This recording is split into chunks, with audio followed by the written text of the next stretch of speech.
Bandit as a primary weapon, but it's not going to be too overpowering.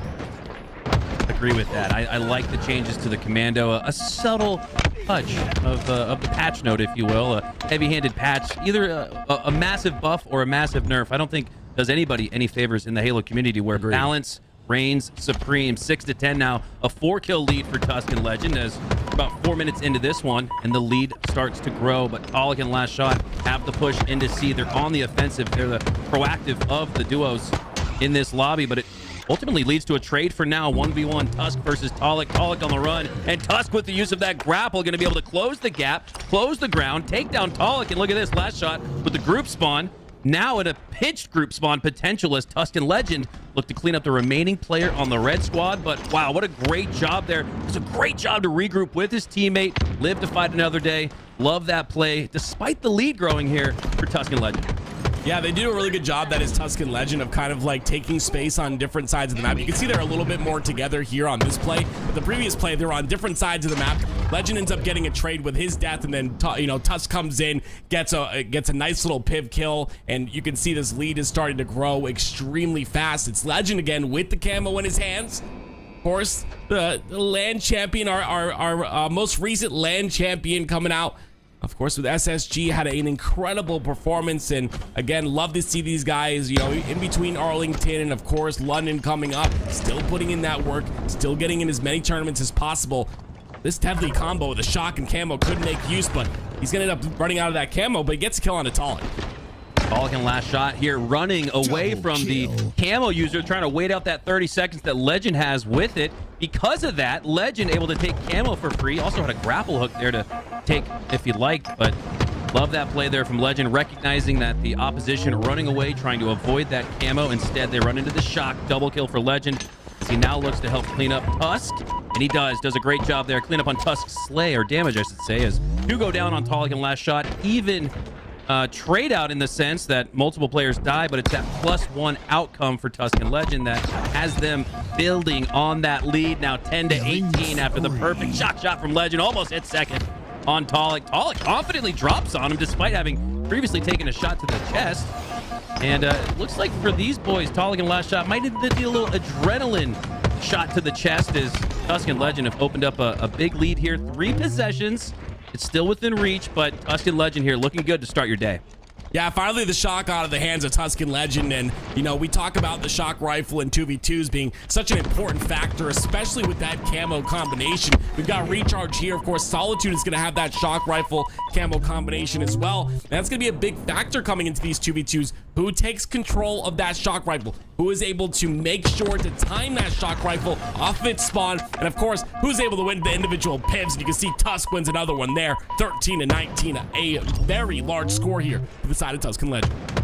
There's a certain timing, a certain je ne sais quoi, if you will, to that 3-shot melee combination. Now, previously 2 shots in the melee with the battle rifle, now 3 with the DMR, but there we see perfect execution and timing here from Tusk, and on top of that 3-shot beatdown timing, he's now doubled up on that perfect timing to time this next camo. Legend in control of the previous one, Legend in control of the previous shock, and now both have gone into the hands of Tusk. Massive sandbox advantage for them, and the score reflects that as well as Tusk gets a couple of damaging shots onto LastShot. Not going to take him down as both players fight their own 1v1 battle. Can they wipe Legend and Tusk? Here's the moment right here. You got to go for the +2 if you're Taulek and LastShot. This is critical. They earn it. They achieve it. LastShot gets the slay. Not only the +2, but he earns that shock rifle. And Taulek and LastShot, despite being down 5 in the end game, are right back in it. Yeah, it's a huge kill by LastShot. If he's able to keep this shock rifle, it'll be huge for him. He gets the kill and stays alive. This is massive right here, right? You not only have the shock rifle, you've removed it from the leading team in Tusk and Legend, but you also are going to be able to get the timing on it as well. Time may be a factor here with only a 4-kill lead, but of course, we're only going to 25 in this scenario with 4 minutes remaining, so LastShot has to play this correctly because he does have 1 bullet left, or 1 shot left, I should say, in this shock rifle, but he does not have control of that pipe side. It's a 2-possession, 2-team wipe game for now. If Taulek and LastShot can get it to within 1 team wipe, 1 possession before Tusk and Legend get to 23, That could be huge. That's their goal for now. That's the rallying cry as LastShot looks to grapple away for some damage. Somehow, it's the reversal on Tusk. A couple of missed shots from both doesn't mean it's any less impressive for LastShot on that win, but he does get cleaned up by Legend. What an impressive cross-map shot that was. Taulek able to potentially hedge his bets with a camo grab. No, that camo gets burned, and you have to imagine game one might have just gotten burned for Taulek and LastShot. They need a miracle at this point. Match point for Tusk and Legend. Yeah, that's unfortunate. There it is. That's going to be it. And honestly, I really thought that might have been the turning point there for LastShot with that win. But it's going to be Tusk and Legend who come out once again. And the moral of the moral of the story is the shock rifle control, right? Getting that shock rifle, making sure to utilize that with camo, and then also keeping timing of that shock rifle off of it being depleted. You got to get control of the pipe side, kind of time that with the time, with positioning on the map and with the kills that you get. And then when you have control of shock rifle that long, that's the name of the game, especially in 2v2 and especially with the map pool we have. Yeah, Tusk and Legend, they did a great job compounding on their benefits and their assets throughout that game as they were able to secure the previous shock and camo. And then once you get that sense of timing, these guys might have a coach, but you don't even need a coach at that point. You know, as the previous holder of that shock rifle, when it's coming back up, as they do a great job controlling the shock rifle. And it's kind of crazy active in a game that only ends up as a 5-kill difference. I think you can absolutely point to 5 shock kills on this replay sequence that point to the difference in this game. So here in 2v2 on recharge, the shot going to be a massive win condition in that game one. Tusk and Legend had more of it. For that reason, they took the dub. I mean, that was a really big factor, but I think I'm really impressed, by the fact that Taulek and LastShot were able to keep it that close with not having that camo control. I believe they only got 1 camo to their name in that game.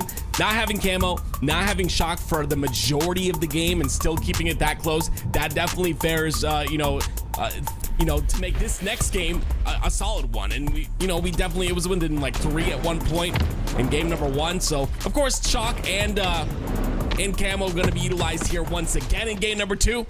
But we'll see if Taulek and LastShot can tie the series up. Sandbox sitting on its initial point like a trophy, looking to be claimed. There's that camo in mid. Shock rifle already in the hands of LastShot, and he's put it to good use. Tusk gets his head ripped off. Oh my God, it's so Judas Legend with the quick flick. LastShot earns the double kill and likely camo here to start game 2. What a start from LastShot. He's not done. I mean, that's impressive in and of the fact that you're talking about a shock rifle that has a 3-bullet burst. You might not see it or might not even know that that's a factor. It's a very quick burst, but the fact that you're able to flick like that, keep the target on for that little bit of time to get that full 3-bullet burst, get that headshot was impressive, especially on control. Oh my gosh, he's doing it again. It's not a perfect headshot, but it looked perfect to my eyes. I'm giving him the medal. And active, what did we just talk about? The win condition, the key for Taulek and LastShot in game 2. Get a little bit more camo and shock, and with that combination, the kit, they start off with a 4-1 lead. Can they hold this and manipulate those trades like we saw from Tusk and Legend in game 1? If so, we could have a tie series. Still early though, as LastShot lets out that last shot from the shock rifle, cleans up on Legend for the killing spree. It's a flawless start for LastShot. Hasn't died yet. 5 kills to his name. 5 perfect shots. Oh, it's 6 as he takes down Tusk.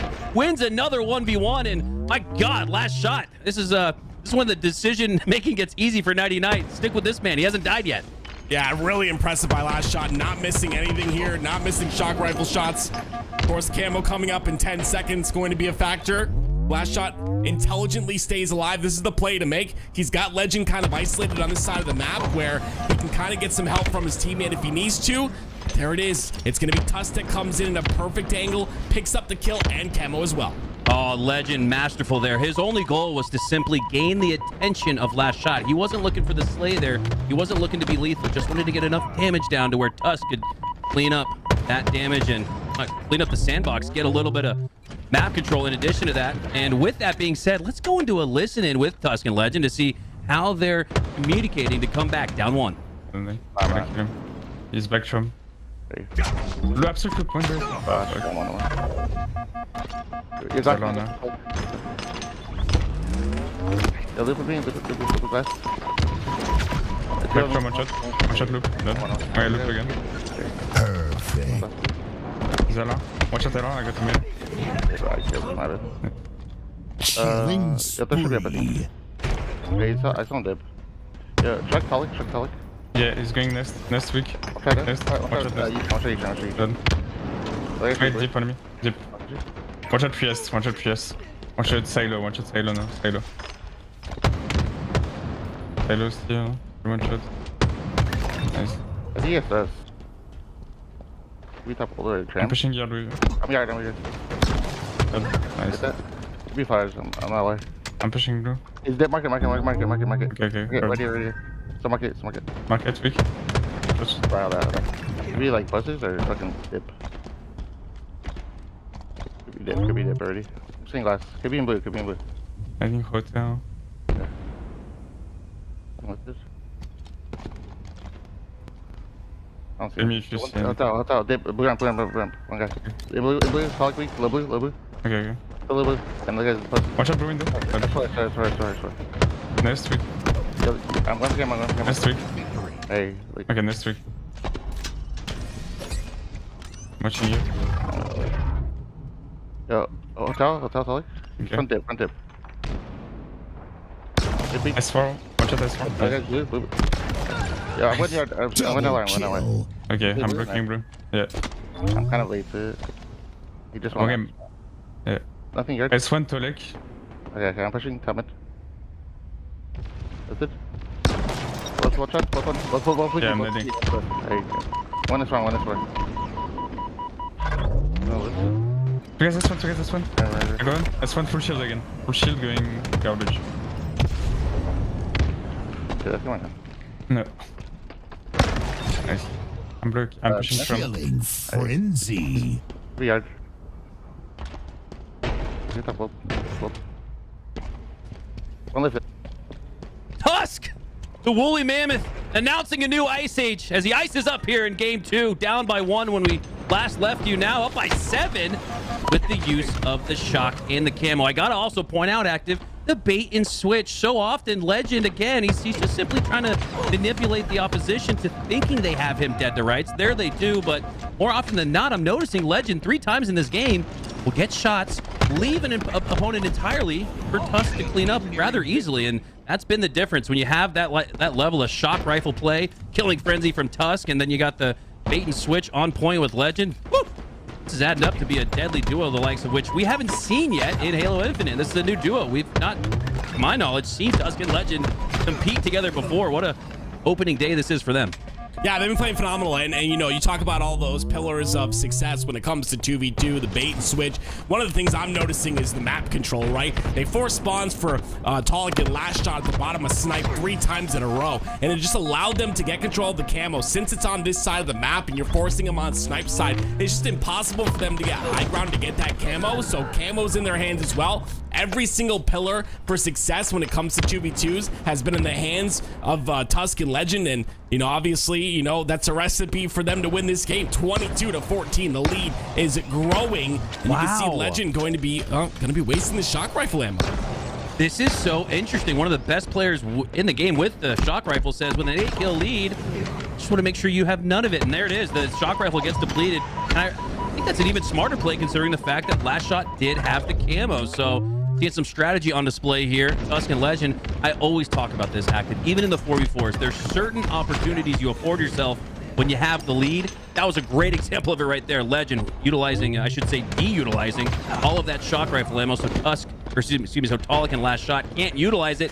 And just like in game 1, they're coming back, but is it too little, too late? Yeah, we saw LastShot at the start of the game going 6-0 with shock, right? So when he has that camo, like you said, like you so intelligently mentioned, you're gonna want to make sure he doesn't get that shock rifle camo combination and not give him that power and that win condition to come back in this game. And they've all but just closed it out, 24-18. They're looking to end it right now.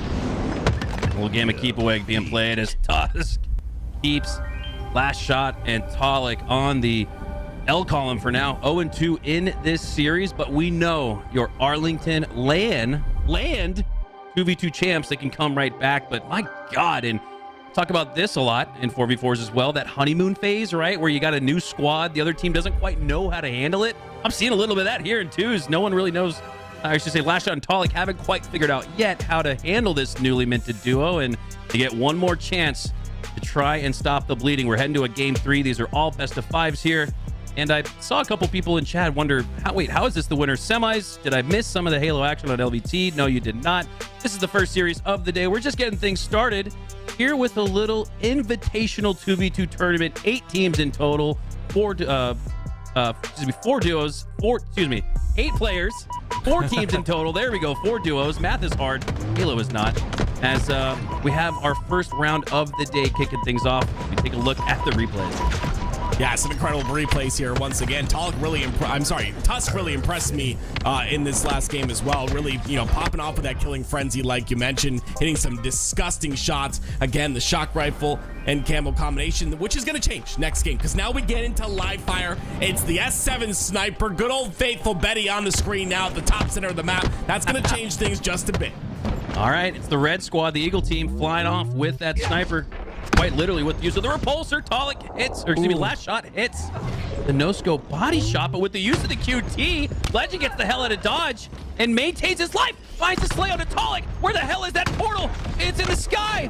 So too is the gameplay of Lqgend and Tusk soaring above the competition as they somehow find a way to get the first 2 kills. Despite not getting sniped, now they have the camo and things are starting to roll out of control for Taulek and LastShot. The start looks so good for them, but as we have come to know from Lqgend and now Tusk, you just can't sleep on these guys. They know how to manipulate and manufacture slays, and that's exactly what they've done here. Despite not having that sandbox off the start, they do have the 3-0 lead. Now all of the sandbox, and it's only growing 4-0.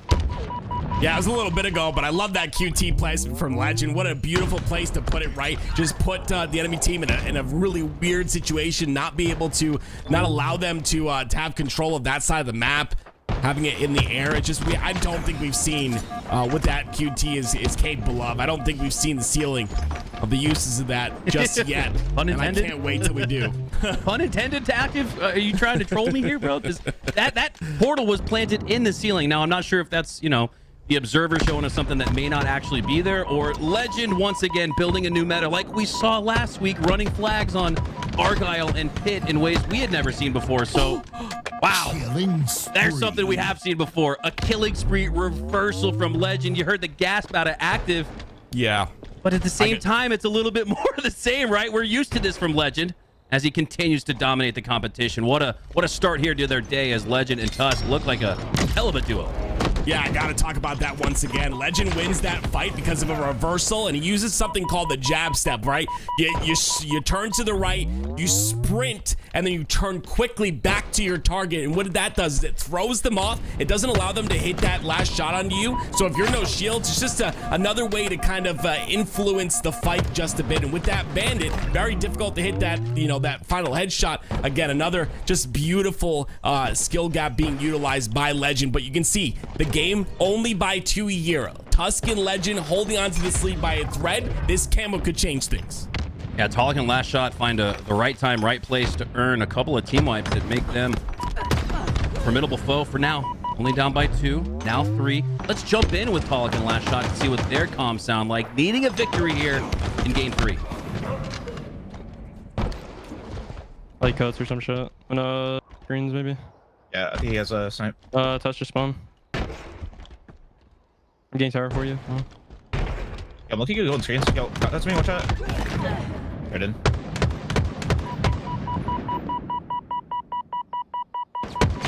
Okay. One guy at top mid right now. Look at me, Lqgend. Just grabs it. Oh, wow. Yeah, he's C-plat. One cuts. Snipe. Okay, bro. Oh, Double kill. Freshly booted. Hitbox weak.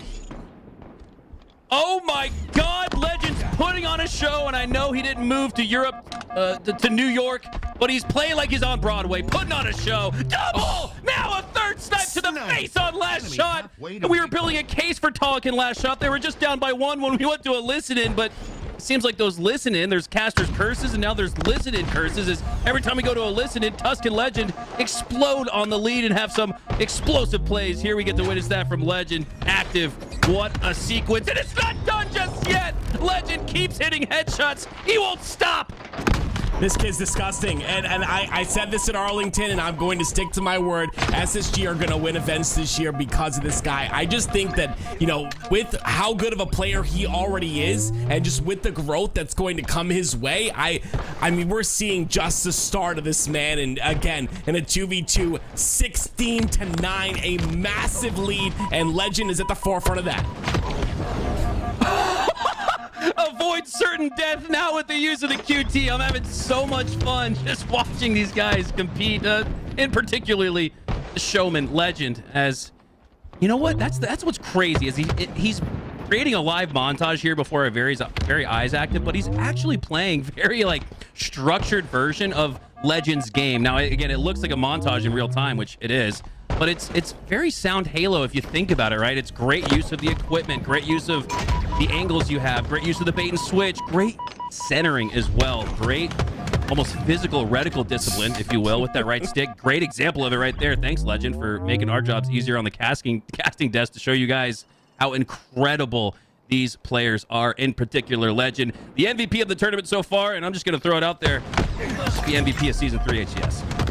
I mean, he's utilizing every trick in the book. We saw him on the camo ledge. He's utilizing the quick drop where you jump on a ledge, you quickly drop off the ledge where you just fall faster, and you saw he wasn't able to get shot because of that. There's just so many things that are being used in these individual fights that just allow him to consistently win them. He's not just winning them because he's got a better shot. All these guys have a great shot with the Bandit. It's just every other detail that he's, like you said, the equipment, everything is being used here, and it's insane. It's a 10-kill lead.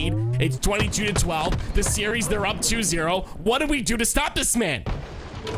I don't know if there's any choice, any options. His grapple hooks go 10 meters further than other pros. His repulsors go 10 meters higher than other pros. I don't know. It's his chair. It's his chair. Check him chair, because yeah, I know he's not cheating, but his chair is obviously giving him some type of an advantage.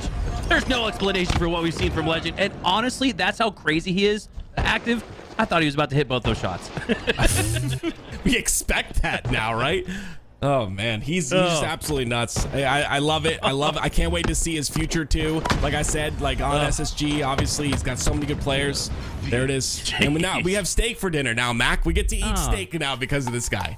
Sunday brunch, little steak and eggs tacular, 2 o'clock Central, just about here in Texas. But on a Sunday, still have steak and eggs as Tusk and Legend do just that, celebrating their series sweep with a hearty brunch meal. And it's not to say that Taulek LastShot didn't put up a fight. I don't think the scoreboard actually reflects in moments how close the games were. And like I said, every time we broke to a listen in, they broke away from the lead and built a lead that was just too insurmountable to come back from for Taulek and LastShot. We'll see them in the lower bracketed as the tournament rolls on. But my God, Legend and Tusk, they got the 1 seed in the tournament, and they were the question mark in the sense that we haven't seen them compete together. I think they just put an emphatic exclamation point on their first series and showed everybody here what they're capable of. Wow. Yeah, just really impressed. Hasn't missed a beat since the last event. Love that hunger too. You know, it's a 2v2 event. You're still coming in here hitting shots like that. Look at, can you slow that down actually? Look at this. Look, I talked about the reticle discipline. Look at this. Pause it almost right before he takes this shot on the last shot. You'll realize here he has no variance in the y-axis. He is lined up perfectly on the x-axis so that he only has to worry about aiming left to right. It makes the game twice as easy if you look at it mathematically. I'm not usually the analyst. I'm not usually the smart guy. I'm not usually the math guy, but I can even tell you that when you look at it mathematically on a graph, Legend is making the game easier for himself because he's only having to worry about 50% of aiming in the sense that his reticle discipline, his centering is so perfect. Another great example of it right there. Yeah, just that setup with the snipe. It's just beautiful too, right? We saw the shock rifle being utilized. The sniper, obviously, the S7 sniper, just a different beast, but it's still able to do some crazy things with it. And that QT play, those QT plays as well, just incredible on a Legend. And I got to talk about it again, right? Joining that SSG roster, and we're not taking anything away from Tusk. Absolutely phenomenal player, and definitely a big part of why this is happening. Obviously, setting up the map, taking space, but you know, talking about Legend in general, I think, you know, being on that SSG roster, having Eco, you know, to kind of guide him and make him, mold him into that great player, it's scary. Like, we're seeing the start of this player, before, we're going to see so much more out of him as the season goes on, and that's a crazy thing. Well, we got to see a good one here to start off the day as Legend puts on a hell of a performance. Tusk is standing right there with him, man. So don't be surprised. The player coach from HES Season 1 actually coached FaZe at the Halo World Championship, now back on the sticks and looking great for it. Let's send it back to the host desk with Louie and Tools for their thoughts on our first series of the day. Damn, Tools.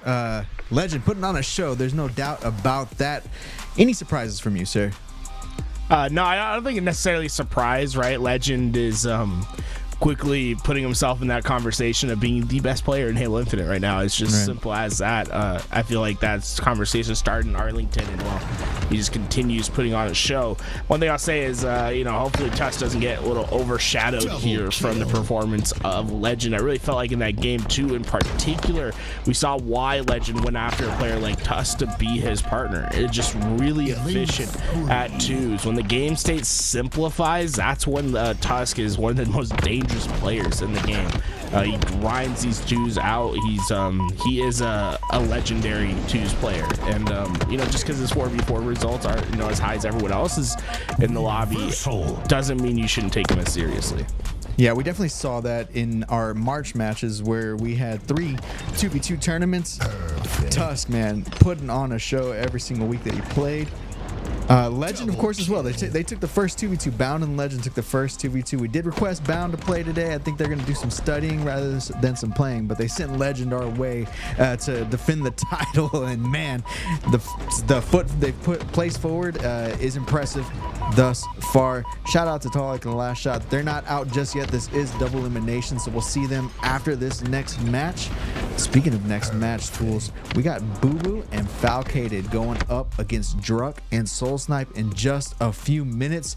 This is the bracket, ladies and gentlemen. This is the upper bracket, of course. Lower bracket, we'll get it filled out and on broadcast a little later once we have it fully filled out. But thoughts on Booo Fal versus Druk and SoulSnipe? And this is old duos here.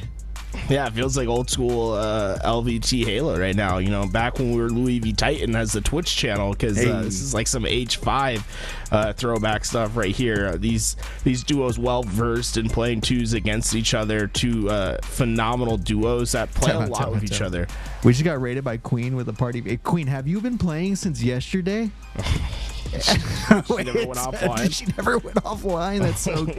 That's crazy. GG's Queen. Okay, sorry. As you were, Tools. My bad. Well, I mean, what one champ to another champ, right? Let's go. She's preparing everyone for what's going to happen today. But yeah, bubudubu, Falcated, 2 established duos, right? I think that's what you can see in this roster, right? We got 2 up and coming, sort of teams that are duos, but not like true bona fide. They've been playing together for years and years, duos. In that last match, this one is these guys are like best friends and they've been playing with each other for a long time. They have indeed. Ladies and gents, we're going to take a quick break. Make sure we get everybody in the right places and get this next match started for you all as soon as possible. Give us some time. We'll leave you with some replays. Enjoy as Legend and Tusk are going to dominate these replays.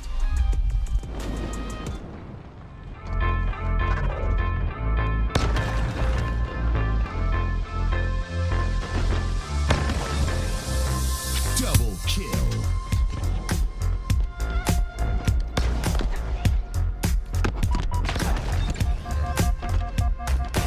Killing spree.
Double kill.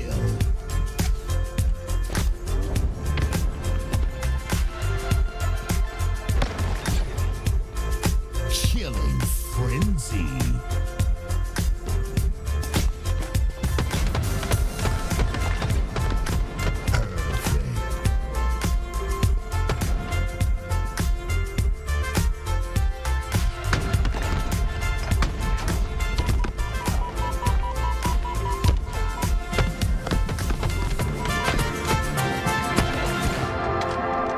Killing spree.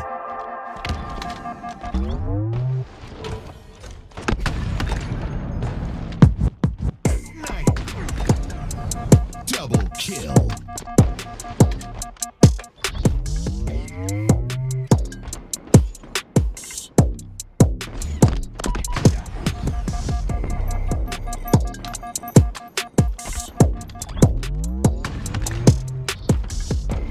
Snipe. Enemy halfway to victory.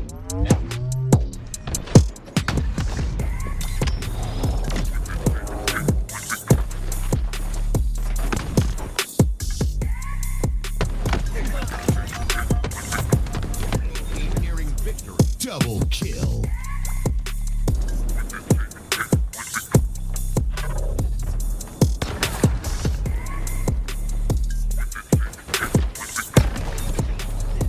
Double kill.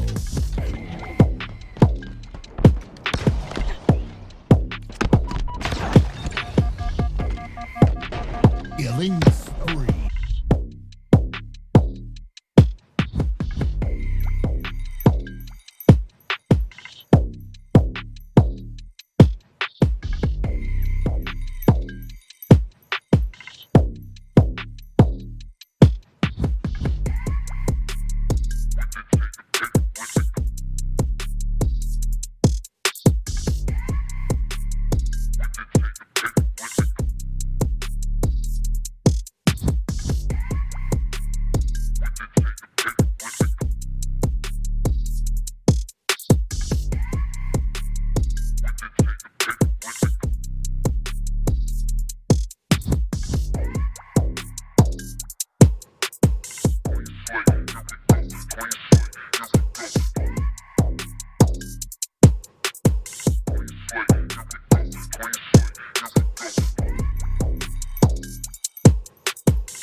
Double kill.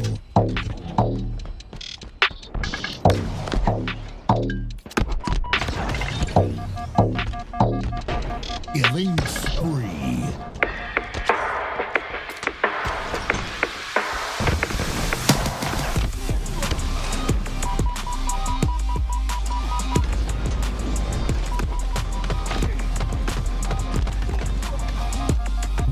Reversal.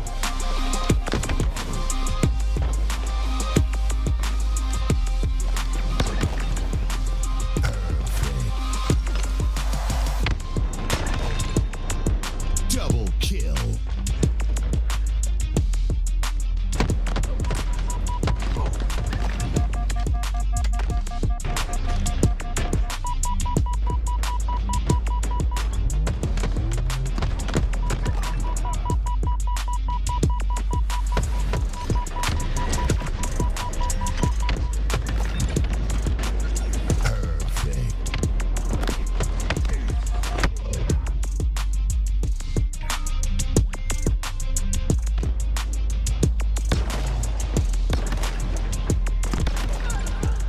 Double kill.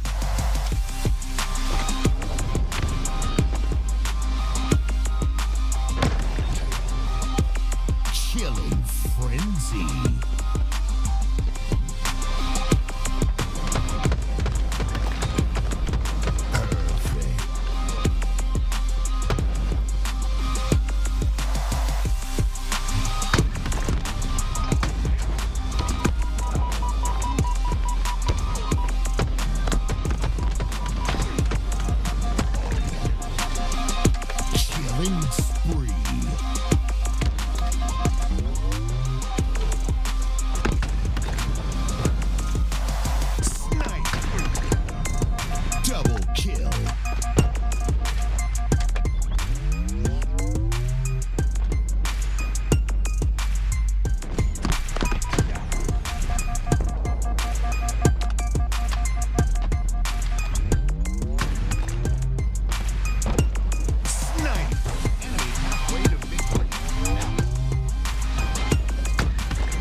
takes down Sab.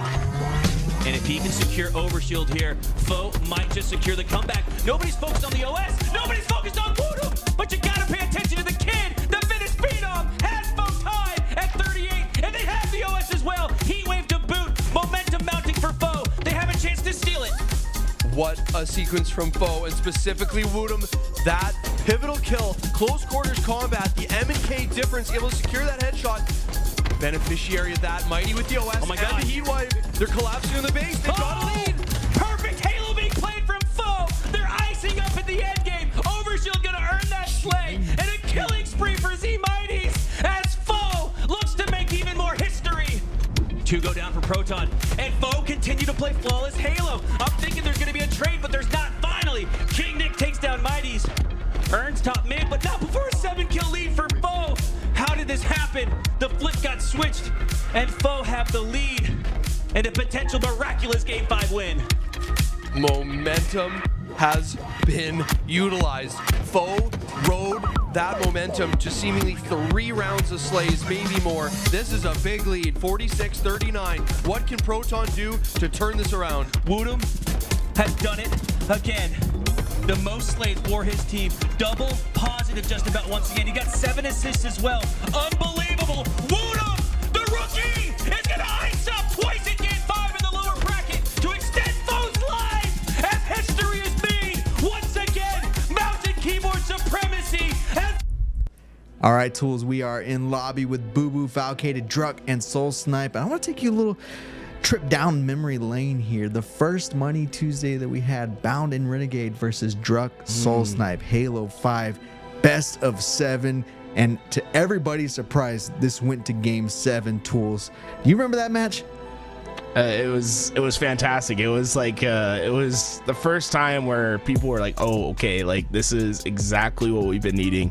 2v2 action on the highest possible level, and well, that's the closest anyone ever got to beating those two, by the way. I don't think anyone ever got themselves any closer to Halo 5 than putting them to Game 7. Yeah, spoiler alert, Bound and Renegade, they never lost in Halo 5 2v2 as far as Money Tuesday is concerned, but Druk and SoulSnipe took them the distance, and I was super impressed by the ice in these guys' veins. But on the other side, we got Booo and Falcated. So, you know, Sentinels represent, right? What are you keen on here in this match, Tools, between Booo, Fal, and Soul and Druk? I want to see bubudubu really control the pace for bubudubu and Fal, like have him play really fast and then tell them when to slow it down. And then on the other side, right, it's just I'm excited to see Druk and SoulSnipe, Mikey and 84 back at it again. Like, it feels like it's been a while since these two have played on the stage with each other. Obviously Druk has been having his issues not being able to go to majors. Fingers crossed for London. Everything points at him being there, and honestly it's kind of like a little showcase of what we've been missing in the HCS, because honestly it's been a huge shame for us as fans not to be able to watch Druk and what he does. There's not many players that play like him. He has a really unique play style, that high FOV, fast-paced gameplay, and he's always thinking about, it's like, can I try to style out this certain way and play this certain way, and he does it every time. It's like he thinks it, he's like, I'm gonna try it, and he does it. Yeah, shout out to our last Spartan standing champ as well, Druk. Dude, in the building. It's time for game number 1, ladies and gents. So we're gonna kick it off to Mac and Mac and Active. I'm so sorry, Active. Akowski, bro, get it right, man. Aktivkowski. Activate. Brings back bad memories. Druk in that last Spartan standing tournament wrecked me in it, so that was not fun to be on the other side of that. But I am so excited. Go grab a Halo friend, call him, let him know Druk and SoulSnipe are back together again. Wondering if we'd ever see these two compete again. Rich history in 2v2 and 4v4, back together again, as to our Booo and Falcated. Booo, a 2 out of 3 2v2 champion in the offseason alongside Sparty a couple months ago. Now he's got his duo Falcated locked in. This is a heavyweight fight, and it starts off fittingly with punches across the face on both sides, 1-1.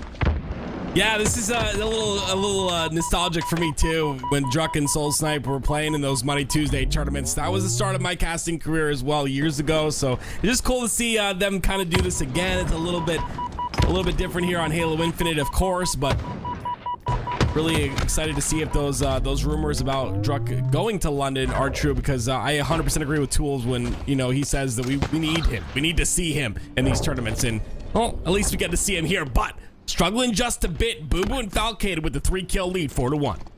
Yes, agreed. Halo is better when Druk is competing in it now, needing a better strategy, at least in the early goings of this one. Off the rip, down 4-1, as bubudubu takes his claim to the shock rifle in the top of class. Good damage from SoulSnipe and Druk to keep bubudubu at bay, not getting any clean shots.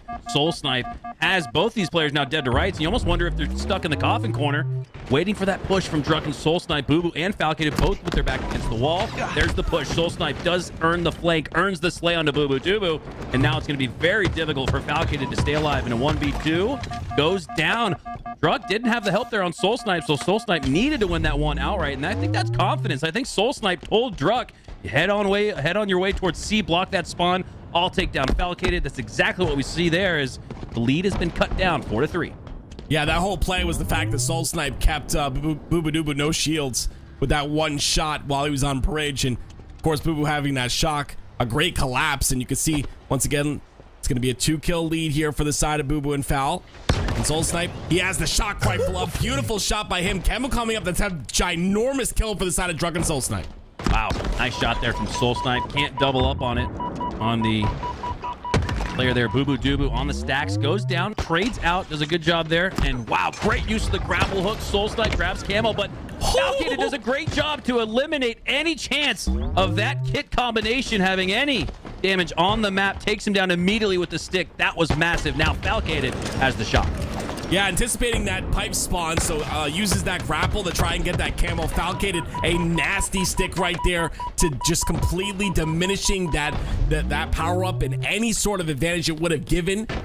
Like you said, 9-5, a big lead that continues to rise here for the side of Booboo and Falcated. I was assuming that this would be, you know, on their side, just to, you know, seeing Booboo in his 2v2 prowess with Sparty, like you talked about in the offseason. But Falcated doing a pretty good job as well, and it seems that these two have played with each other, maybe in twos, because they look very comfortable right now. Falcated holding that shock, but maybe the crosshair by bubudubu. He's going to go down potentially. No, a beautiful win to kill Druk. Falcated shows why he's one of the top slayers in HCS. So difficult to take down, and then those last shots, he's icy with it. And yeah, you mentioned Booboo and Spartan earlier. They won 2 out of 3 of the 2v2 offseason tournaments, as bubudubu earns 2 slays, double kill variety. But yeah, that was my thought process when Sparty and Booboo teamed up. I was thinking in the back of my head, my God, I'd be really curious to see how bubudubu does with Falcated. Everyone's known that they've been duos forever, living together alongside Shotzi. So this is really, in every sense of the word, bubudubu's duo.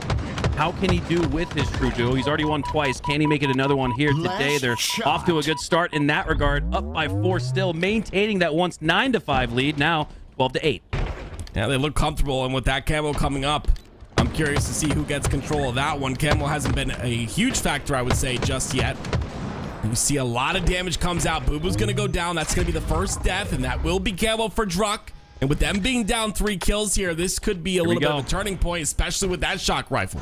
This is it for Druk and Mr. SoulSnipe. Only down by 3 here, but they've got 2 of the most important sandbox equipment, weapon pieces, combinations on the map and in the game as Druk makes his way into the back of C. But here you can see that game of keep away being played here. Booboo and Falcated know that he has the camo shock, and Booboo gets away, but Falcated does not. Tries to make his way up to the bridge, but it's a bridge instead to the respawn screen as he goes back to it. And bubudubu left to survive on his own, works his way towards the gold Dorito side of the map to earn that spawn alongside Falcated. And now we've got that one team wipe, 1 possession game, 12-10.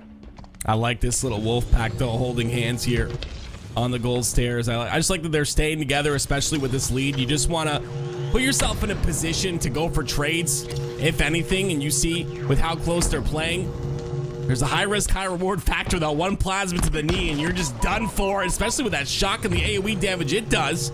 They've got to be careful.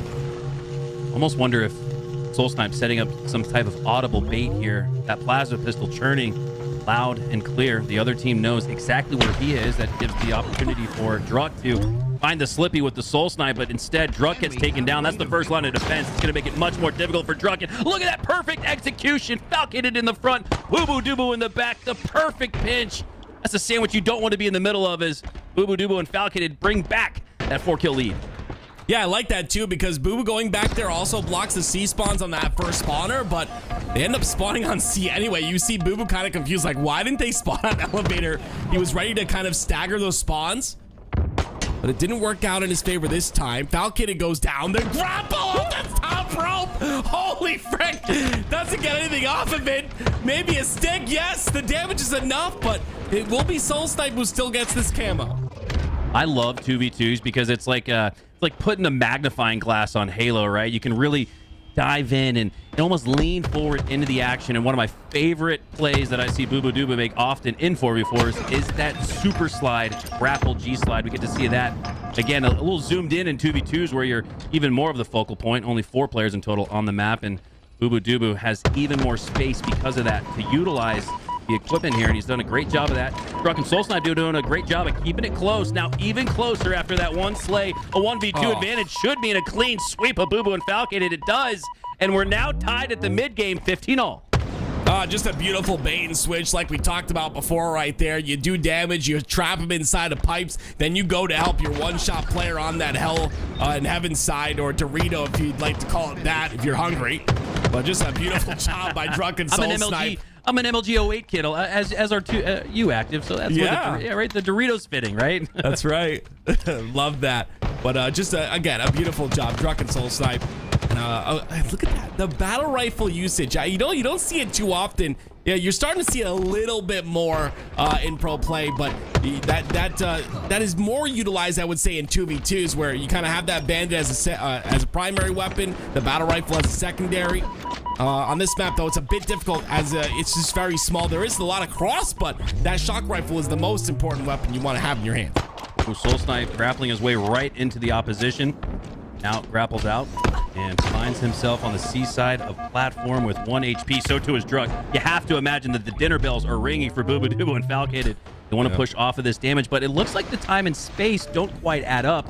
A little bit more space than there is time there, as Druk and SoulSnipe are going to be allowed to regain their shields, fight with full composure, and a shock rifle to work with too. But that does not matter. In one fell swoop and a snap of the fingers, Druk and SoulSnipe go down, and this lead is now flipped. What an electric game one, though. Back and forth, 19-18. Booo down with the shock. Yeah, the big factor for me is there's only 6 kills left for the side of Booo and Falcated, and Falcated does have that camo. So shock rifle in the hands of Booo, Falcated with the camo, but Falcated goes down. That's massive for the side of Druk and SoulSnipe here. Boo's gonna have to stay alive. His teammate potentially gets a spawn across the map, but it looks like Druk and SoulSnipe are taking a little bit to pressure here, so Boo's gonna be able to get out. Oh, Falcated, though, with that long bait and switch frag toss. Love seeing that. As bubudubu hits, look like Druk down to 1 shot. SoulSnipe drops to potentially clean up on bubudubu, but both get their shields back, both reconvene. But oh, the timing a little bit off there in the sense of Druk. Looks like he had 1 less HP, a little bit longer shield recharge there as Booo gets the better of him. Doesn't ultimately end up in a slay, but a tight clinching moment there for Druk, as like you said, this is the end game now. 19-all, a massive advantage to whoever is able to take a lead into the 20s. Yeah, you're speaking a lot about timing, Mac, and I 100% agree. It seems like timing's been a bit off at times for Druk and SoulSnipe. There was an opportunity there, like I said, where Booo was kind of trapped, and obviously his teammate was going to get an off spawn all the way inside the pipes, and they just weren't activating on that. It's times like those where you really got to take advantage of that last kill, because it'll give you that lead.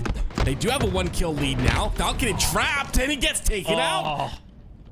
Masterful work there from Druk. You could see he had the high ground against Falcated, which traditionally means take it on, take on the gunfight. But once SoulSnipe got the slay on bubudubu and could then reconvene and help out the action on the elevator, Druk did not take advantage in the sense of the high ground. He took advantage of the fact that he had a teammate coming in from the needle half wall side as they take advantage of that 1v2 clean sweep situation. +2 on the board means a 20-22 game. It's Druk and SoulSnipe that take that lead into the 20s, and they close it out.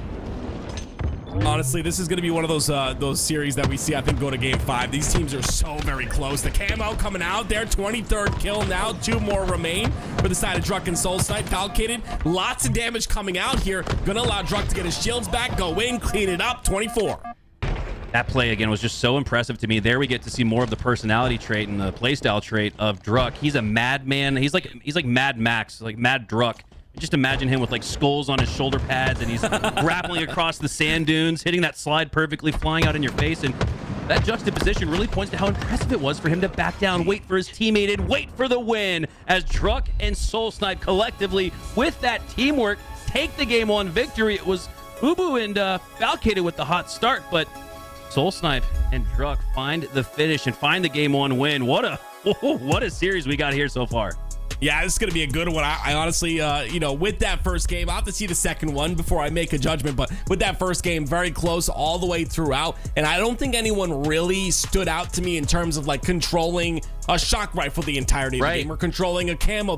It was traded back and forth. And I think that's what makes this series, or makes in my mind this series very close, is just the fact that, you know, both teams have an idea of when to time those kills, when to get that control of the map. You know, for instance, on recharge, making sure to get control of C plat before that camo comes up, getting kills in tandem as well. I mean, very important things. And of course, the bait and switch that we constantly see. I think these teams are very even. This could go the distance.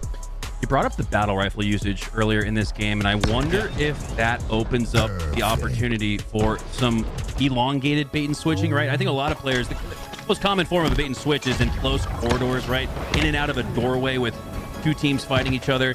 But I think here in this, at least maybe on recharge, maybe that's an option too, the battle rifle to work long range, right? You're not physically in close proximity to a teammate, but you're watching the same things.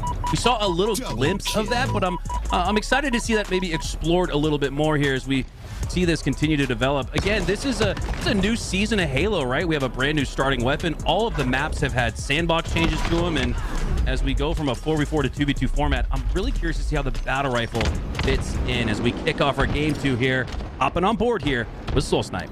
Yeah, I mean, just to quickly reiterate that point, some of the players think the battle rifle changed a little bit sneakily, and you know, maybe a little bit of recoil added to it. Same as with the battle rifle in Halo 5. I'm not sure if that's the case, but yeah, I think once they get used to it and they understand how strong it is long range, I really think it's going to be utilized much more. You see immediately a 2-0 lead here for the side of Druk and SoulSnipe, and it's going to be Druk on the board, 2-0, and SoulSnipe with the snipe in his name. He's got the shock and camo combination. Got the kit.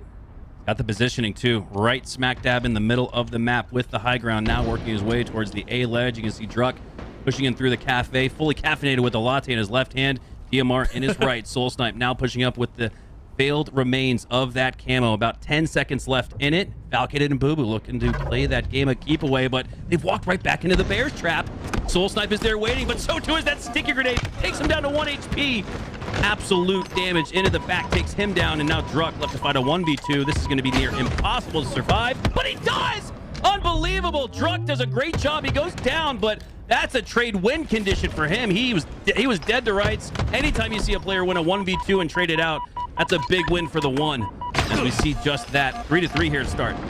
Yeah, beautiful job kind of minimizing the damage there. I 100% agree, and because of that damage mitigation, it's a 4-3 lead here for the side of Druk and SoulSnipe. I was a bit worried, Mac, because we didn't see any value really out of that shock rifle camo combination. I think that's a lot to do with the fact that Booo and Fal are just doing a great job of playing keep away, right? Hiding, making sure to kind of waste out that camo and then collapsing at the perfect time. Another camo coming up in 8 seconds. Yeah, it kind of made you like gasp your breath a little bit when you saw Falcated and Booo start working their way back towards SoulSnipe with a little bit of camo, but that's the key emphasis on a little bit of camo. They timed it perfectly. They re-engaged the second SoulSnipe ran out of that camo, so you almost wonder if they got that 30-second timer in the back of their head. Take a quick look at the scoreboard and deduce when it'll be back, and when that player will be back visible on the map. And it looks like to me, Booo and Falcated do a great job of timing the defensive camo, now on the offensive with it. Bubudubu, one of the best camo players in the world, dead to rights for now. Despite that camo, Druk and SoulSnipe have him triangulated, but now Druk sensing the push from Falcated, moves to the top of Snipe, but still finds the slay on Bubudubu. Unbelievable there. As Falcated trades out, it's Druk and Falcated now in a 1v1. Who's gonna win it? It's just beautiful right there to take out the camo. I mean, A great way to shut him down. Druk does a good job of kind of staying down on bottom snipe. Actually, I wouldn't even really say it was a good job. I think it was a little bit of a rough play to kind of drop down a bottom snipe. I think he was trying to get his teammate to spawn there, but the spawn didn't happen quick enough. The thing is, though, with them having that snipe side control, I wouldn't expect them to know that SoulSnipe made his way to snipe side, but they do know, and Druk puts the damage in and stops them from taking out SoulSnipe. Wow. Seeing some mixiness now as this game's gotten mixy, back and forth. This series has been mixy, back and forth. Now 6-7, now 7-8. Druk and SoulSnipe with the lead and the shock in their hands. Another 1v1 on the map for the time being. Does bubudubu want to take it or get back to his teammate? It looks like a split spawn across both ways because of the fact that bubudubu decided to push through. Now Druk has the back of Falcated, takes it, and this is actually going to fight bubudubu in the back. Him deciding to take on the gunfight causes some crazy spawns on the map all over the place, almost like putting all 4 players in 4 corners of the map. That does not bode well for Booboo and Falcated, as it created a little bit of a easy pinch potential for Druk and SoulSnipe, now up 3. I love the fact that Booboo was getting, was in a situation where he was kind of fighting that fight against SoulSnipe, but SoulSnipe still turned his attention to Druk to help him out, and they just take it out one by one. Just a beautiful job. I thought this was going to a game 5, but clearly in this situation, SoulSnipe and Druk are bringing that same chemistry from duos in Halo 5. They're bringing it straight to Halo Infinite. Just a beautiful job all around there. Druk gets that trade as well. It's a 4-kill lead. I entirely agree with you there, Active. I think the prioritization of opponents has been a big key for Druk and SoulSnipe. So often in those mixy scenarios, they choose the right player to take on, to put their attention towards, to deal damage out towards. And for now, Falcated's got his name on the list, gets crossed out. Now it's just bubudubu. And how often have we said this, Active? This feels like a little bit of deja vu. Bubudubu left to fight by himself. Falcated left to fight by himself. Druk and SoulSnipe are doing a great job isolating this once ironclad duo that never separated from each other. So that's a big reason why we have now a 5-kill lead for Druk and SoulSnipe. I want to see how they're going to play this one. That was exactly what I wanted to see. I wanted to see Booboo take a different vantage point here, and he does just that. And look how they kind of pick things apart, right? Druk is going to be down in no shields now. His teammate gets a spawn potentially on the snipe side. He does okay. So you see the rotation quickly comes out here for the side of SoulSnipe, but it's Druk consistently being put down to no shields, and he really doesn't have much to do, and he gets taken out by Falcated because of that. It's up to SoulSnipe now to get a trade, but look how he's getting baited. Wow. Beautiful job by Booboo and Falcated. That's what we needed to see out of these guys. Masterful work. Like, is it Jean Jaclaire, the guy that tight-roped across the World Trade Centers in the 90s? That's what these guys are doing right now. They're walking the tightrope hundreds of meters above the concrete below with no safety harness. 12-14 here as Druk and SoulSnipe maintain that 2-kill lead. As Falcated looks to work his way towards the LR. He's got bubudubu weak. You can see Falcated maybe sensing pressure from the cafe side, looking to clean up on bubudubu, but instead it looks like Druk and SoulSnipe setting up for this next camo. This next camo is going to be important here, of course. We're at that 14 kill mark for the side of Druk and SoulSnipe. Them being up one in the series, this is important to stay alive. And I mean, that was a real we talk about mixy. That was definitely mixy by Falcated. It almost ended up going down there. Still gets that kill onto SoulSnipe, but it's going to be Druk who has a little bit of information, but he also has that combination we continue to talk about. This is going to be a turning point in this game. And don't look now, but Druk has quietly, appropriately with this camo, put together a 12-1-5 game. He's got as many kills just about as bubudubu and Falcated. Just especially impressive here in a 2v2. Booboo and Falcated do another good job, though, to wait out that 30-second timer. Druk, though, still has something to work with in the form of that shock rifle. Just about a full 2 magazines to work with at that, so this could be big. But SoulSnipe goes down. You have to imagine the pressure is on Booboo and Falcated. No, just simply taking down the shock rifle could be their win condition to come back, as they've now tied things up at 14. I love the fact that Booboo backs off right there to allow the spawn for SoulSnipe. I'm sorry. So, SoulSnipe's obviously going to spawn the snipe side because of Booboo backing up towards glass, and it just allows them to now know exactly where SoulSnipe's going to be, and they just pick him up once again, and now they flip the map again. I mean, just a beautiful showcase here by Booboo and Falcated. They're playing this phenomenally, and they finally started to utilize a little bit of that strategy, and it's working in their favor with the 1-kill lead. Falcated had great positioning. Nice shot there from Booboo. Oh, almost there on SoulSnipe, but Falcated had great positioning there active. Druk just did one better with the bounce pass grenades, finding him behind some cover, as Booboo and Falcated have a 1-kill lead again. Deja vu. This is exactly the scenario we talked about in game 1. Who's going to take that advantage into the 20s? What's being fought for now, as 2 is the camo. Shots ringing out across map. SoulSnipe goes down. Falcated, nice acquisition of the targets there. As both go down, it's a clean sweep and a multi-possession lead now for Booboo and Falcated with the camo to boot. This is massive for them. They have the edge. They have the advantage in the end game. 6 kills is all that remain. You see the push immediately comes out. I like the reroute right there. They're going to go towards that bottom center side and run out this camo. A little bit of that, taking a little bit of a play out of Booboo and Falcated's book, and seems to be working, holding hands as well. And you can see that shock rifle coming up in 25 seconds. This camo will run out before that shot comes up, obviously, so it'll be a little bit disjointed. And now they wait for the camo to come up, and they isolate a player. A beautiful job. Isolate both players. Falcated and Booboo go down. At just the right time. Those 2 kills swing the other way. 21-16. It's all but over. Now we got a game. 19-18. Druk and SoulSnipe are coming back. So too is the shock up in the next 2 seconds. It looks like bubudubu set up for it, but he might be baiting it instead. He's taking the top side of snipe, hoping that SoulSnipe goes for it, and he does. bubudubu's plan comes to fruition, and he takes down SoulSnipe, earns the shock. What a heads-up play for bubudubu. Now he's looking to make him roll as Druk pushes on through the top mid of the map, taking shots. That's Falcated there to potentially clean up, but it looks like things are going to reset for now. 2v2 with a 2-kill lead, but bubudubu makes it 3. Yeah, don't peek your head, SoulSnipe. SoulSnipe's having a little bit of a rough game. You can definitely see that, but definitely making plays that are very important. Druk making incredibly important plays there, winning that 1v1. Brings it 21-19 now. Booboo and Falcated still lead, and Booboo's got a lot of shots to work with to actually make that one more shot. Wow, the challenge. Druk makes sure to make him pay for that one.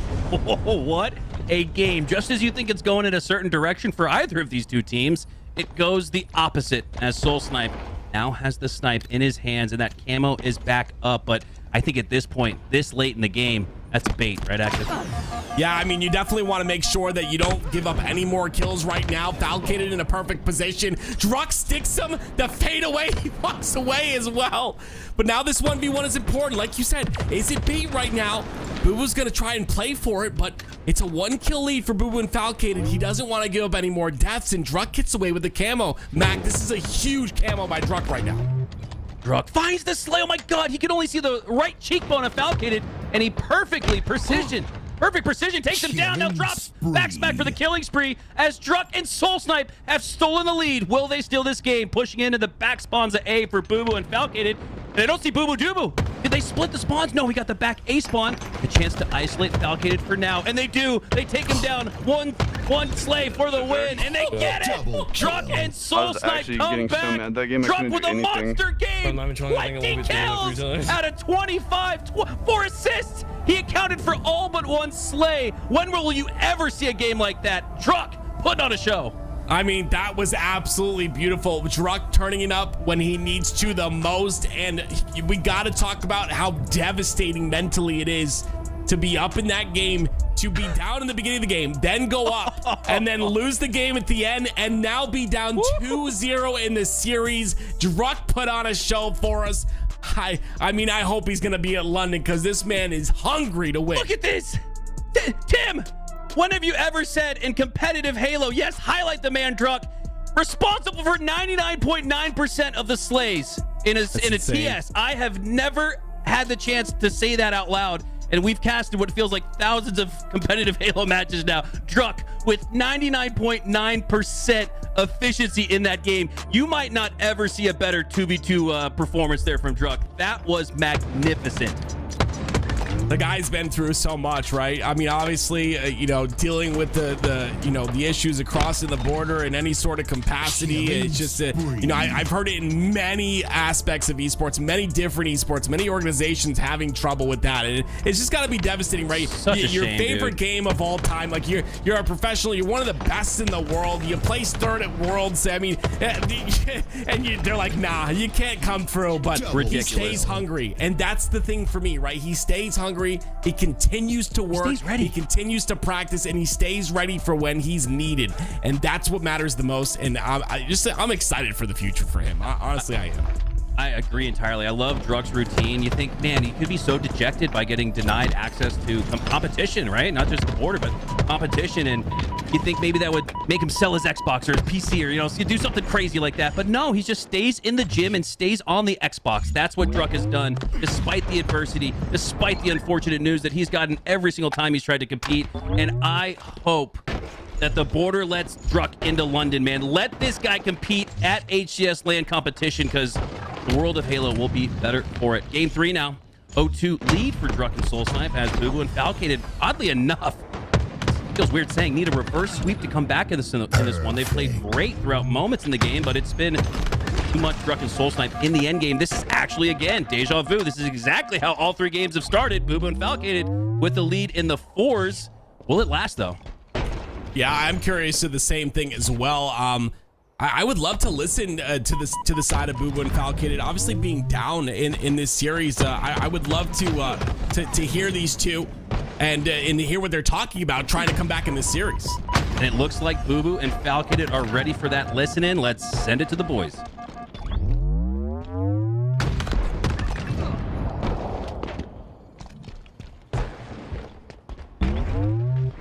Looking left.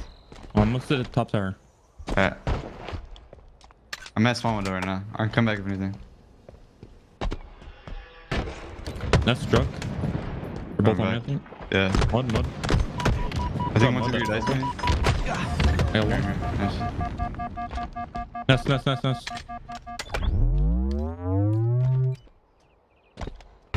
And train spawn. Yeah. That's Still.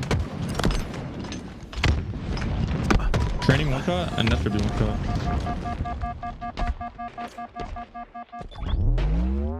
Training weak. And last no, I did. Oh, how he got away. Dead. Never caught him. He has repulsor shoot, NS. One screens, he called me out.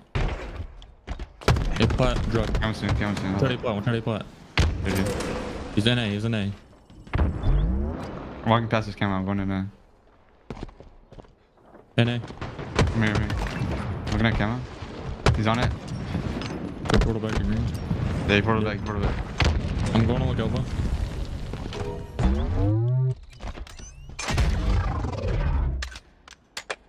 You already plat, Druk? I'm behind him in a second. The other guy screens a portal. Portal's out. It's big screen. Touch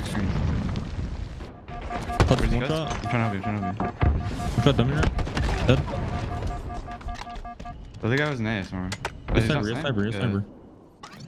Top mid in the vent. He's top mid, he shot me. That's what I mean. He's two shot.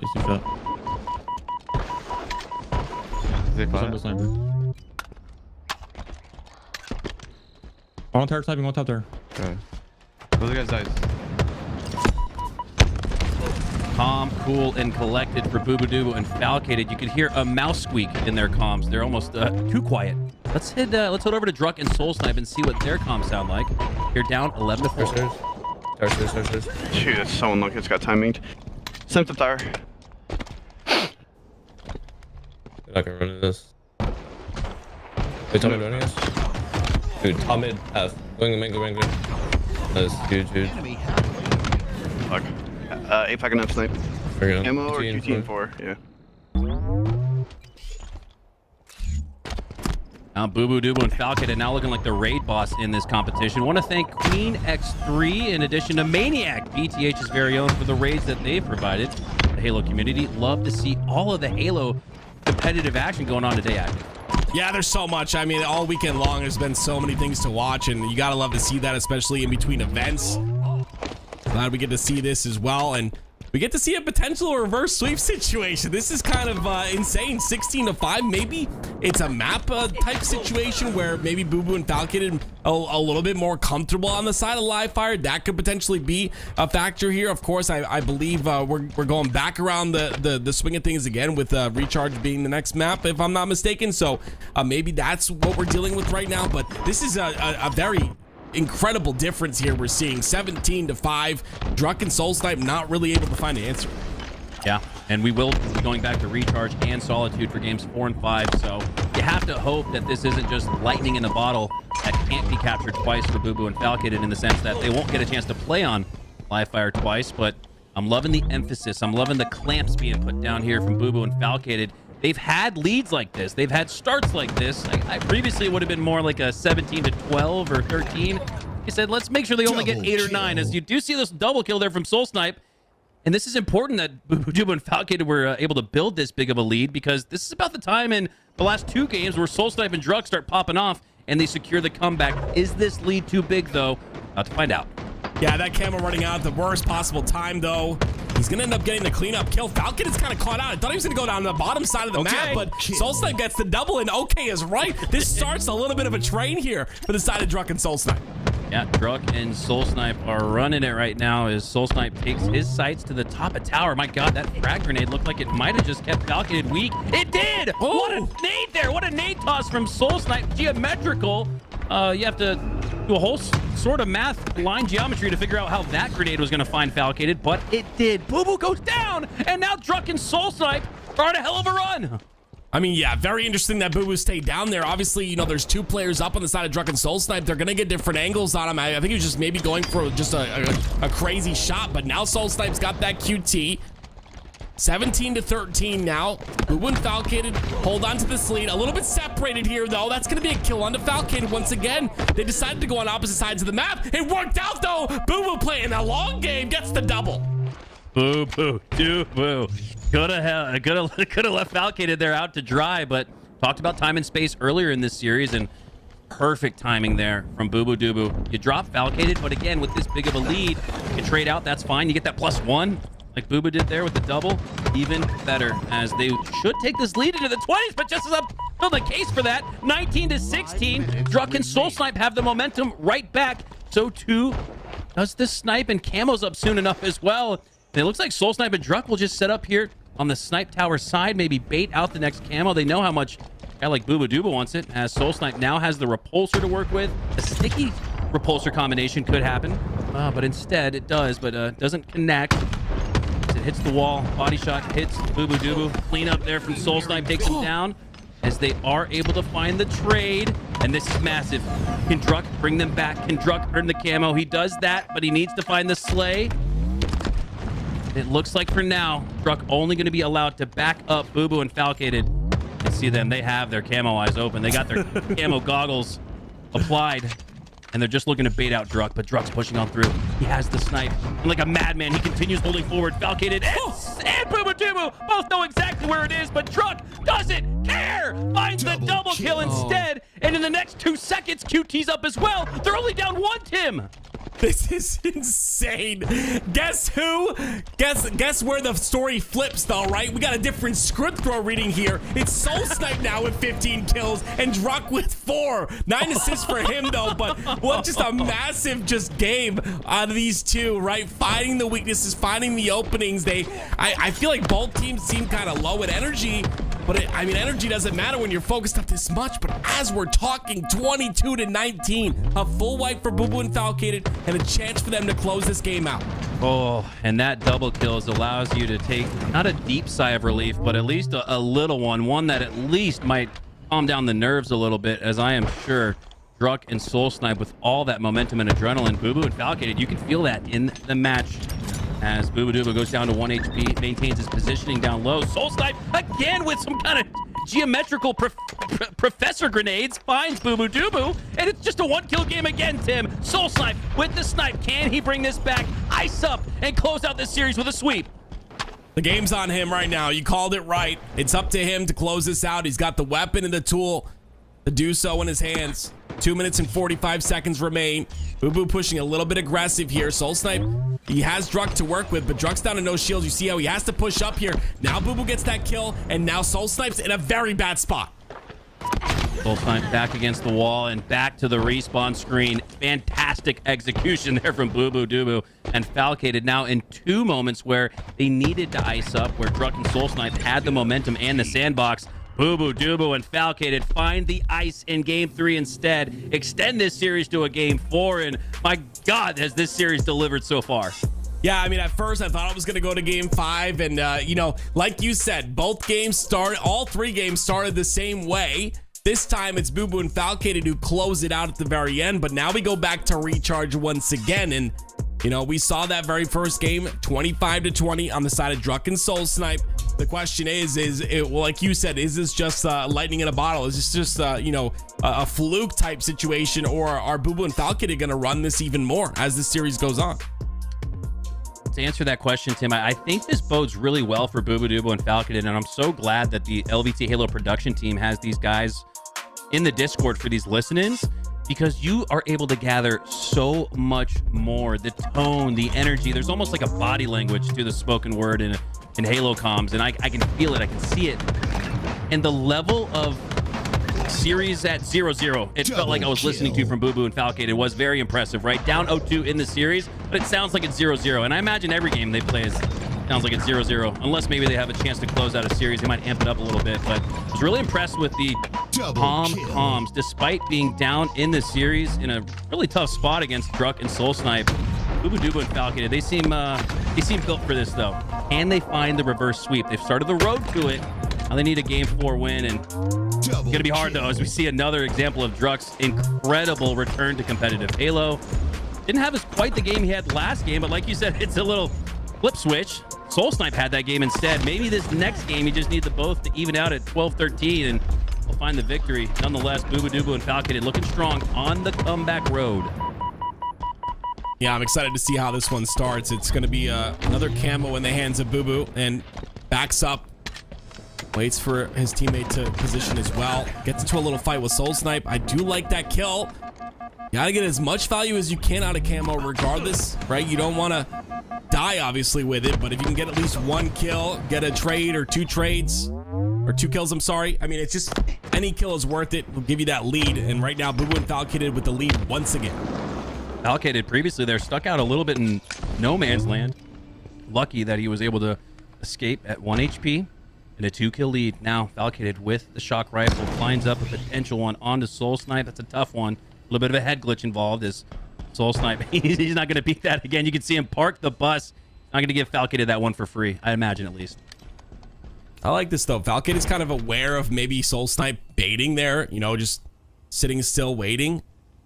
Pace is slowed a lot, which you wouldn't expect with only 2 kills on the board, but obviously with this shock rifle, you want to make sure you don't make any mistakes, any bad moves to give them that early lead. And, you know, Druk and SoulSnipe, they've given them that early lead every single game, essentially. And, you know, when you have that much of a lead, it's just easy to close out.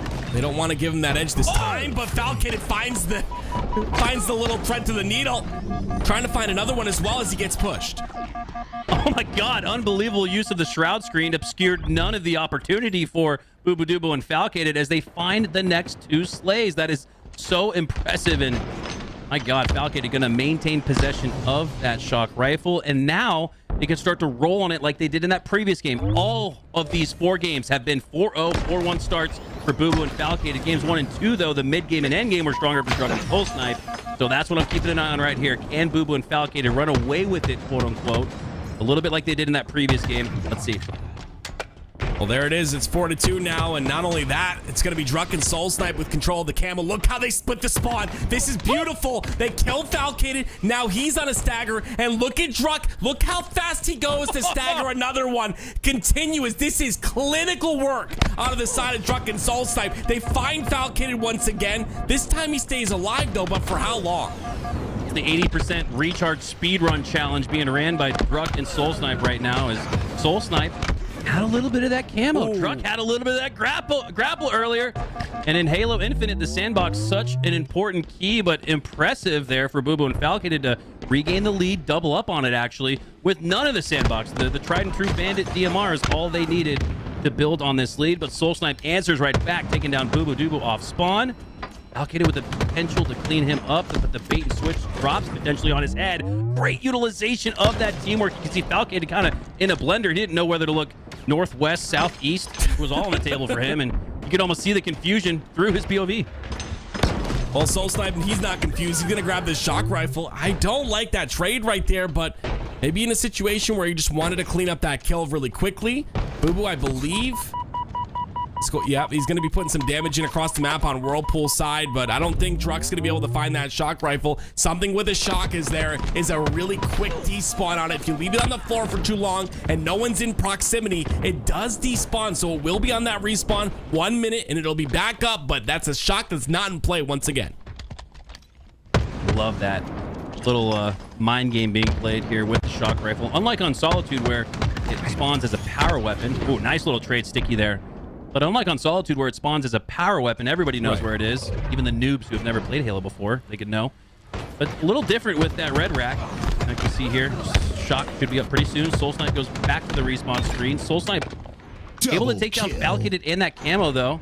Druk with the double kill makes it a little bit closer, and that's something I'm noticing as well. Not seeing as much camo efficiency from Booboo and Falcated like we were in that previous one, as Druk and SoulSnipe have done a good job to shut that down and make this one extremely close. Still just a 1-kill game.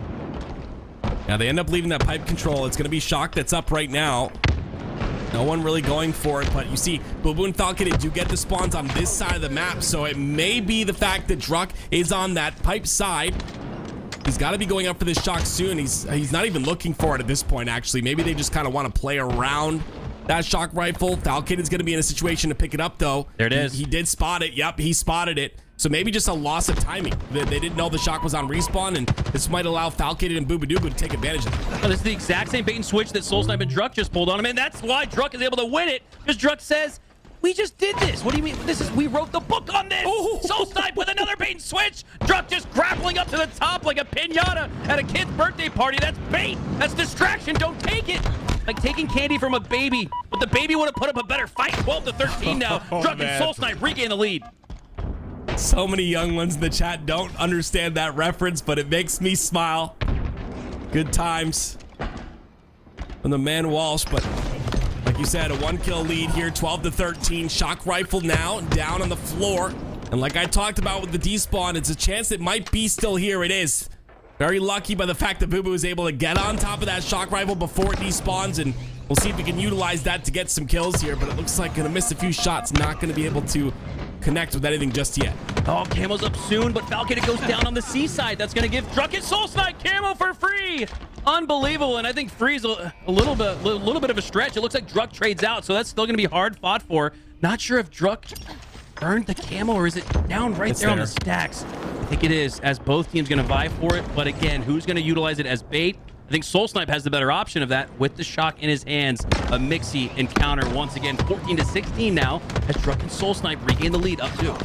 Yeah, they're fighting hard for this, but I mean, Falcated ends up picking it up, ends up getting it, I believe, and he stays alive with it! What? Oh my word! That is massive by the side of Falcon and Booboo. If that's not a stab in the back, I don't know what is. We're tied up at 16. I hope you and your best Halo friend are watching this tournament and watching this match in particular, because the bait and switch efficiency has been, well, let's just be honest, a pure masterclass. You'd have to pay a Medify coaching session to learn this much. Just watch this gameplay and try to duplicate it, because this is the highest form of 2v2, the highest form of bait and switch. We're tied 17-all. If anyone records me screaming like a girl right there, I'm gonna find you and give you a hug. But beautiful. Well, if you hear that peak from you, Tim, you know something great just happened in Halo. So while I know you might not take it, I think all of us will. Beautiful 2v2 action we get to see here, and Druk and SoulSnipe, even with Falcated having that camo, take this lead, and again, it's going to be even fight here. SoulSnipe trying to get that trade out for his trade, but 20-19, they still lead by 1. Shock rifle, though, in the hands of Booboo and Foul. What do you know? End game, 1-kill game. Getting spoiled here on LVT Halo. Appreciate all you guys for tuning in for this epic series. Booboo, Falcated, Druk, and SoulSnipe. Tilt for the Titans as Falcated waits out those grenades. Got a couple more there with the spawn, though. Close by as he swoops in, takes down Druk, and ties things up at 20. What a series. What a game. This is insane. I believe SoulSnipe is going to have that camo, if I'm not mistaken. Maybe trying to find a way in. But the shock rifle in the hands of Falcated, they'll be patiently waiting. Like you said, they'll have their camo eyes on. Druk's trying to make a push, so this is kind of a little bit of a tell, right? You just know this SoulSnipe's around. Druk's trying to put as much damage in as possible. SoulSnipe gets the kill, but he ends up getting taken out. Beautiful trade by Fal, 21-21. Unbelievable play there from Falcated. I believe he was absolute as well. So all you need there from SoulSnipe is a slide through and a quick shot to the tum-tum, and you would have taken Falcated down. Instead, he ices up, and this game gets even more electric. 22 all, 3 minutes left. Could time become a factor with 3 slays left to go? It may.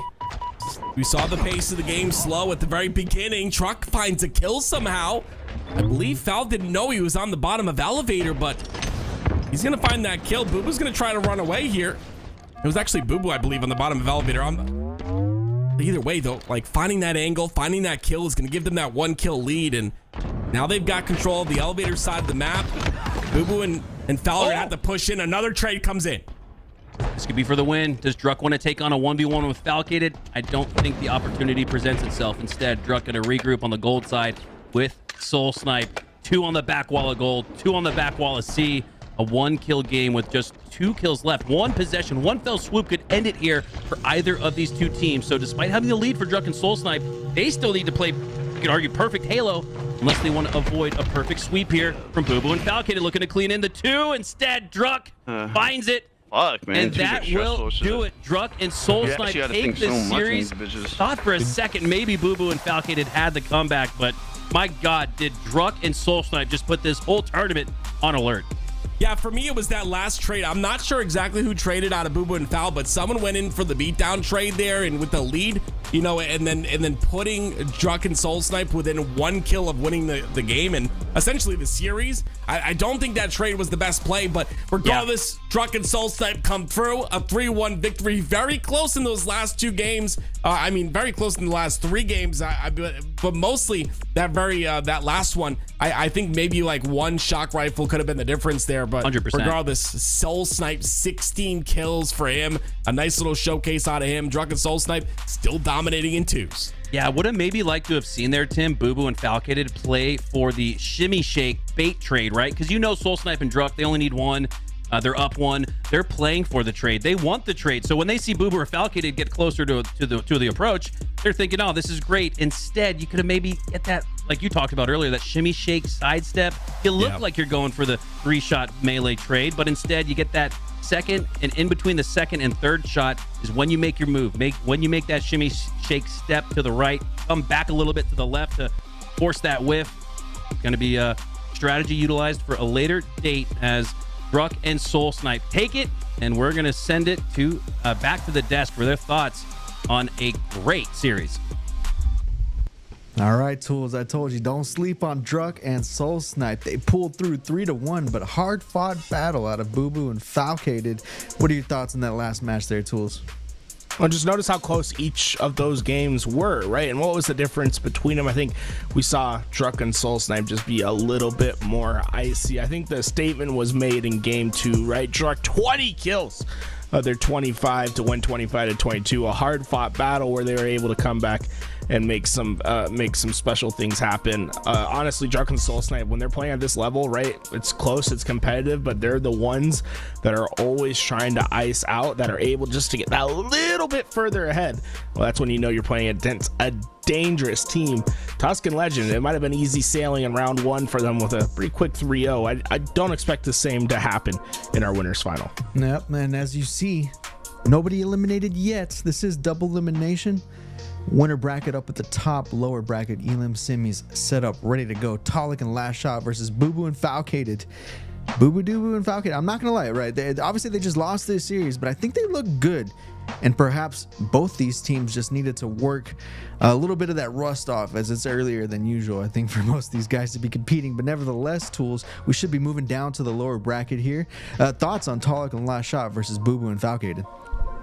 I'd be a little bit nervous on talking LastShot, to be honest. Bubudubu and Falcated, they looked really good. Obviously, it's a shame that they weren't able to push it to 5 and try to win that series, but they definitely weren't a pushover. Taulek and LastShot, I think they're gonna have a lot of work ahead of them. I'd love to see them just get really deep in their bag and try to pull out whatever tricks are available, especially on that Solitude gameplay. We saw it at the beginning. We know they have some special nades. If anyone watched the Halo 5, the Halo Infinite 2v2 at Arlington, I'd love to see some of that action once again. Yeah, if you missed it, you're gonna have to go find it because we were asked to not let that one get out. But yeah, pretty impressive stuff, right? I like I said, I like this duo, Taulek and LastShot. Taulek, one of the greatest individually skilled players in the world, and then LastShot, of course, one of the most skilled free-for-all players, somebody on the come up through the pro scene. I think there's plenty to be promising for these two, but they're gonna have their test against bubudubu and Falcated. Ladies and gents, we're gonna take a small break. We're gonna make sure we can get these guys in the lobby and get everything going for everybody. We'll be right back. Don't go anywhere.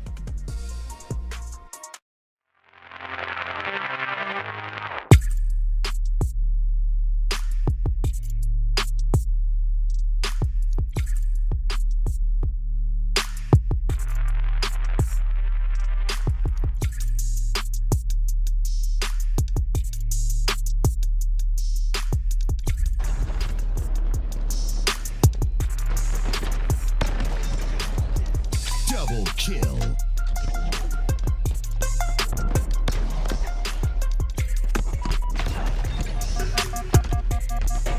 Killing spree.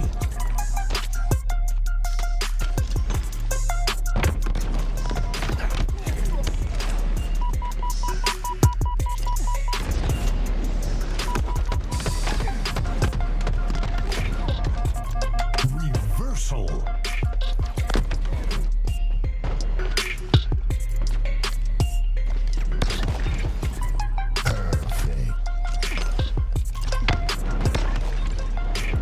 Double kill.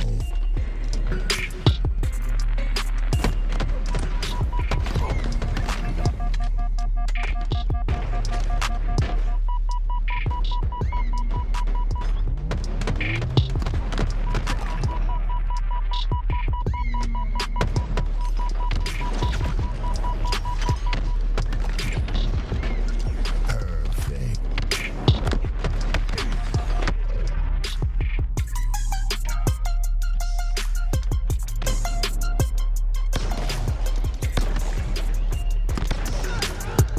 Double kill.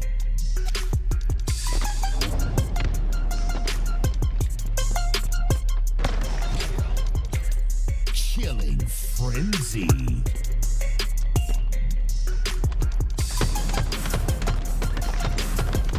Perfect.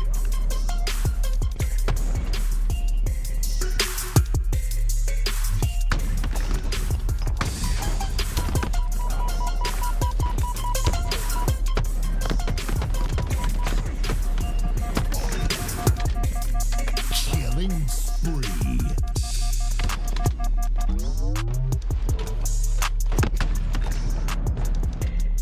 Snipe. Double kill.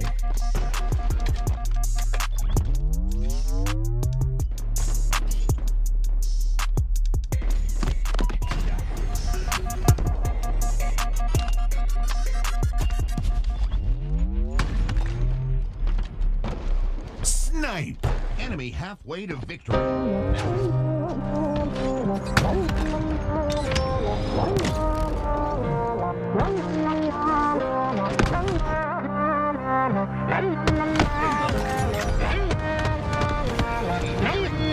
Double kill.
Defeat.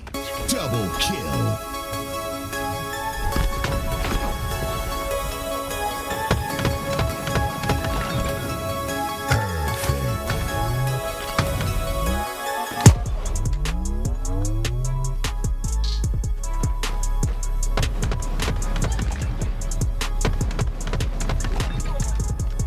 Double kill. Double kill.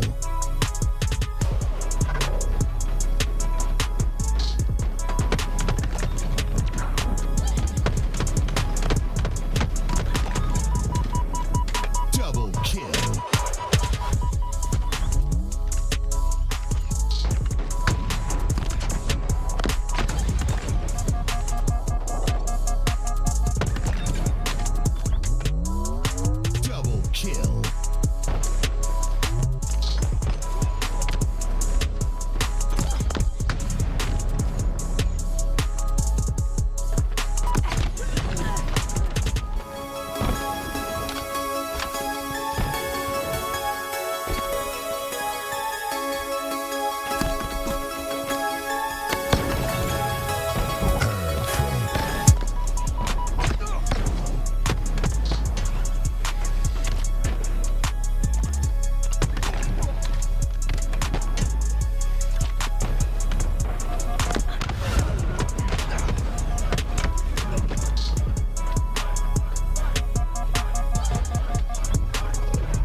Double kill.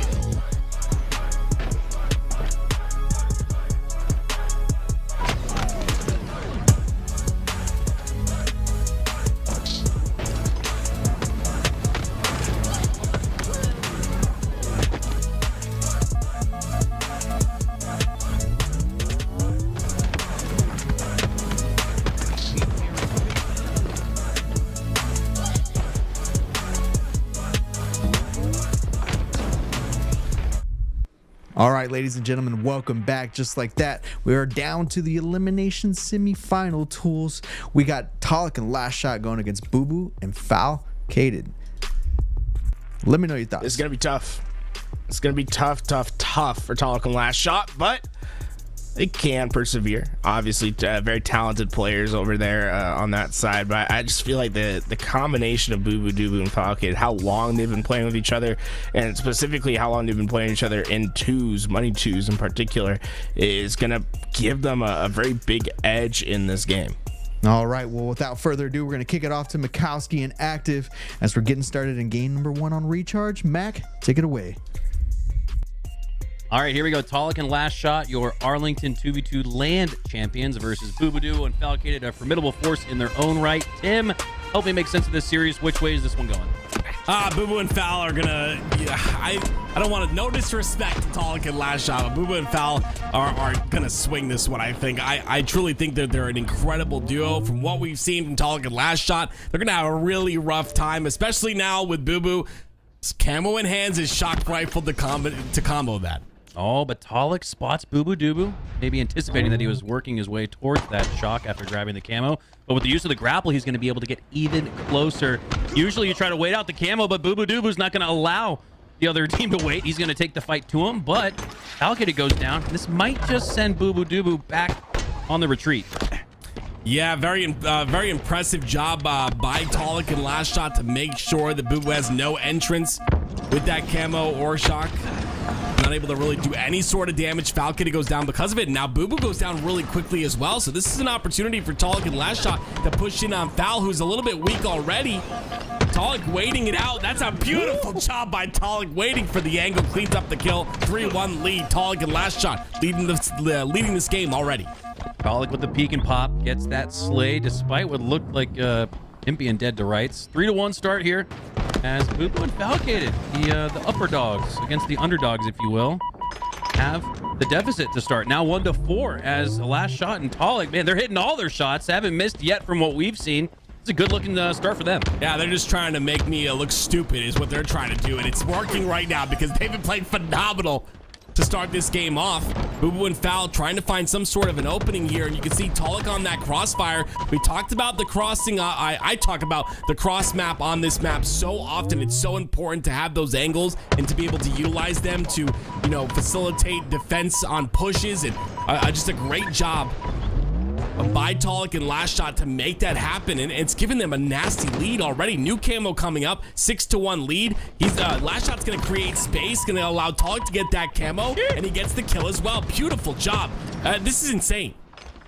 Taulek and LastShot are taking the fight to Booboo and Falcated, and seems to have messed up their pacing and timing a little bit. LastShot gets the camo, but it looks like, oh my god, Ninja almost secured. Instead, Booboo and Foul secure a much needed team wipe as they get back in this one, now down 4. Yeah, just a great job by Booboo and Foul right there. I'm sorry, yeah, Booboo and Foul to kind of minimize the damage, right? That camo could have really turned things on its head, could have really just made things really difficult, but the fact that they end up taking them out, they get 3 kills on the board, and now you can see LastShot and Taulek having a, you know, a spot of tea real quick before they get into this fight. It looks like they're now ready, waiting something out. I'm not exactly sure what, but that shock rifle, a little bit scary. You don't want to put your head in that shock rifle's line of sights.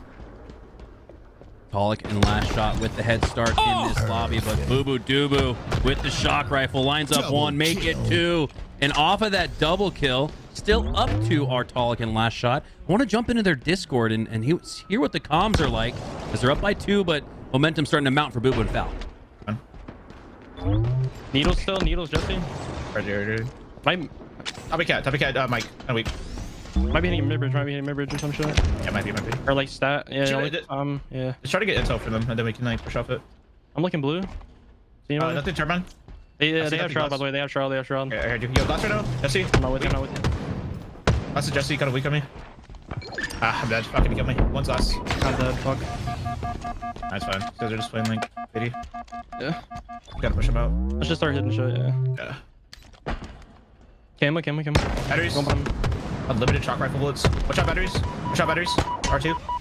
Yeah, went by the train. Turbine going to that main right now. Up here right now. Dude, Jesse died. Nice run. Up here on you somewhere. You might be going for needles right now, needles. Yeah, bottling. Alright, give me Mangler going for camo now. It's on Mangler box. Yeah, so there. Go back. You're good. I'm gonna get you long glass, yeah. Still bottom tower. Watch out, bottom tower. And he just shrimp camo, yeah. You want to C-step, you want to go long haul, he's gonna be honest. Ready to melee? Alright, we're gonna keep the comms rolling here. Booboo picks up the camo. Let's see what their teamwork sounds like. And LVT listening. Control long haul, last shot. What one? I'm just thinking. Spawning him in. Double kill. We should push this though. We should like run at them fast. Alright. Maybe. I'm out of camo. Half wall. Both half wall, one shot. I'm gonna die. Watch out, needles. Needles, the front needler. And half wall. I think you went pipe solid. They saw me, fuck. Run. That's one seat. Bulk probably went for shot. Dude, we can't hit bomb tower. This is him, tell it. Bomb tower weak. Nice. I don't know where. Tried sticking him. He's in tower. Could be my glass. Yeah, he's like bitter shooting me. And top tower. Under red on me. I got a trade. Enemy halfway to victory. I spawned pipes. Hey, Taulek.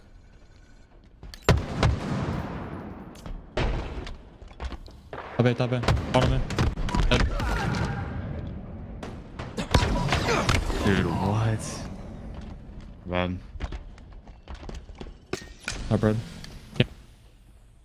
All right, after 2 listen-ins with both squads, we have a tied game, 14-all at the halfway mark, literally on the clock and in the scoreboard as well, just about or so. As LastShot takes his sights on a bubudubu, trying to work his way towards that camo. Bubudubu goes down, does earn a trade out before going down. That's big in a tie game. That's now Falcated in a 1v1 with LastShot. LastShot, though, with the advantage, especially so after that grenade. That's going to send Falcated scurrying away, but LastShot picks it out. Great game sense there from the rookie. And great shots as well, as he helps build a now 1-kill lead Taulek and LastShot still close. Yeah, we've seen a lot of trades back and forth. You can see tons of like 1v1 trades, and it ends up with a score of 16-16. It's LastShot who's had the shock rifle for the entirety of the last minute and a half or so, but he's not going to be able to utilize that shock rifle to get camo. So it's camo now in the hands of bubudubu, and Booo and Fal have a chance now to extend their already 1-kill lead. This could build on it here. Booo with the camo. But it doesn't look like Taulek and LastShot are willing to step onto the dance floor. No. They're going to wait that camo out. Bubudubu not going to be able to utilize any efficiency with it. Thought maybe he's going to work his way towards where they're hiding. And my God, actually, maybe they will. Taulek and LastShot hiding. And I think Falcated and bubudubu picked out their strategy after not seeing any activity or hearing any of it on the map. They pick their spot and choose well. LastShot, though, able to scurry out somehow. And that's important because it keeps it at a 1-possession, 1 team wipe game. Instead, could have been 19-16. LastShot keeps it close, still down 2. They got a chance. Yeah, really great job by him as well to come back and potentially try to trap Falcated here, but Booboo's going to end up catching him out. Falcated's going to get the beat down, and now a 2-kill lead. Camo again coming up in about 17 seconds, so this will be an important factor in this game. LastShot has another chance with the shock rifle. Didn't see him do too much with the last one that he had, so we'll see if he's able to make some sort of an impact with this one. LastShot utilizing the strong side there to stay alive with the shock. Now he needs a strong performance with it if they want to come back in this one. bubudubu earns the camo, now shrouded in obscurity with the use of the shroud screen to boot. As LastShot exactly sure where bubudubu made it out to. It looks like bubudubu's actually maintaining his positioning around camo and now working his way up towards the platform. That threw my timing off. You have to imagine maybe it threw off LastShot and Taulek as well, as LastShot regroups. Taulek does too, reshields, and there you can see that little bit of blur right behind Taulek. He's got to watch his back, but he's not able to alert himself to the location of bubudubu, and bubudubu finds a way, despite the fact everybody knew he had camo, they had an idea of maybe where he was, still finds the backpack, maintains that 2-kill lead as Booo and Fal are in the driver's seat for a game 1 victory. Yeah, Booo played that really well, but LastShot I think played that really well as well. He got that kill on the Falcon. He was able to get the trade, and now it's Taulek with a chance with a shock rifle. They get another trade there. 23-22 now, 2 down, and it's LastShot with a shock in his hands once again. 2 shots to work with. Oh, barely connects with the shoulder, misses the head though. And I think that's all going to be a moot point. Both players should be able to regain and regroup as they do. Falcated on the high side, bubudubu matching up with him. Ooh, Taulek though has the opposite cross, and if Falcated and Booo assume that LastShot is grouped up with Taulek over here on the gold side, this could spell trouble for them. Taulek alerts the enemy to his location with that sticky grenade. Does not stick. Instead, how is Taulek going to play this? His location, sneaky location at that, has now been called out. What's he going to do? Falcade's going to make it a really aggressive push here. I'm not sure if LastShot's ready for it, but Boo's going to have the cross now. They flip the crosses on the maps. You see that right here. It's up to LastShot to stay alive in this scenario. He's taking way too much damage, and Boo's trying to find an opening to push in. He's into pipes. Boo might kill him here. Yeah, he does. LastShot. Oh, he doesn't get away. Yes, bubudubu does earn the slay. I thought maybe we could have seen some miraculous bait and switch where LastShot runs over to Taulek and pulls a couple of weak opponents with him, but instead the lead grows. The camo in the suit again of Falcated this time. 24-22. You can trade your way to victory here. Play smart, calm, cool, and collected like we've seen from Booo and Falcated throughout the day so far. They need just 1. Great job getting out right there. You saw they just rotated all the way through the pipes, give themselves a little bit of a time here to run out that camo. Only 1 kill is needed. That camo is no longer a factor. Oh, wait, it is. They're going to make the push on through. A great job by Booo and Fal to stay back, though. They don't know the nade situation here for Taulek and LastShot. And it looks like Taulek and LastShot just used both of the, all of their nades that they had left. So another push here will be bad for them, but the pipe control, the most important thing, right? They get the shock rifle. LastShot once again has another opportunity to bring this game close, but only 1 minute remains.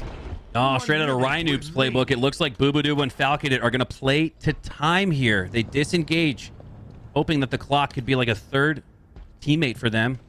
But in that moment, you give up the sandbox to LastShot, who now has the shock in his hands. Can he ice up with it? Bubudubu, Falcated. Their game plan is clear. They're playing keep away. They're trying to bait the opposition in, and that's exactly what Booo does. Taulek looking to chase out some of that damage. Booo Wraps back around the corner, has a sticky grenade waiting for him, and that will do it. Booboo and Foul take game one. I'm going to be honest, I didn't expect it to be that close. Taulek and LastShot really impressed me. They played a different game than what we saw in that series number 1. And to me, it just showcases how close this series might be. 25-22, we move on to Solitude now. And I mean, I'm going to be honest, LastShot, a lot of opportunities with that shock rifle in his hands, right? Wasn't able to find it, just incredible angles. And that just goes, it's not really like his problem. It's not really, because of him or his lack of skill per se, but it's just more the fact that Booboo and Foul playing their angles and playing their positioning really well and just not giving him any opportunity to hit those shots.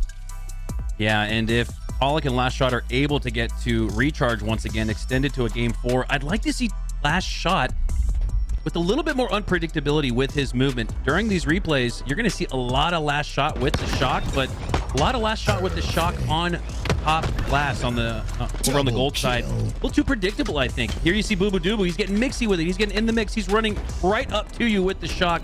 A little too passive, Tim, I would argue, for Taulek and LastShot when they had possession of the shock. And I think that was a big difference in this match. Yeah, I definitely agree with that. Maybe a lack of confidence is what we're kind of looking at there. I think LastShot, we constantly saw him here on that ledge. We constantly saw him there on that glass side. Not even really going the bottom of gold stairs, which is, I think, a big angle. Sometimes you'll see players go to that bottom of gold stairs. It's Taulek here who gets a couple of kills. I think Taulek, if we saw him with the shock a little bit more often in that game, might have saw a different outcome. Again, it's not a diss to any sort of player. It's just a sometimes you're in that flow state. Sometimes you're hitting the shots, sometimes you're not. And at that point, we didn't see LastShot hit as many shots as we would have liked him to see him hit. But I will say, in the first series we watched LastShot at the beginning of Solitude. He got his hands on that shock rifle and he went on a 6-0 run. Maybe we'll see that here out of him once again. Yeah, important to note, in that previous end game, you saw Taulek actually grab the shock and then hand it over to the LastShot. So seems to be part of their strategy, part of their plan. Not to say that, like you said, Taulek can't hit his shots with the shock. He's done that plenty of times. Actually did so in that previous game, but the focal point seems to be on LastShot, hitting him that shock in his hands. Can Taulek and LastShot maneuver and manipulate their way on the map to achieve that sandbox success? Could be a question posed for this match. Camo still up. Perfect shots go into the suit. Taulek and Falcated trade out as we have a 2-1 start. Yeah, we're seeing a lot of 1v1 trades once again, and that's why Camo's not getting picked up. And of course, this Camo, it's not like older Halos where it's on a timer once you pick it up. This Camo will still spawn at that 10-minute mark, regardless of when it's picked up now. So we can potentially see some Camos being stacked here. You can see LastShot potentially going to pick up this Camo a minute late, but it'll be 30 seconds this Camo's running through, and we'll see if LastShot can get any sort of value out of this one. He's got Falcated in his sights. Yeah, that's a fantastic point, Tim. You're right. It does feel like sometimes in 2v2s, you see a Camo pop up and you're thinking, wait, the previous player's Camo just ran out. Well, that's because, like you said, it's not on that recurring player-based timer. It just spawns every 2 minutes nonetheless. And starting to see what feels like a little bit of Camo stacking. Almost wonder if that could be a manipulated strategy. Stack a little bit of Camo, maybe hold it in the back pocket. Getting a little ahead of ourselves here. 3-4 as Taulek and LastShot have built a 1-kill lead. Skill jump from Taulek, utilizing the invisible geometry as he takes bubudubu down with the fist. LastShot pushing in with the grenade, takes down Falcated. Nice sequence there from Taulek and LastShot as they clean sweep through Booboo and Falcated. And what a time where they needed it. 1-6. Now that lead's cut in half. 3-6. Like we talked about, that next Camo coming up in 8 seconds once again. So LastShot and Taulek able to utilize their Camo to get a good little bit of kills here. They've got a little bit of a lead as well. 7-3. No way he goes for this. He does anyway. Those are the things that you hate to see, but it does get traded out, so you can't really penalize him for that. They still end up getting that trade. The damage was done, and now it's a 4-kill lead. 8-4. Taulek and LastShot running away with this one. I think you're right, though, Tim, in the sense that it's not the right time or place to be looking for trying to earn trades when you're down by 2 possessions. 2 team wipes needed to come back in this one. Taulek and LastShot in the lead, and they're going to be able to play with that advantage. It's on Booboo and Falcated, in a sense, to make their move, as unfortunately they've got those back A spawns disadvantageous on Solitude. Taulek, with the use of the Camo, going to be able to manipulate and maneuver his way on the map to stay alive. But LastShot trades out.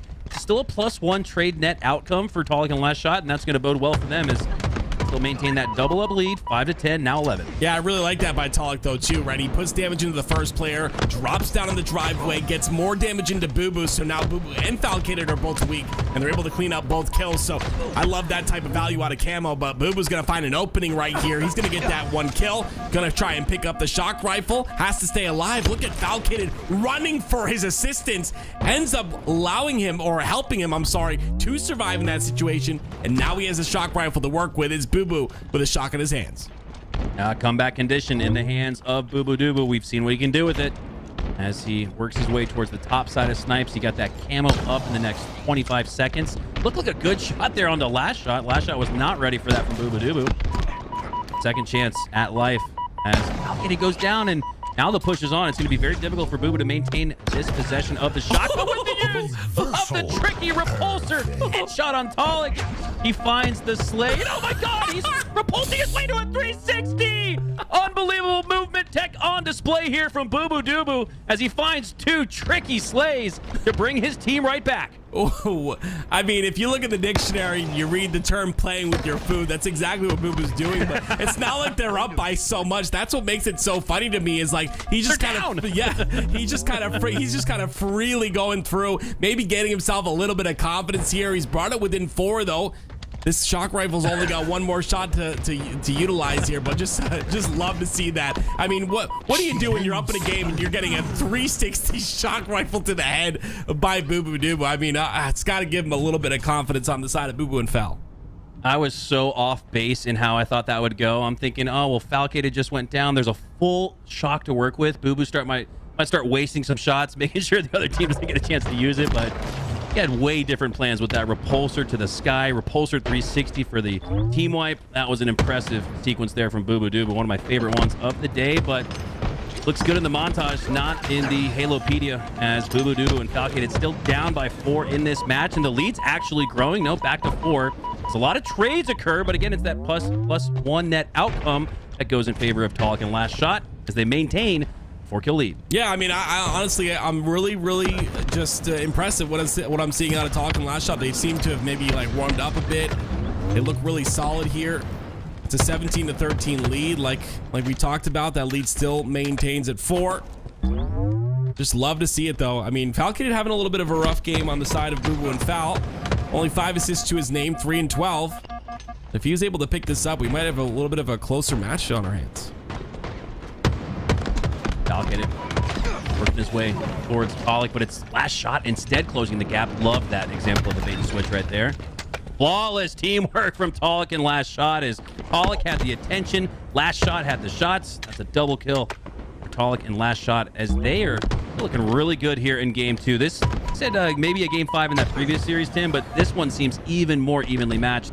I think a game 5 is even more likely in this one, as it's still a 5-kill game though, 14-19. Taulek and LastShot have the lead with this next camo up now. Taulek's gonna end up going down to a nade right there. Once again, it'll be shock rifle in the hands of bubudubu. He's got a little bit of camo left to work with as well. I love that by Taulek, right? He doesn't really show immediately. I believe he does know that shock rifle is in Booboo's hand, so just trying to find an opening to cross. And Booboo, maybe about 5 more seconds left on this camo, is gonna find a kill on the last shot. Beautiful job by Booboo here. This is kind of his win condition to get back into this game, but can he get the kill onto Taulek as well? Not gonna be able to hit this shot, not gonna be able to do any damage either, Mac. Yeah, Tim, sometimes the right play you think is to wait out that camo, but when you play too passive, you end up like LastShot there, kind of standing on an island, stationary, easy headshot there for bubudubu. And with how active Booboo likes to play with camo and shock, it's a little different. You have to play that game of keep away like we saw that last game. You can't just play keep away and then stand still. bubudubu's gonna find you and take your face, as he does end up going down shortly after that.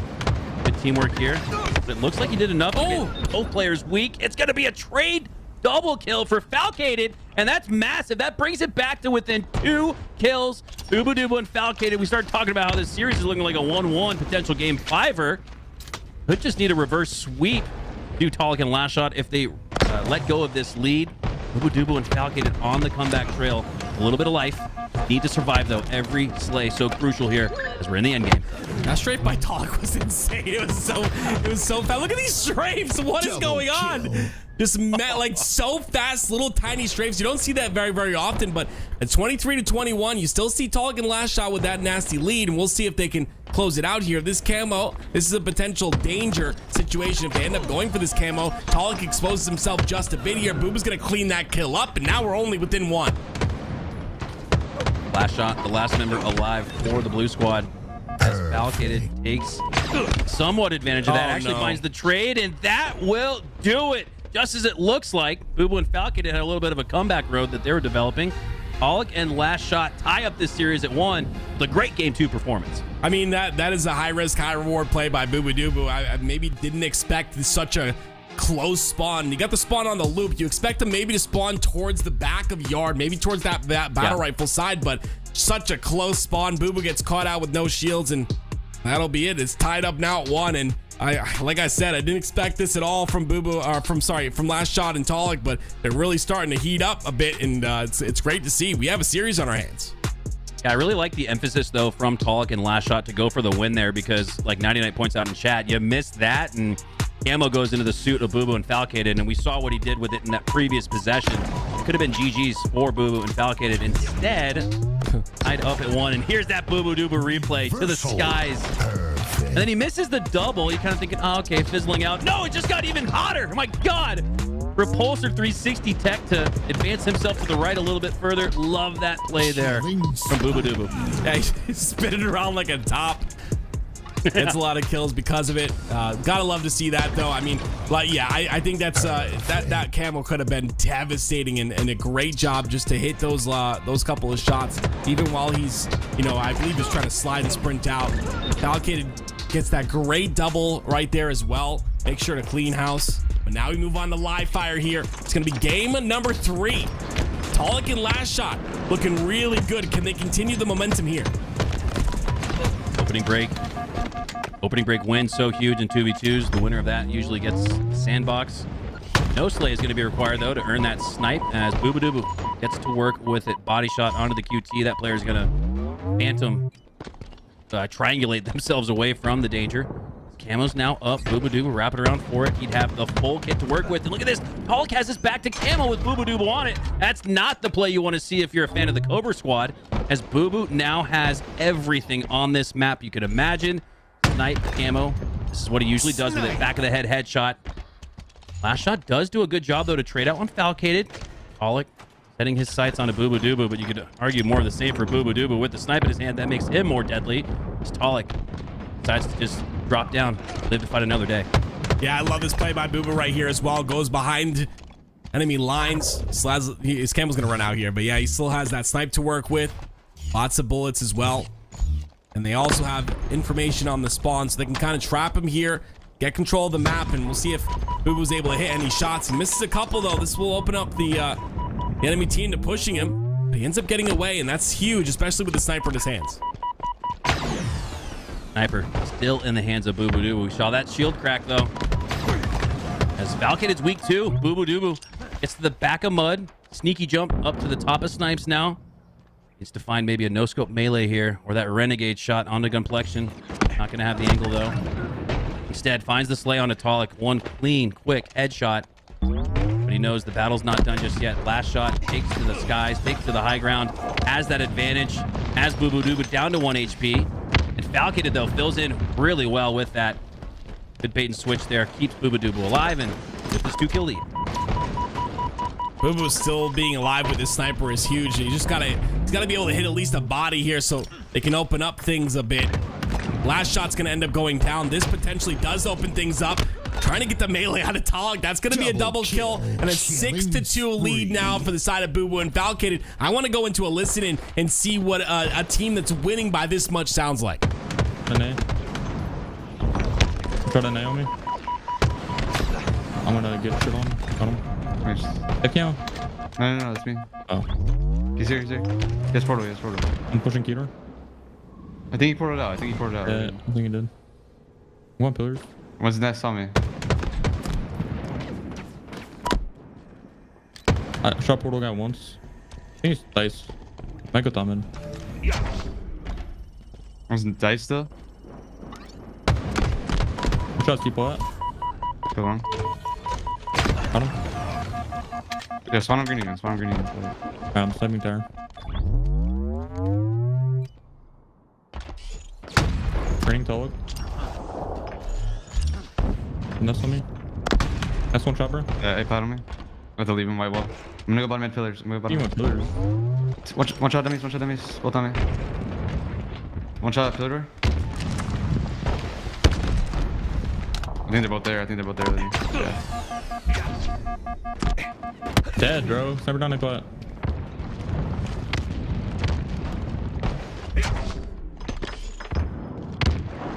That's one mud.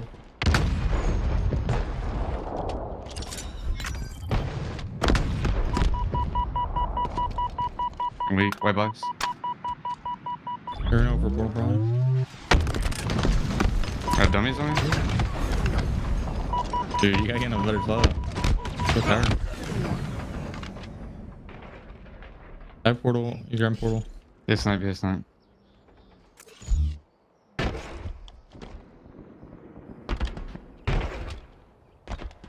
Not as much chit chat as you'd think in some of these listen-ins for bubudubu and Falcated, Tim, but like we talked about during that listen-in, I think a reason why is these guys have the advantage of screen peeking. They're roommates, so maybe some of that communication that you'd normally hear online is just being visualized through the almost LAN-like setup that Booboo and Fal have going on. Yeah, we all know about how it used to be back in the day with no mic to talk, and having those open-ear Sennheiser 555s, right? You had to look at the screen to get most of your information. That's potentially what's happening here. That's why you don't hear as much communication like you mentioned, and it seems to be helping them just a bit. But a beautiful win by LastShot. That's gonna grant him this camo potentially. There will be a tower spawn, but camo in his hands, and I like the fact that he starts running off the pillar as he gets that camo picked up. See what he's able to get in terms of this, and you see again, we constantly see this over and over again. Booboo and Fal running out that camo timer. 30 seconds, you run around the map, camo's no longer a factor. Game of cat and mouse being played here as LastShot looks to find some value out of the camo. Marks bubudubu. Then decides he's probably the best option to take him down. Now Taulek with the grenade. Wow, how did Booboo survive that? It's got to be absolute. He is, as are both Falcated and Booboo. Both go back to the respawn screen, and after a really mixy opening start, everybody back and forth, you see what feels like the biggest lead of the match so far, 10-12 in favor of Taulek and LastShot. Yeah, I love how they're playing this too. A lot, really aggressive. You can see the fast level of just the fast pace of gameplay. You see LastShot gets a couple of kills there. A 4-kill lead. Sniper coming up as well. Taulek's gonna block that A-pit spawn. Allow LastShot to get the sniper freely here, but they're not aware of the player that spawned on the big door. That's gonna be bubudubu. They can take him out. No, he ends up getting the kill, but traded out instantaneously. Movement of Taulek is so fast, they're not able to get away, and now he's gonna potentially get another one on a Falcated. He can clean this up, but Fal wins one. Another kill by Fal, 12-15. Taulek and LastShot maintain the 3-kill lead. I think Taulek thought Falcated was still dipped into the cover of the scoreboard there. Instead, Booboo and Falcated had one to their scoreboard. Falcated jumps left instead of the what looked like predictable right. Love that play there from Fal. As it brings them back down now 3, 12-15 with 5 minutes left on the clock. A crucial game 3, a diet game 5, if you will. As bubudubu has the snipe, has Taulek lined up, gets the no scope. Very difficult, adversity-filled sequence there as bubudubu was dead to rights. Thought Taulek had him, but instead he finds the no-scope. Now down just 2. Pace of game slows a bit. Like you said, down 2, 15-13, but Booboo has the snipe in his hands. We saw him hit that insane shot before. We'll see if he can hit anything else here. Taulek's gonna push aggressively.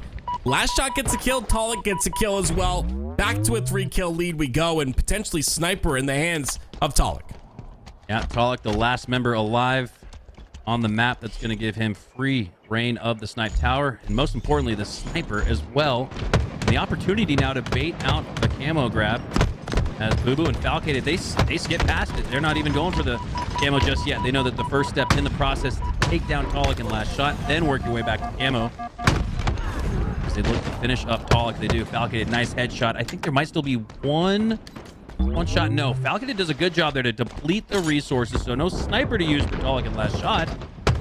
And no camo either. Bubudubu while while Falcated pushed out Taulek. Bubudubu says, I'll go get camo. And that's exactly what he's done. We're tied 17-all. See what Bubu's able to pinch here on the Taulek, who's stuck on the top center of the map. I believe he's gonna get caught out now. Booboo goes for the beatdown first, then the kill, ends up staying alive as well. LastShot's gonna try to look for him, but Booboo gets away scot-free. Now with that camera running out, he's gonna pick up this QT. They can use that now. QT, very important to have on this map. You can pretty much create space on the map for free. There's no risk involved. You create space, you do damage, you teleport back to safety. See exactly Booboo doing that right there. It's not going to turn anything into anything just yet, though. And it looks like LastShot and Taulek now have the QT covered. I don't know if Booboo's going to head back to the cuts. He knows they have that watched as Falcated works his way to top mid. Bubudubu instead on a flank towards the snipe side. I love this positioning. And then with the very remaining moments of that QT still in the pocket, he utilizes it and takes down Taulek. Such a patient play. Bubudubu waited out the entirety of that QT to work with. Almost forced Taulek and LastShot to maybe miss time. The use of the QT is Booboo and Falcated utilize that heads-up play from Booboo to take a 1-kill lead heading into the end game, 19-18, 2.5 left on your clock. Now they trade that 1 kill for Snipe and Tower, and this is going to be a LastShot who is now in a position to get this lead back. 19-18 now, looking for an opportunity. Taulek's pushed up extremely heavy onto Bubudubu, and Booboo makes him pay for it. LastShot not able to clean up anything either, so it's going to be Booboo and Falcated who get their shields back, and the rotation, they'll also get camo control. That just goes to show how huge numbers are. If Taulek stays alive right there, they're pushing that cuts location out with both players 1 HP. Instead, Taulek goes down and forces LastShot to rethink it a little bit. Now he's completely probably rethinking the endgame strategy as Booboo and Falcated now have a 2 team-wipe lead, 22-18, and that's not what you want to see if you're on the blue team. Booboo with another camo. That was really just beautiful right there. It just the ability to kind of pinch those players. They have that camo side control, and now a 4-kill lead. It's going to be Falcated on that QT side. Booboo gets another kill. QT in the hands of Falcated with that shot, with that sniper rifle. I'm sorry, and the 2 kills is all he needs to get the lead in the series here, 2-1. No scopes raining out, but no shots connect. Instead, he's going to switch to that commando. A little bit of, I should say, still half of the QT to work with. So if Falcated does get into trouble, he's going to get out of dodge.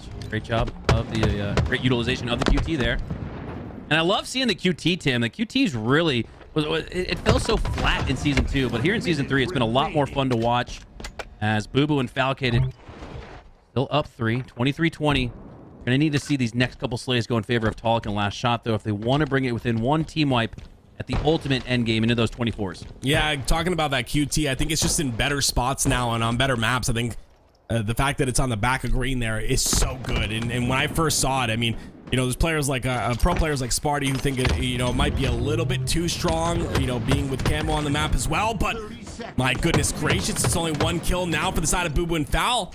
But the clock. 25 they seconds. Don't have the time, Tim. They could have well, I'm not gonna go there, but they could have whatever you can imagine, and they're not gonna have the time. There's not enough time and space on the map. 15 seconds left. You're gonna need at least 20 through 2 cycles, if not 25, 30 seconds through 2 cycles. 10 of those account for just the respawn screen, and that's it. The clock, the ultimate factor, the ultimate third for Booboo and Falcated. As Taulek and LastShot, despite this run at the end, they're gonna run out of time. How unfortunate. Wow. Yeah, that's actually insane. Booboo and Foul running away. They still end up getting cleaned up, but it's not enough. Booboo and Foul end up winning by 1 kill at the very end of that. That's actually nuts. Played to time. Look at these games. Yeah, very close. I'm gonna be honest, I was wrong again. Mac, I was wrong again, and you know what? It might come with age. You know, I'm predicting these things. I'm thinking that I'm right about certain situations, but you know, it's good. The players just come out, they throw the right hook, you know, they throw the left, and I wasn't expecting it. LastShot and Taulek look really good right now, and like you said before, this is maybe that series that we'll see go to a game 5. It's very close between these two. How close, Tim? 3 games, 6 kills separate these two teams. I mean, that is unbelievable. You talk every game on average has come down to the final possession, 2 kills. Oh, and that one, especially on almost a microcosm of it, really exemplified it there. And it's almost like this cause effect, right? Like this occurrence that happens minutes ago and then comes back minutes later and shows its face. That's what I saw there from Booboo and Foul running away from the camos. The extra time that they bled away from the camo was actually in totality what they bled out towards the game clock. So really interesting strategy, really well executed play, game of keep away there from Booboo and Foul as they utilize that strategy to take a 2-1 lead here into game 4. 0-2 off the start though as Taulek and LastShot get the first couple of slays. This is big as they're only down by 1 in this series to send us to that game 5. This one's been back and forth. Which way will it go? Yeah, they ended up winning that first game, right, as well, when we were on recharge for game number 1. I believe Taulek and LastShot ended up winning that one. So, I mean, yeah, all they need is 1. We'll go to a game 5, like you said. But it's going to be Booboo and Foul who try to prevent that from happening. And it's Booboo now with that shock rifle. He's got the grappler to utilize, too. He has information on where players are spawning. It's LastShot here on the catwalk side. Falcated making a really aggressive play on the bottom of tower there, but he doesn't get caught out. He ends up staying alive. Booboo on the long haul side with the shock. LastShot drops right into the waiting scope. Again, perfect reticle placement from these top Halo pros on display here. We saw that from Legend earlier, hardly even having to adjust the reticle to earn the slay. Seeing that from bubudubu now as Taulek has him below. LastShot has the pinch, and that's great execution. Great isolation there on bubudubu as they to work him into a forced 1v2 and start to see a little bit of that. But bubudubu off spawn finds the cross angle. That's a tricky play there from bubudubu off spawn to find the angle right away. Finds a way to keep his teammate Falcated alive. And will he do it again? Falcated doesn't need it. He takes down Taulek instead. Unbelievable performance we're seeing here from both Booboo and Falcated as they're both kind of winning their ones, finding the last shot, baiting and switching cross map. And that's all led to a 2-kill lead. Yeah, beautiful job. 2-kill lead is maintained. Booboo gets the camo as well.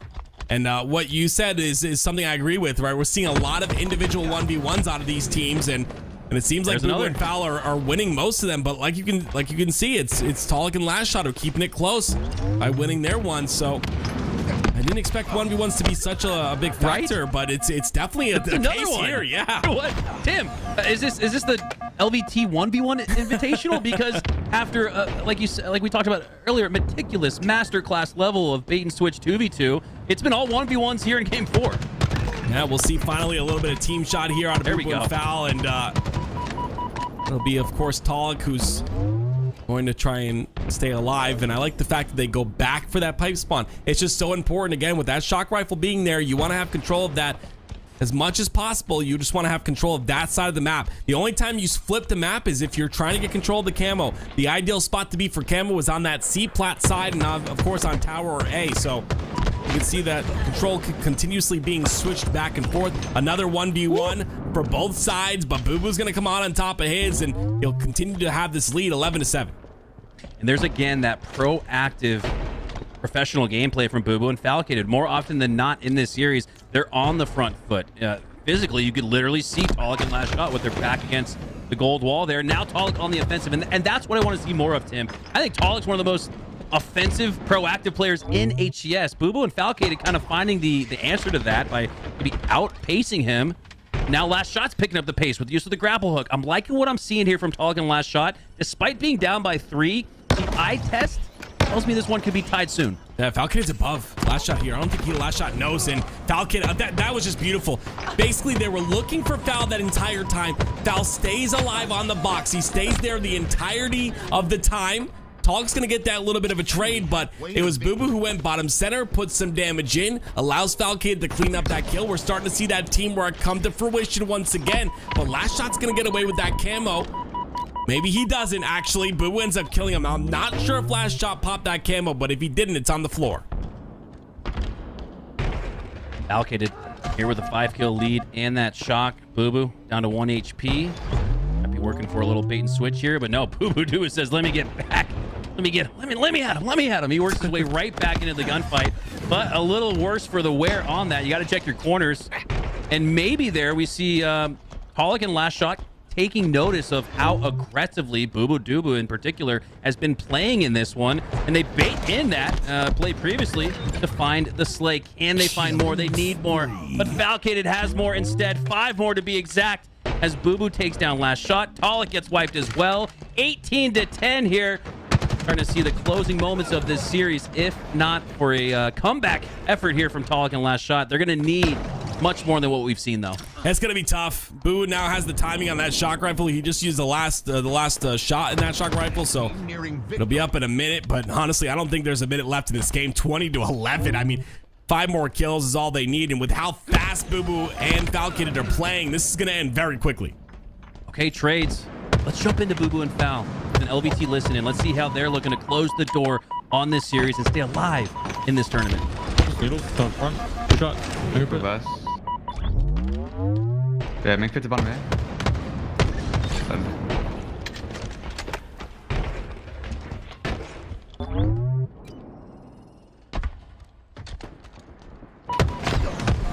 One shot backside left. Yeah, 110. 5.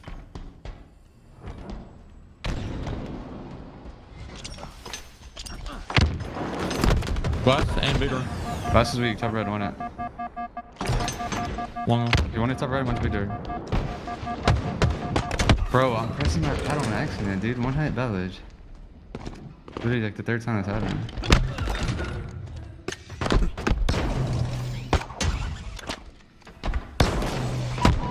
Oh my god. Defeat. Reversal. And there you have it. A little bit more trickery from bubudubu with the use of the equipment, movement tech. Having so much fun watching him today, Tim, as bubudubu and Falcated take it. Any high-level thoughts on that series as we see them advance and move on? I mean, what a way to end that game, right? And the series. Booboo just doing circles around LastShot. Not really. Which way did he go? Yeah, right. You just just above you using grapple. I mean, Booboo looks confident, and it's great to see. Definitely some great utilization of teamwork towards the end of that from Booboo and Fal, so we know what they're capable of. There's a lot of 1v1s at the very beginning of that game, which is where I think Taulek and LastShot felt a bit more comfortable, but it was Booboo and Fal who just kind of utilized, their strength, which is that bait and switch and that teamwork, and it's going to allow them this victory. And then, of course, the play I'm talking about is coming up right here. It's going to be Fal who tries to get the kill. Booboo's going to come in. This is just beautiful, right? The grapple usage gets the beat down here. LastShot, no idea, right? The grapple up above, flips him around. What? Where'd he go? Take it out. Oh, it was too late. Once LastShot spotted bubudubu, it was way too late. And you know what? bubudubu, Bound, and maybe Druk are 3 players that I think of that instantly come to mind that you'd think are trying to, again, make a montage or hit trick shots. That's just their sound version of Halo for whatever reason. And what a treat, Tim, that we have 2 out of the 3 in this tournament today. That is going to do it for us. Any final thoughts from you, Tim, as we hand the mic over to, I believe, Tools? And why not? Oh, no, nothing. I mean, it's just a pleasure to be here, of course. A pleasure casting with you. I don't think we've done this very often, so it's great to get back to casting. Great to cast with you, of course, Mac, and I'm excited to see the rest of the show today. It's going to be a good one. I mean, the teams that are left are some, strong hitters, so I'm excited to see who wins this one. Yeah, I live for LVT Halo Sundays, Saturdays, Thursdays, whatever it is. Speaking of, April 25th, the first open series before London. I saw a lot of players chirping at the pros. I want to see you guys in the open series because we're going to be casting early on, 11 a.m. We'll get some of those early matches. We'll look at the bracket, and if we see your name, we're gonna put you on the LVT Halo stream. So everybody chirping in the chat, just come put it on the sticks. Come sign up for the HCS Open Series, as that'll do it for us. Signing off for Active Mikowski as we send it back to the desk. Thank you guys so much for tuning in. Still half of the tournament to go. Enjoy the rest of it, and we'll see you guys soon. Like Mikowski said, we got plenty to go. Tools, let's take a look at this bracket and let me know what stood out to you in that last game. Honestly, it's just how good bubudubu is right now. Like, it feels like he is playing at a level in which he is just having fun. Whatever comes to mind, he's gonna try. We saw a couple 360s, trying to do some cool movement tech. He just feels really comfortable right now, which is scary for any team that's gonna have to face him in the future. Scary indeed. Nevertheless, we're going to move our way back up to winter finals. We had Tusk and Lqgend, the #1 seed, going up against Druk and SoulSnipe. Old reliable, you know what I'm saying? Druk and SoulSnipe, always our go-to duo for twos. The litmus test, as it may be. Tools, is this the broadcast where they take it? This is gonna be tough, right? It's like I feel like I want to believe, right? And that's where I'm at right now. It's like I want to believe that Lqgend is him, and then that Tusk is one of the best 2v2 players in the world, and that they're not gonna have any troubles. But it's Mikey, it's 84, it's Druk and SoulSnipe. Like, they're not gonna let anything go by. These guys are gonna play fast. They're gonna be playing aggressive. What I will say about this series is expect really fast-paced twos play for both of these teams. And I'm gonna say Game 5 victory, just edging out for Tusk and Lqgend. But I would not be surprised if things go the other way. It's gonna be one that you don't want to miss, ladies and gents. We're gonna take a quick break. We're gonna get into this lobby and we'll get this up for you as soon as possible. The winter final on the other side of this break. Don't go anywhere.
Double kill.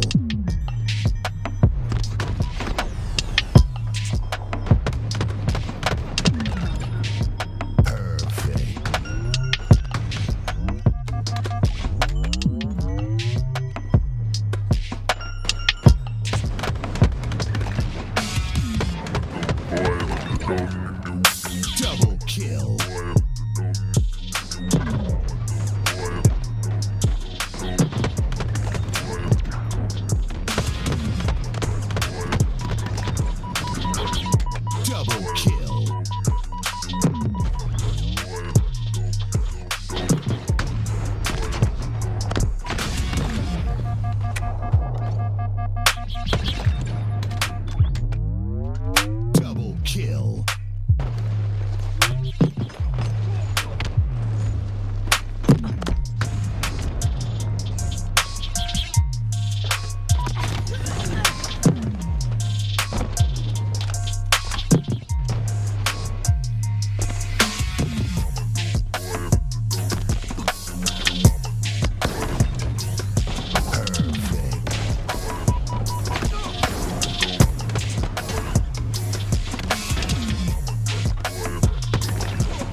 All right, ladies and gentlemen, the winner final is ready to go. It took a while to get all the players rounded up, but nevertheless, we are indeed ready to go with Tusk and Legend versus Druk and SoulSnipe. So without further ado, we're going to kick it to Tools, and why not be reckless to take us through this match. Just 3 more matches to go. We're getting real close to our conclusion. Joining us on the broadcast, Tony, aka Why Not.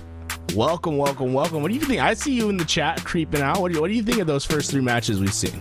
I mean, yeah, I'm coming in for the first time here on the mic, but I've been watching since the beginning of the tournament. It's been really fantastic. I've always been a fan of 2v2 Halo.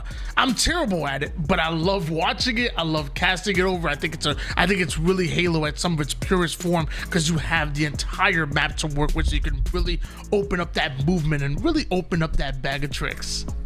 Oh, we have some of the best duos in the game going out today. Tusk Lqgend gonna go up against Druk and SoulSnipe. Legend making his way over to the United States, and he saw instant success. Must be the water in Ohio or something, but first place finish in Arlington. He might just go back to back with the LVT 2v2 Invitational. Here in your winners bracket finals, both of these teams guaranteed top 3 in the tournament, but I guarantee they both want to make it to that grand finals. It's winner takes all, and the winner of this has a huge advantage going into that grand finals. Recharge gonna be our game number 1. I believe we're following the same exact series all tournaments, so they should be warmed up to it by now. Yeah, honestly, it's a huge call for these players to be, okay, this is our best of 5. Build out your strategy. You know it's not going to change for the entire tournament. Some long-range shots coming in. SoulSnipe down to 1 shot, but really not backing down. In fact, Tusk is the one who makes it towards the back Charlie side, and Druk coming in with that shot into the bandit. Now that Tusk is by himself, if he goes down, that means Camo is going in the hands of Druk and SoulSnipe. What you love to see from Druk and SoulSnipe is how fast they play once they get that first pick. They isolate the next player. They know that they do not have to worry about the spawner for X amount of time, and take care of it, get that to a lead. Shock rifle in Druk's hands, you have to be feeling pretty comfortable. That's until Legend comes up with the huge flank to take you down, and now that shock is in the hands of Legend at the moment, who so far has been one of the most dangerous players here in this tournament, if not the most. But you do have SoulSnipe pulling up the rear right now with camouflage. You better be careful, Legend. SoulSnipe, he's on the hunt. Legend gonna be able to team up with Druk, to kill Druk, but SoulSnipe had that camouflage. SoulSnipe needed to find that kill, but Tusk, while 1 shot, was able to get away. Legend, huge to be in that helpful position. Tusk was able to be in that front line, but it was always those peppering shots from Legend that made the difference. A 2-0 start to come in with Druk and SoulSnipe, but seemingly out of nowhere, Tusk and Legend with the huge bounce back, and now they're the ones in the lead right now, and Legend still has that shock in the back pocket. We should see another camouflage come up, so both of these teams going to gravitate toward the seaside, gravitate toward the tower side. More importantly, stay alive. You gotta be up, you gotta be putting out damage if you want to keep camouflage out of the hands of the opposition. Legend the first one to go down in that engagement. Legend was awfully aggressive there with the grapple, and it could have cost him his life, feeling as if he could take on both those players at once. Instead, we see trade splits on either side. Tusk did get 1 kill, but the camouflage is what remains behind. And it's going to be a tough task to find the camo, and it sneaks up. 1 trade in. Druk versus Tusk, the 1v1 as both players hit the respawn. Yeah, we did see Druk make a very unselfish play, putting his body on the line between Tusk and that camouflage, allowed SoulSnipe to get away with it, and he converted it at least into 1 kill, but eventually Druk ends up going down, and the same for SoulSnipe. So nothing but the duos and their bandits at the moment. Tusk finds himself in a non-advantageous position, gonna curve slide his way right out of it. We have a bit of a reset here in the mid-game. Well, Tusk is waiting for information about when he can push. He just split both these players. He'll get the info that there's one that's 1 shot. Druk playing too far away from the teammate. You see the sniper is up. Tusk in perfect position to grab it. He'll be the last on the map for just a second. This should be a free shock rifle for Tusk and Legend to start really putting some distance between them and Druk and SoulSnipe.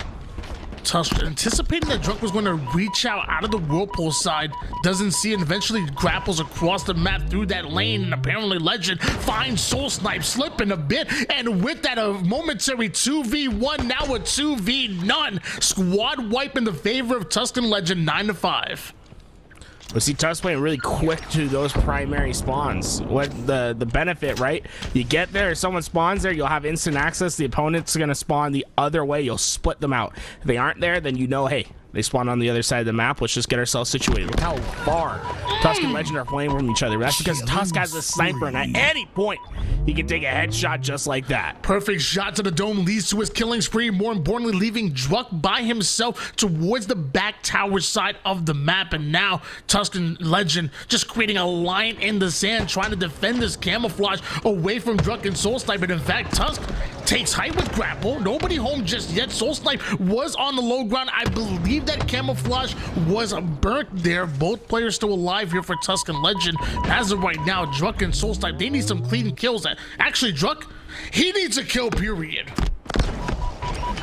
Right now, it's the donut shop.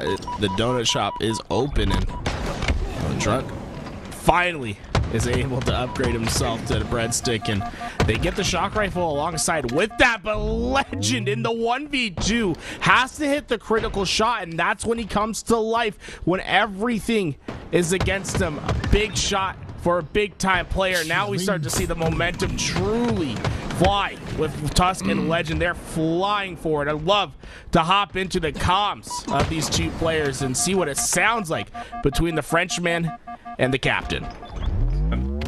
Probably A. Easy, last. Classic. Class the week. T. Be long? I have no idea. Nice one, red. I'm into hell. I push pipes. Hey. How many pipes are in the trap? Hold on. No one. Maybe on me again. Running. No, you was stupid. Okay. I don't see anything. Pipes. Hello. Thanks. Watch out, village. Battery's dead. Nice. I'm breaking. What are you blocking? Okay. Hey, camera 10. Yo, need Hal, one guy. Okay. Pushing Hal. Only red? Yo, that's weak. Yeah, other guy's red. I don't I've got on me, Druk. Yeah, I'm looking. Join me. I got 2 minis, one shot button Thor. He's on the stairs. Maybe on the window. There's a button, this one. My batteries. Use tower, Druk. See weak? Watch it. I don't have help. Hidden. Thor again. Yeah, Weak. Backsy, Druk, I think. I think he's backsy.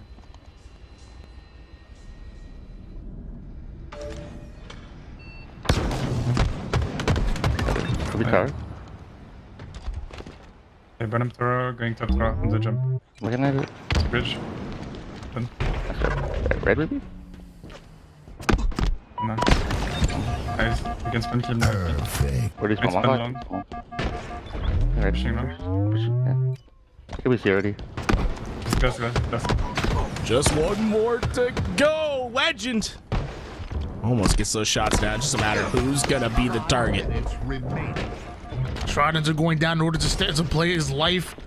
Tusk and Legend not trying to make any mistakes whatsoever, not trying to give them any chance to come back in this game, although, like you said, they were looking for one now.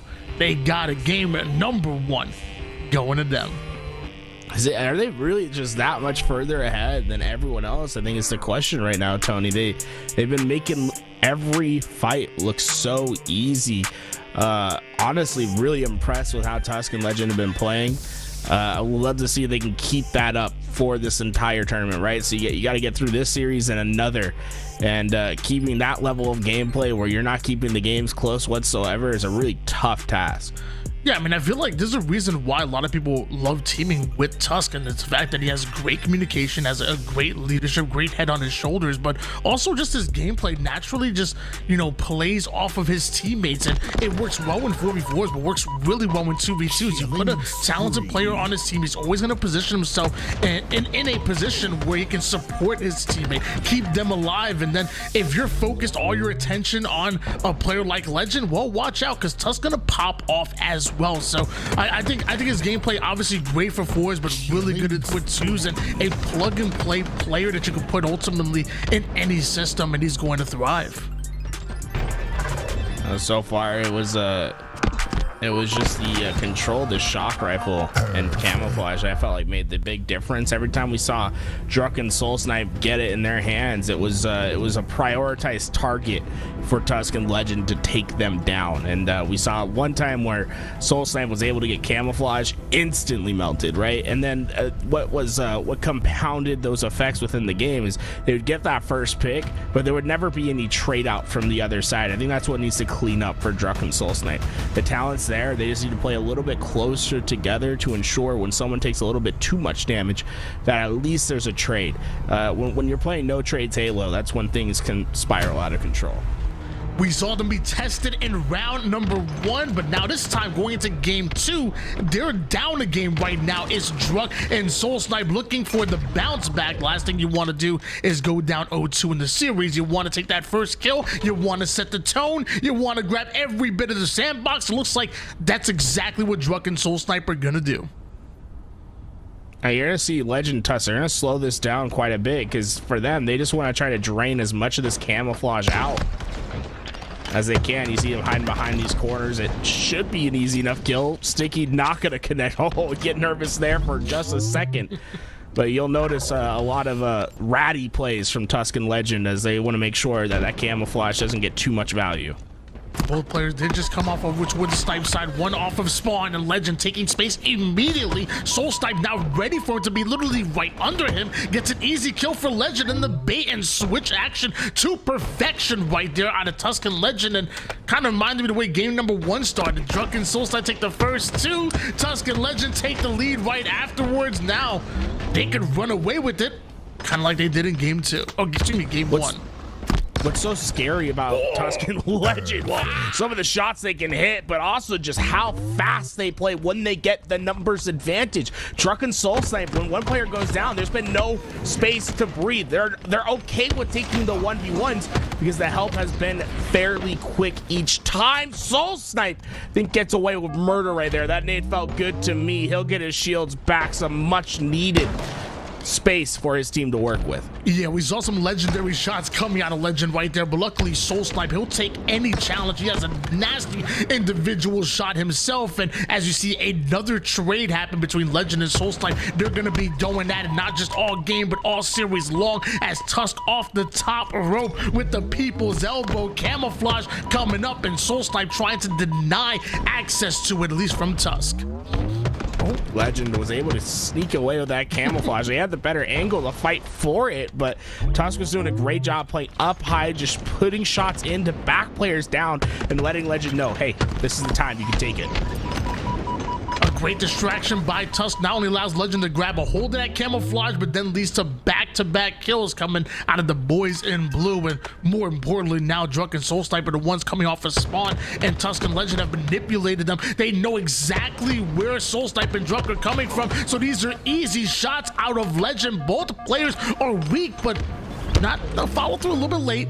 Tusk is now still approaching, still trying to limit the options of Druk and SoulSnipe, and now the information has been gathered. Druk and SoulSnipe gonna get a bit of a different angle. That was so well played, so well executed, and they execute Tusk and Legend. Great way to adapt, great way to counterattack. Monstrous kills from the long-term duo right there, and what I was impressed with was how well they stayed alive. Legend was putting heavy damages down range.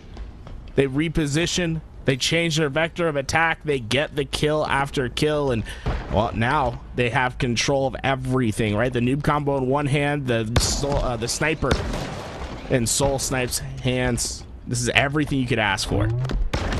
So bit of ammo to work with, and that shock He snipes yet another soul, the SoulSnipe, and now continues to grind forward. Sees Tusk over toward the low ground. High IQ play not to over challenge, knowing Druk was ultimately out of the play, working those spawns, so now backs down to catch a new angle, one that he's going to catch the body shot, take no damage whatsoever. Camouflage about to come up. They're looking for their first kill, but it looks like your teammate's going to be that. Druk ends up going down. SoulSnipe with the answer back, and now Legend working that pole out to the open ground. This is a point 1v1, and we know Legend doesn't lose those.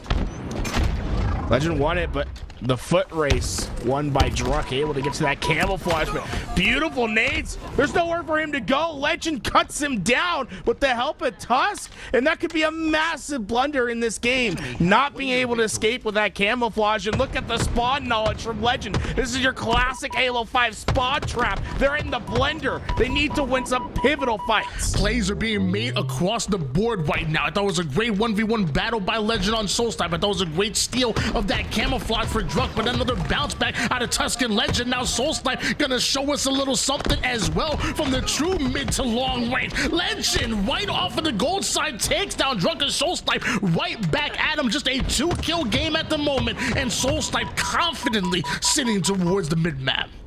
Very impressed with how Druk and SoulSnipe are able to take space in a dire situation. Players from both sides closing in on them. They're able to get away and eventually win the trade battle. And now, just 1 kill away from making this even. Let's hop into the comms as it's all tied up. Druk and SoulSnipe, what's it sounding like? Touch on re. Chicken loop. He's like glass, I just saw him. Yeah, last week. I can't Stand for me. I took a better route. Lucky driveway. Come here, glass. Like, probably nerd. We should go to the posters. Alright. Just 6 lamp. Posters. Posters 1. I'm one shot, bro. Just tell me he's S4. Look at this. It's still S4, I'm one shot forever. One shot's 4, Tusk. Come on, 10, He'll alarm me. Throw your whips in. Let's get to them. I'm coming. That's one nerd. Off one shot. Yeah, watch the posters. Watch the posters still. One just 2, I think. Yeah, watch the posters. Just stand there. 4 Tusk, 1 shot. Heard posters. Jumping up to the Still posters on me, trying to finesse me. S4. One shot S4. One shot garbage truck. Can you get camera? That's good shit, dude. Backward if we Yeah, one thing. Legend just won now. Come get the snipe. Yeah, I'm getting it. I need a Laura. Be stronger, stay stronger. Yeah. Looking at Laura. They could have. I feel like they could have been blue, no? Yeah. They're in blue. They're in blue. Here, Okay. Blue ramp up thrust. We gotta kill this guy together. Yeah, Blue get me, guy. I'm garbage check. Yeah, he's still tall. He crossed on you. I'm there. Yeah, both ramp. One shot. One more. Nice. Give me a second. One shot high ramp. He's in blue. Yeah, I'm looking forward. He's showing you. Still blue ramp on me. Okay. Dude, full shots of thrust. One shot blue. Wow, it's got fucking jokes. Double kill. Last shot. We're gonna win. How much shock does he have? Pretty much full. I'm blue sniping. That's one of those two. I'm trying to look. Yeah, glass, Legend. One shot glass. All right, it's tied up once again. It's been back and forth. Let's listen in to Tusk and Legend. That's a good. I'm on. I have to live. That's where one. That's where Druk. I think it could be on them anyway. Yeah, I'm in blue. I'm dead. Fuck, my bad. Yeah, shock. Oh my god. You're pushy doubled. That's a shook. Me. I won. You should be gold, I think. I think. Yeah, we need camo. We win. I'm going big. Hey, I spawned truck. Yep, one shot John. They go there? I can get my. Come on. You live or not? Yeah, I have come. How many do you got both of them? Barrows. Okay, I needed. He's in blue. Guys in blue. Down 1, but a camouflage to work with. They even it up. This is everything that they've needed. But man, every time, Tony, it feels like Tusk and Legend have gotten that momentum and they're ready to pull away. We've seen a clutch kill by SoulSnipe. It's been impressive to watch thus far. And now it's first to 3, 22 all. LR side controlled by Tusk and Legend. High ground from Druk and SoulSnipe on the other side of the map. Who's gonna get to 3 first? Druk using that high ground, taking a bit of damage here. Wonder if Tusk and Legend are going to be able to get him off of his power position, especially as Shock is coming up. Tusk, that forward player toward the poster side, looks like Legend going to replace him with a slight bait and switch. Somehow Druk is able to stay alive, but Tusk is still hunting him down. Tusk awarded the kill for that one. Looks like Legend is going to be awarded the shot. SoulSnipe stuck on the blue side, trying to do everything he can, and the shot's looking good, but nobody going down just yet, except for him.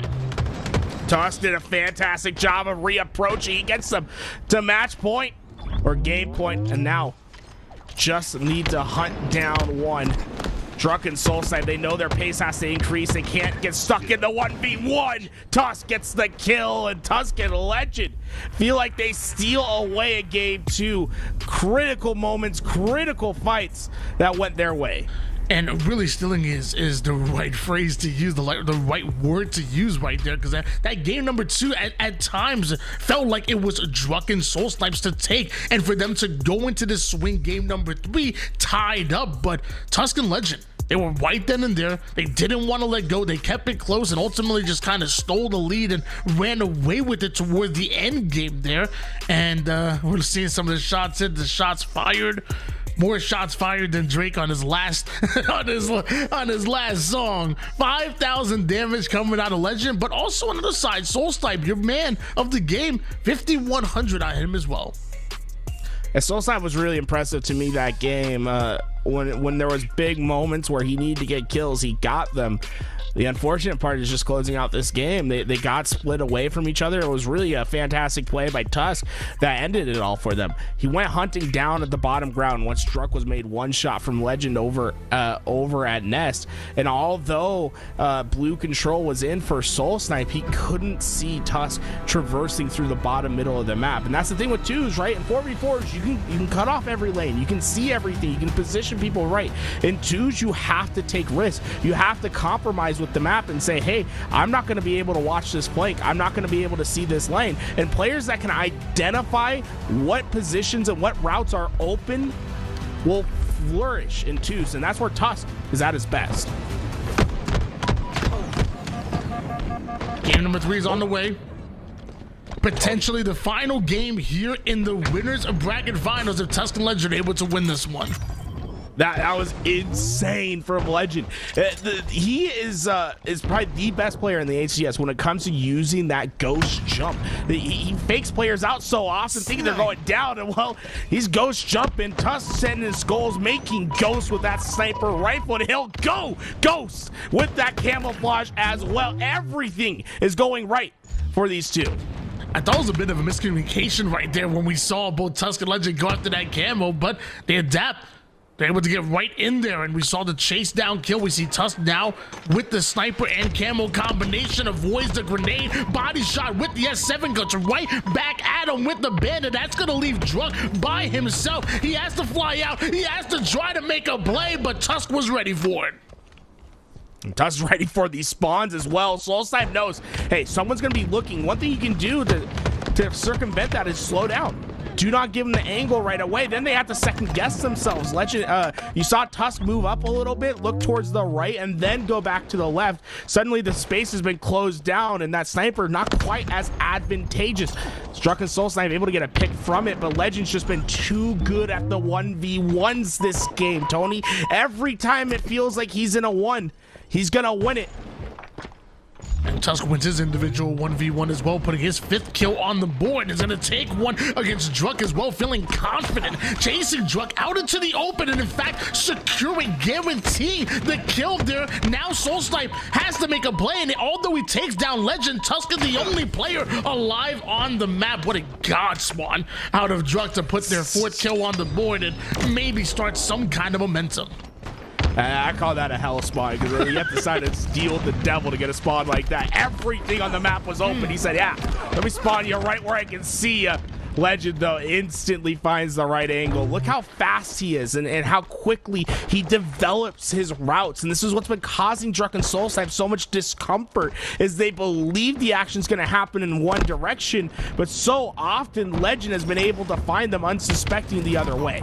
Legend always moving with purpose, never wasting any time whatsoever. That's why it seems like he's moving faster than almost anyone else on the map, on his way to a trade, on his way to a distraction, to allow his teammate Tusk to grab a hold of yet another camouflage, a 13-5 dominant performance in what could be the final game here in the winners bracket finals.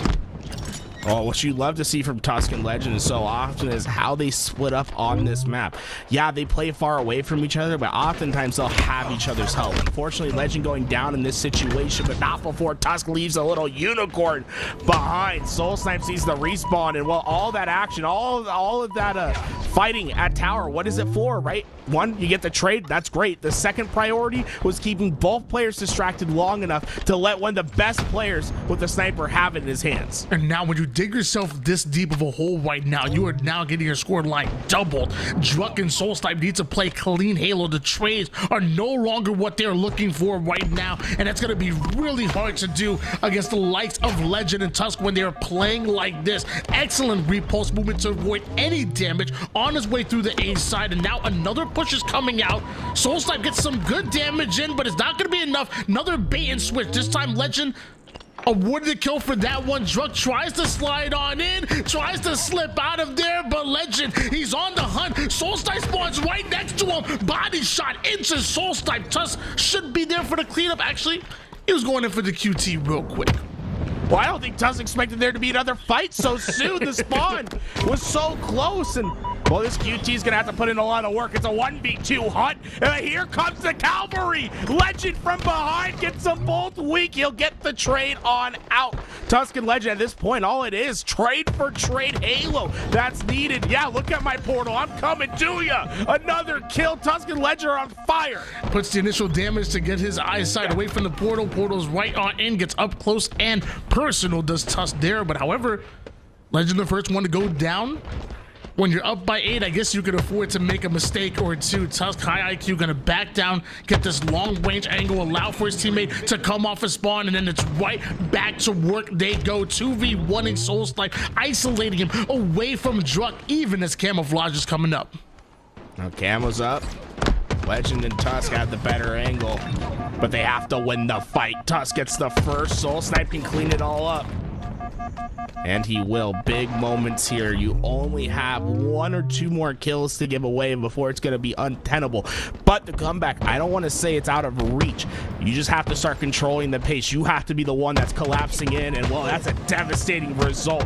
Oh, Druk was left by his lonesome. SoulSnipe too far away. And now this game might be too far out of reach.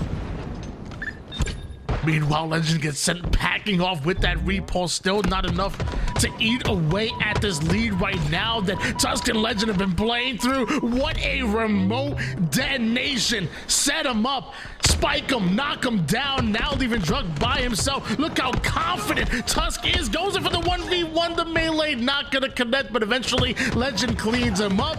And now Legend goes in for the final kill. Tusk and Legend are going to the grand finals, not dropping a single game. It's fantastic. It's a masterclass. It's everything you can ask for when you're watching these two. It feels as if you're seeing perfect gameplay, and honestly, it's a combination that I don't think many in the scene would expect, but suddenly looks like an all-time classic. A little peanut butter and jelly. Tusk and Legend. It's two play styles that perfectly complement each other. Legend has been playing so fast and aggressive and playing for these quick flanks, while Tusk Tusk is always so aware of what he can and can't get away with. He's oftentimes finding the closed off routes to find the better angle and to collapse in at the same time. Their coordination feels like these two have been playing for much longer than they have, and that's the surprising part, right? They out coordinated Mr. SoulSnipe and Druk throughout many of those matches, but you have to think about when Mr. SoulSnipe and Druk started teaming with each other, Tony. Yeah. We're talking about all the way back 2018, DreamHack Atlanta, the last Halo 5 tournament. They were able to get a top 4 finish underneath that Anaheim Pirates teaming alongside Straight Sick and Commonly. And for the next what is it, like 5 years, these two played with each other time and time again. We finally saw the departure in 4s, but these two are some of the fiercest 2s competitors you could ever see, and well, Tusk and Lqgend made it look like quick work. Even the chemistry of these two wasn't enough. Forget handing a loss within the series. There's not a team that has handed them a loss in a game. They have gone through the winners bracket undefeated into the grand final, sitting confident right now. Must be Tusk and Lqgend just using their mastery and understanding of the 2's meta. Like you said, haven't been teaming like like Druk and SoulSnipe over the last some odd years. This is one of the first times that I'm seeing, the first time that I'm seeing Tusk and Lqgend in a 2v2 lobby together, but they are looking so damn good. Again, undefeated through the winners bracket, now waiting in the grand finals.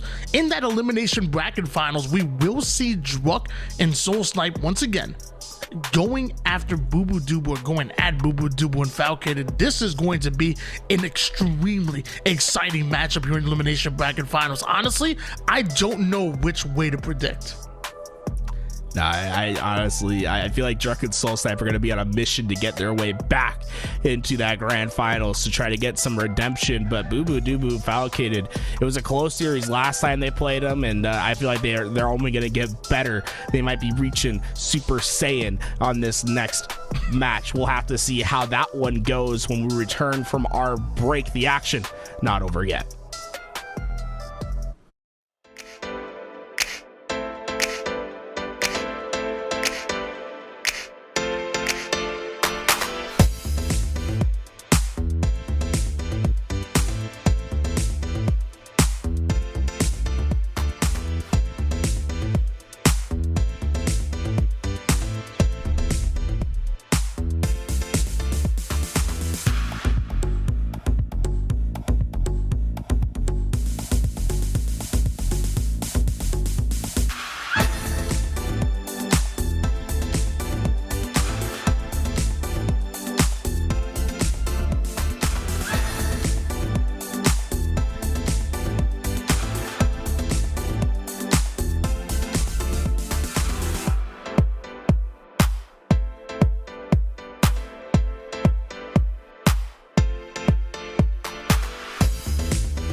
here we go. Next match right on up. And well, this one, it's going to be a tough matchup, in particular for Druk and SoulSnipe. And the reason I say that, Tony, yeah, they've beaten them before, but this other team, Booo Foul, they seem red hot, and they just came off a 3-0. That could have been a little bit demoralizing. I feel like momentum could be playing a huge role in this series.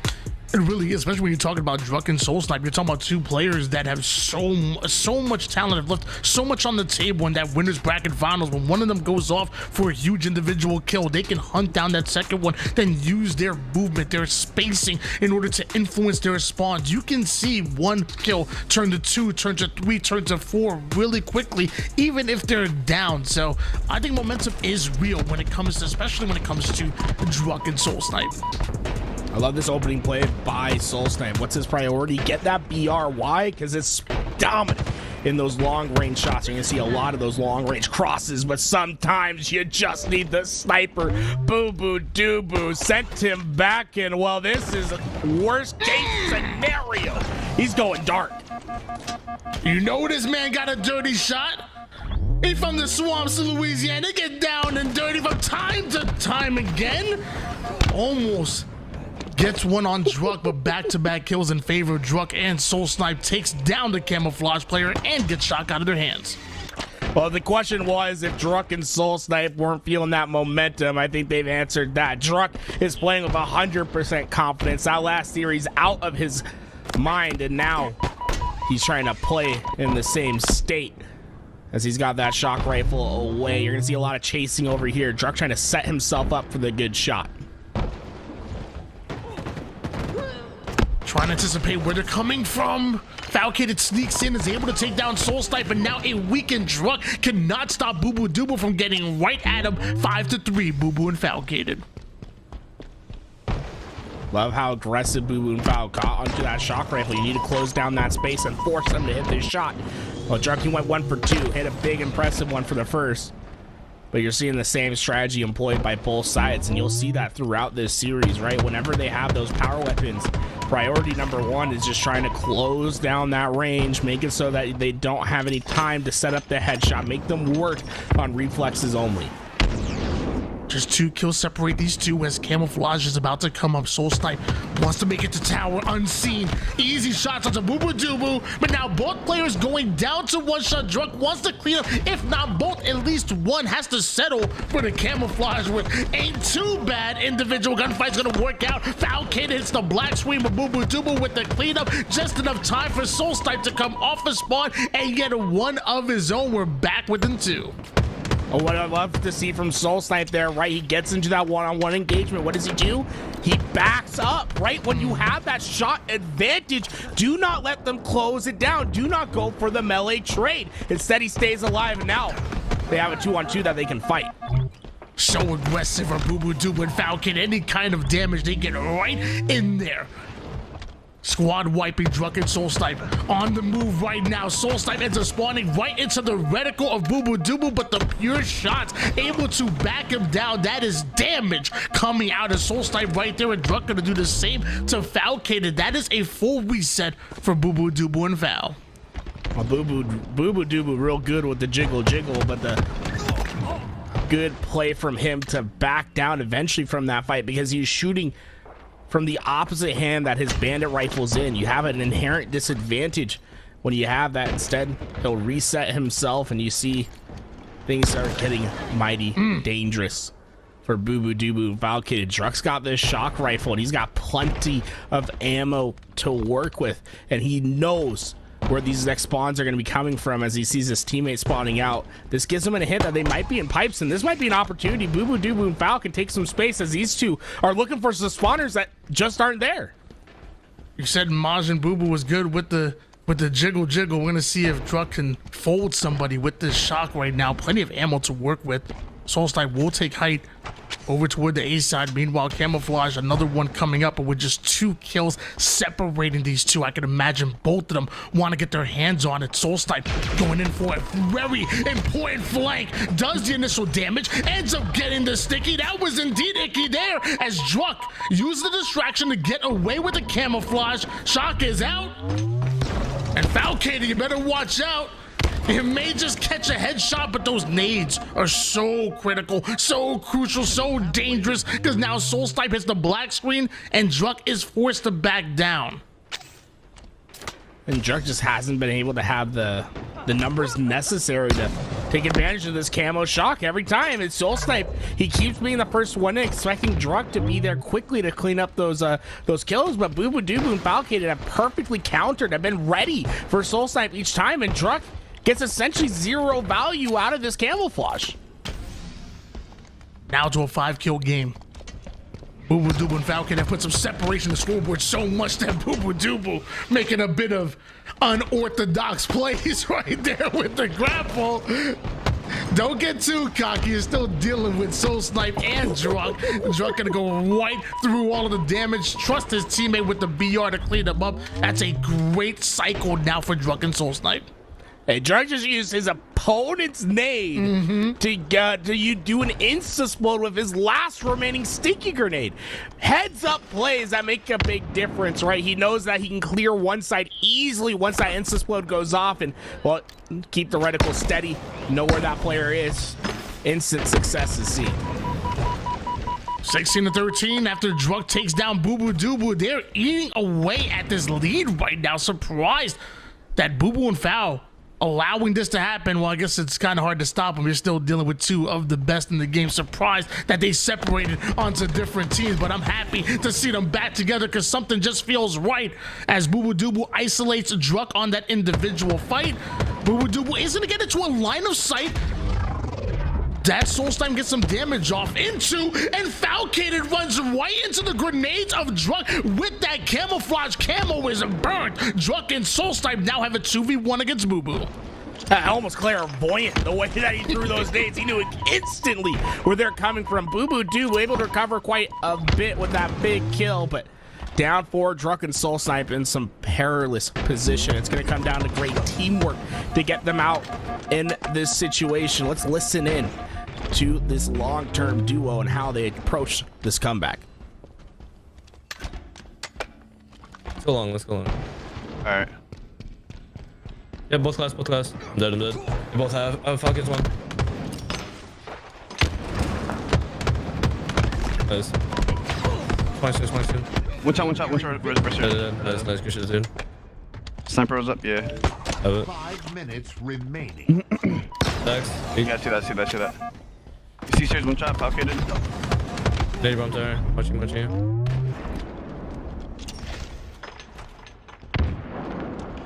Try and clear red.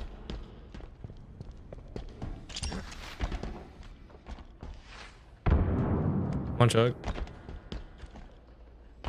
Be red, bro. I didn't watch no cross. I'm hiding, but I'm tired for now. You're good. These guys love doubling up. Yeah. Try and go glass. Sitting long. Be hiding sneaky maybe. One's tower frame. I'm trying to move out of mid. Look up there. I hear one.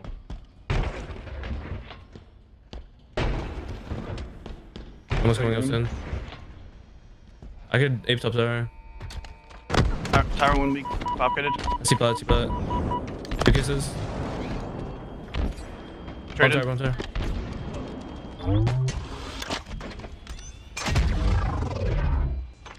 Long.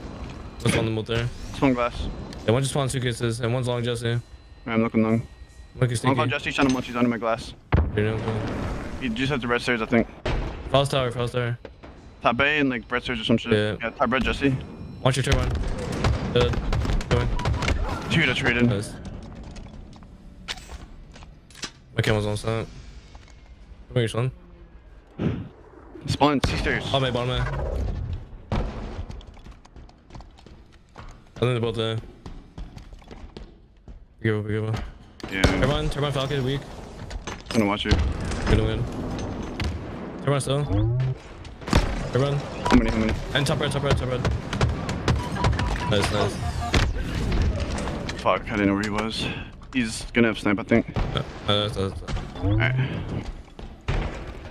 The trades have just been a little bit too much of bubudubu with the green goo gets the job done. 25 kills for him and Falcated to get that 3-kill victory. And honestly, it feels like a war at the moment, Tony. Like, we were looking at this, I was like, man, I felt like we watched 3 games and just one. It was a true back and forth. Yeah, it was so funny. You asked, like, we're still in game number 1. I was like, we are still in game number 1. I had to think about that because, like you said, it really felt like there was almost 2, if not 3 in 1 right there. But bubudubu, the man who ended it, 16 kills, 6 assists to go along with it. That's good enough for an 8.0 KDA out of him. Now, when bubudubu is hitting shots like that, when bubudubu is stuffing the stat sheet like that, bubudubu and Falcated might be the best duo in this tournament if they can continue to get production out of bubudubu like that. I will say, I think they need to clean up a little bit more when it comes to those neutral 2v2 fights. A couple times where Druk and SoulSnipe were able to get that first pick and they're able to claw their way a little bit closer in the game. If they can clean that up, I think they're going to be ready for Tusk and Lqgend. Honestly, it's almost like a blessing in disguise that they went down to that elimination bracket first. Obviously, I mean, they'd prefer to be in the winners, but it feels like now that they've gotten a couple more games than other teams underneath their belt, they're much more poised to take on whatever comes next. Well, still standing in their way right now is Druk and SoulSnipe. If there's any team I'm never going to count out, if there's any duo I am never going to count out, it is 100% them. I think Solitude happens to be a map that maybe favors their gameplay as well. I mean, going all the way back to Halo 5 2v2s, they were about it, but so were bubudubu and Falcated. Falcated on the hunt, goes right after Druk. SoulSnipe taking down Booboo, so a momentary 1v1 over the active camouflage spawners should be coming up soon. The question is, where do the spawns happen? Look, bubudubu just got a god spawn over at the LR hall. Druk shuts him down though on the other side, and with the 1v1, that might be one of the longest 1v1s you'll ever see. Falcated's the one that came out on top, and with camo being down, this is huge opportunities, but Druk, he shut down Booboo, now he shuts down Falcated, and he keeps his team in advantage. Now with the thruster in the back pocket, camo on his body, this is a huge opportunity. Normally those grenades are enough to keep you away from a line of sight off of camouflage, but Druk has that movement. He has those mechanics. He is so tough to time and counter as Druk is able to take down Falcated, leaving bubudubu by himself, and a back smack from SoulSnipe not only takes him down, gives them a 3-kill lead and gives SoulSnipe a sniper to snipe souls with. Oh, Falcated stuck, and I'm honestly a little surprised at how aggressive Druk's playing this, because SoulSnipe didn't have the help. He was only looking at taking down anyone that came to help, and I kind of like that strategy, you know, Tony? And sometimes you got to be like, hey, you're going into the octagon, go get the knockout. Well, we saw Druk, he's been sleeping everyone thus far, and SoulSnipe's been right behind him getting important kills. This has been a huge lead early on for this team, and honestly, I want to hear what it sounds like when you're making this bounce back, when everything's starting to go right. Druk and SoulSnipe, let's dive deep into their comps. By the way. One dip. Come on, go for Look at top hill. LR with us weak. LR and top hill. Top hill, top hill. I have nades on top hill, it might be weak. What's on your head, bubudubu? What's on your head, Jesse? Watch out, poster stairs. Yo, throws. Yes, throws. Going for camo. Yes, throws camo. He's trying to grab throws. I spawned He's popped it. He's popped it. His camo's out at 9-10. Alright. He's gonna walk at this from top end. Nade flounder. I'm ready for a B-tone. He's like high blunder or some shit. He's top dip with it. Flounder. One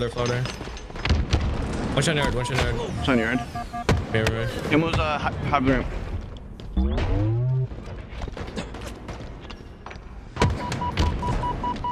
On me. This one yard. Yeah, peek high blunder. Watch out. Yes, throws. Jesse's probably playing for Shug. He's just That's far. I'm trying to look at Shug. I'm trying to blue Mike. I'm looking to make it aped. That's 2 on Shug. That's 2 Might be type 1 or something. Blue on me, I hear him. What, weakest 2 in top Flounder weak. What's on my blue? Yeah, that's 4. One shot's 4. I'm pushing this guy. That's one. One shot's 1, yeah. He's still 1 shot, I get the make. Nades. Grab that. I'm pushing up posters. Dude, post the stairs, one shot. Alright, I'm coming up. Still post the stairs. Nice, good shot. Just 1 yard. Yeah, it could be our large top gold. Enemy halfway to victory. He's high blue window, dude, high blue window, wow. He's jumping out top dip. Weak U-turn. Truck weak. That's one just top down. Truck and S2 both weak. Alright, yes, snipe, S4 jump. S4 sniping. Still S4 sniping. Blue fella. Things have suddenly changed. Bubudubu and Falcated with the sniper. Let's hop into their comms as Camo comes up. In the yard on me. Back tram. I never saw the other one, dude. I think he was in yard. I'm mid on camo. Fuck! LR snipe. One is camo.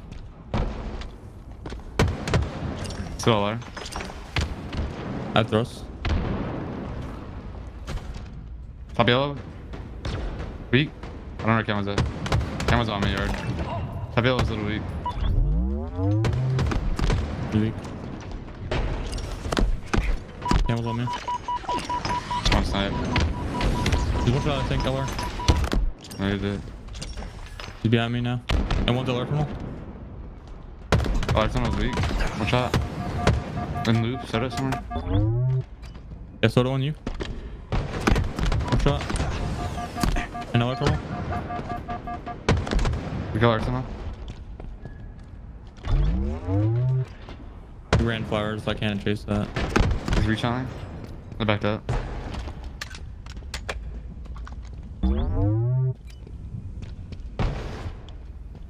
Maybe type yellow above us. Both flowers. Nice. Go on. He's like marketer maybe at the bottom. No, he's flowers. Here. Cam 130.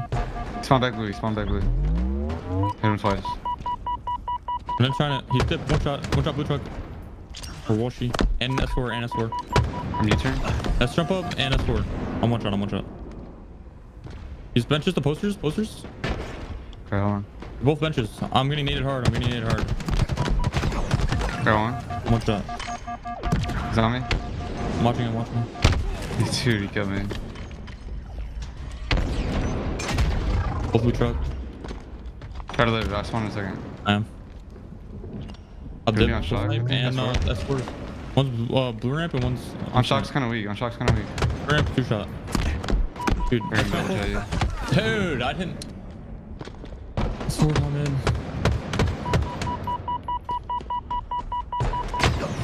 Time is a little weak. Just failing this game.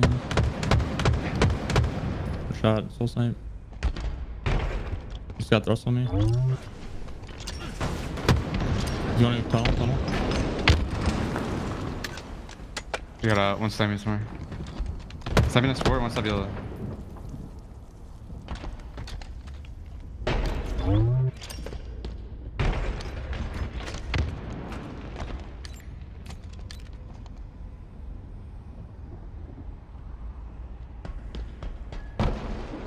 I think he's still top yellow in the corner. There's one shot LR. One driveway priest. One shot. Sniping posters. Weak. There was one shot driveway. Yeah, he backed up driveway. He's at the rest back tram somewhere. That. Blast on me. Shot. One shot LR. One shot still. Kept on one. Where you He might spawn there. Or nady. Back tram. We have shot in the back. Nice. We're getting right now probably by SoulSnipe. One shot SoulSnipe. Blue. One shot. Going all max.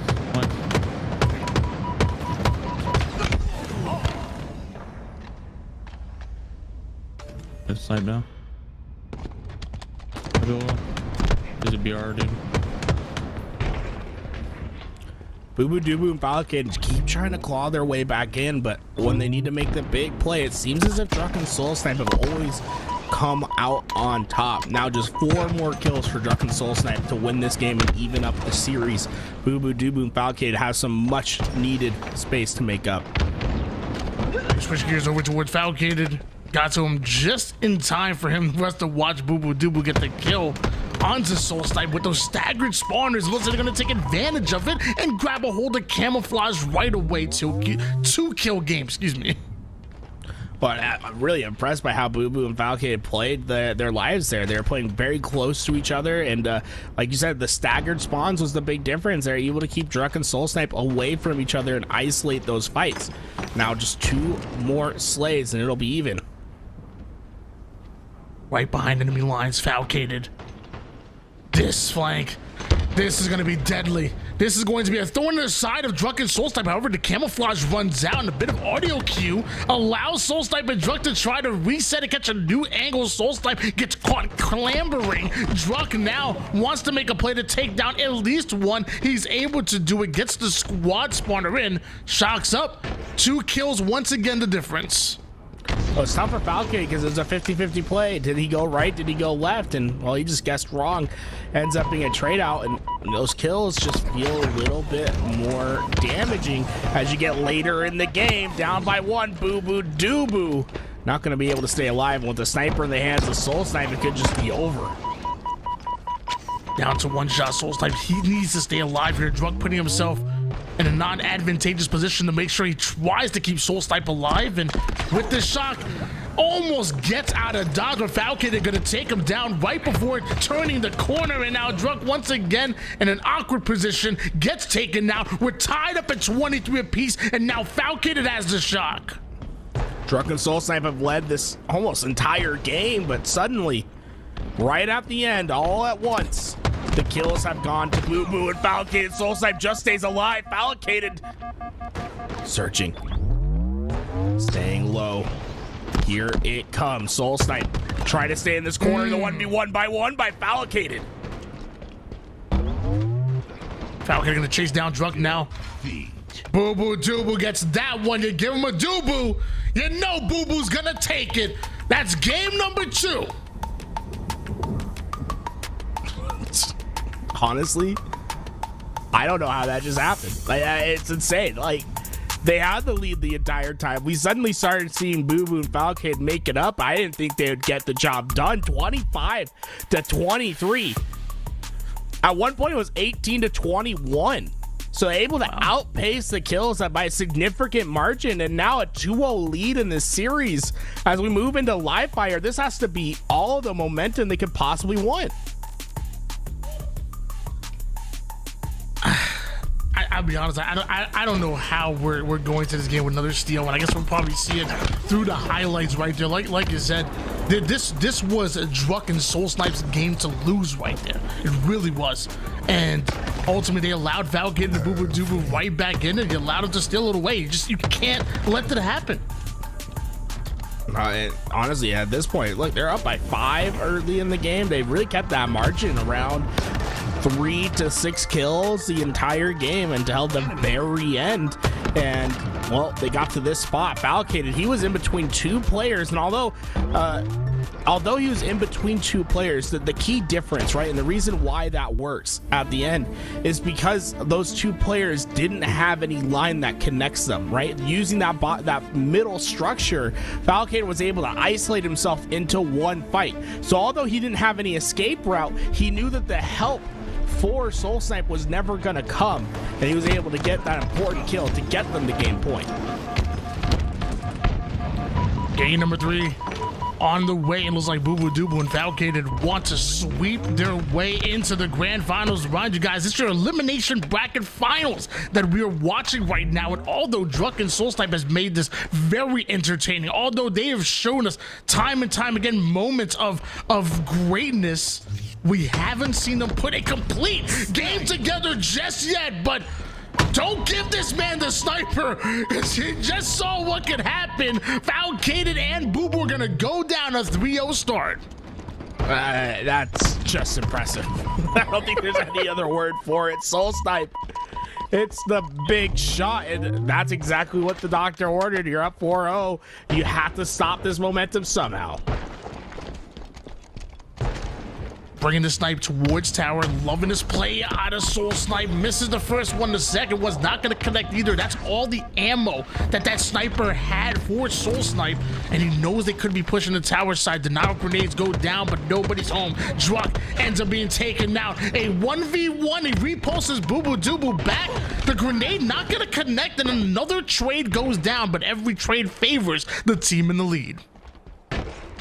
Well, suddenly Druk and SoulSnipe, who've had all this momentum, are going to start to see this game slow down a little bit, and they have to be wary of where the initial push comes from. And it looks like SoulSnipe sniffed it right out. Druk's there to help. Falcated trying to live. Falcated does live, and he takes one with him. Druk is saying, oh, I just have to go, and that's a huge win. These are the small kills that make a huge difference in a series. And when you're the first one to go down, what you're doing, you put your teammate in an awkward position to try to ultimately play their life against two players that are going to be hunting them down. Luckily, Druk does so masterfully as far as playing his life, puts down some good damage, but now he's down to one shot, and SoulSnipe has to fend off two over toward the green side. The quantum translocators and a relocator right into the line of sight of Falcated, who just rips a double out of nowhere.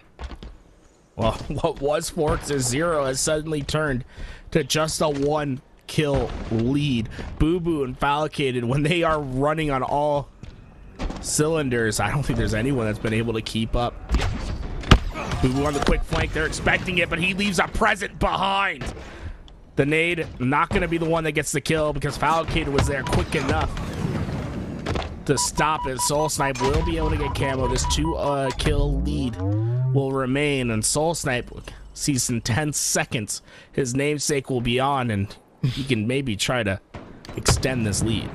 SoulSnipe and Druk really playing a bit different right now. I almost see them as playing angry right now, and I'm loving it. It's really translating into the scoreboard, translating into just the way that they're playing, and it's working. Switching up the vibe, switching up the game plan, getting aggressive when they need to be into a 9-6 lead, getting that camo and snipe combination, which you know they need as well, and Falcated not able to win the 1v1 against Druk, so a 10-6 score line. Druk and SoulSnipe lead.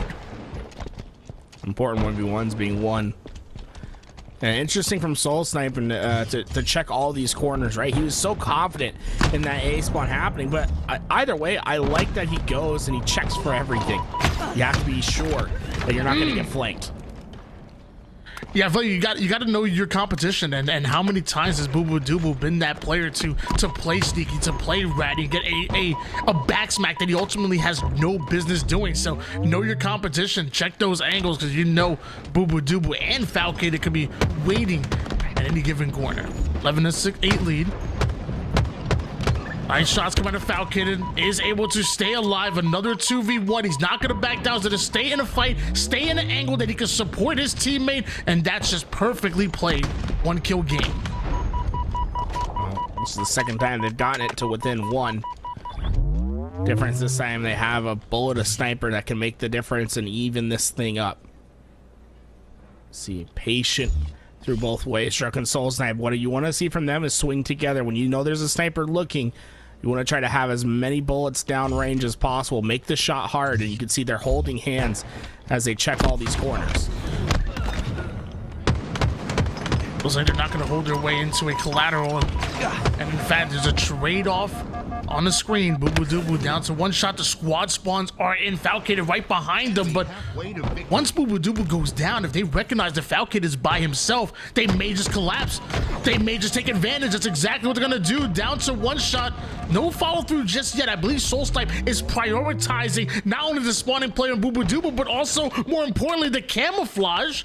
And as 2 end up going down, I believe camo was burnt and utilized for at least 1 trade by SoulSnipe. Well, I love the play from SoulSnipe. So often players think that, hey, when your teammate's in a 1v1, that means you have to go and help them make it a 2v1. But there's also some indications of what might be happening on the map. And he knew bubudubu was going to spawn so far away and wouldn't have help. Take the 1v1 fight when you're confident that you have more knowledge than they do, then come back and help. It ends up being a 2-kill swing for his team. And, well, that might just be the difference in this game. Every game has been close thus far. SoulSnipe not just confident with the knowledge, but confident with the gun fights as well as gun skill. Druk the same. Look at that damage that he puts down onto 2 different players, allowing SoulSnipe to maybe get with the cleanup or not. bubudubu stays alive. Druk now with the nade towards the left, cuts him off on the right side, pistols out, throwing everything at him, but bubudubu is just too individually skilled. Fantastic plays by Booo. He waited for his shields to come back, was lucky that he didn't get shot on those stairs, but once he got his shields back and his nade did a little bit of damage, suddenly he knew that he had the advantage, reversal the situation, and got some massive kills for his team, but still, they constantly are working to get back into this game. It feels reminiscent of game 2, where they're just trying to crawl their way back in. It's going to come down to the end game once again, but this time it's a full sniper that Druk has to shut down any potential comeback. 8 bullets to work with. That is plenty for Druk and SoulSnipe to go on a roll. Body shot to the bum with that sniper. Teammate gets the cleanup, and Druk going to take down Maj and Booo once again, bringing us back to just a 6-kill swing right now. Druk and SoulSnipe looking like a well-oiled machine as the stick gonna connect. Druk takes down Falcated. bubudubu gets one of his own, and now bubudubu also gets away with a 5-shot sniper rifle. It was 18-21 last game. Now 16-22, a little bit more space to make up, a little bit more kills that need to go their way, and it could just be too much this time around. Sniper shots do connect, but heads do not roll. Player stays alive, and now just one more for Druk and SoulSnipe to get on the board. And you know Falcon and bubudubu want to use this camouflage as bait, but can they go for it? Knowing that Druk was there and baiting it himself. Down to 1 shot, wasn't able to grab a hold of it. Did he know he had the repulse there and doesn't get the burn? Because now he allowed bubudubu to get away with camo, but looks like it doesn't mean much. SoulSnipe gonna get himself that kill, and they're taking game 3. Just a little too much to overcome at the end of that game, and well, we'll see a game number 4 once again. Last time we saw a game 4, we saw the series end when these two played each other, though this time bubudubu and Falcated are going in with the advantage, trying to reverse the stakes from last time. You see SoulSnipe with an impressive 16-kill game, but look at those assists. Druk very active at helping SoulSnipe throughout his kills. Well, you said you wanted to see them go Super Saiyan in order to come out on top and make it to the grand finals. I mean, 16-10 in a Slayer game like that. You almost match the slay column of the opposition by yourself. Did SoulSnipe, so I would say that's going Super Saiyan. The only problem is that you got a Maj and Booo on the other side of things, the ultimate villain here in this elimination bracket finals. They're just 1 game away from making it to the grand finals themselves. It's such a crazy game because there's a few times throughout this game in particular where we saw Druk and where we saw bubudubu and Falcated get within 1. Druk and SoulSnipe were consistently able to fend off the comeback. They're gonna have to do more of the same in this next series. Get that lead once again and just do not let it go. bubudubu and Falcated have been so efficient at playing from behind and getting back into games. Honestly, I don't think Druk and SoulSnipe are going to be able to survive if they let bubudubu and Falcated get too much of a lead early on in this game.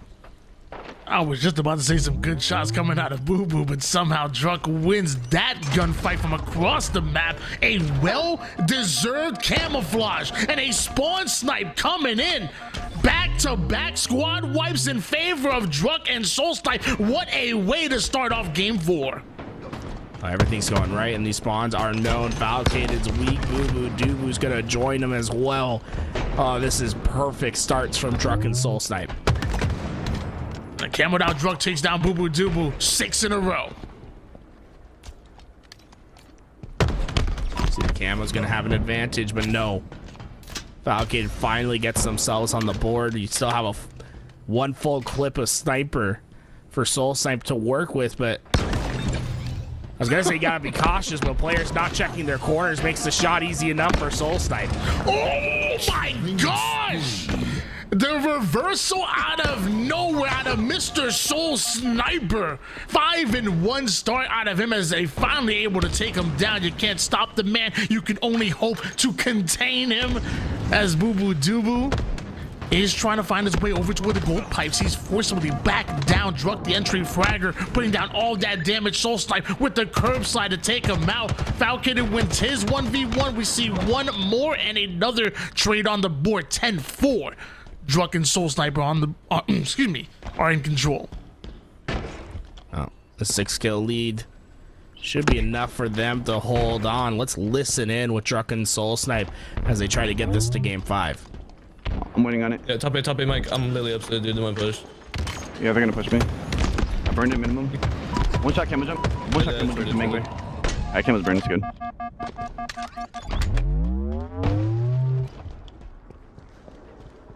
think he's balanced. One shot repeater. I'm pushing it. Might go hell or some shit. And top right of shock, AP me. We're playing for you, I don't know. I'm gonna get beat down. One shot's our bread. He's under ballot side, Nice. Top A probably. It's one long. Halfway to victory. This is 100. He's going red, I think.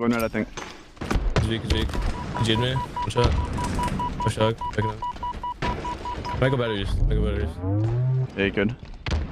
He's batteries. Grapple weak. And top tower. One shot. Dude, batteries, look out! Batteries, Jesse, my jumper belt ledge. One shot, my bridge. Fuck. He's over 2 bullet shock. He's going top A, and one's grabbing shock bellage. He's red pipe. One's bottom A. One shot. Nice. I think he's just on check. Dude, he's repeptor.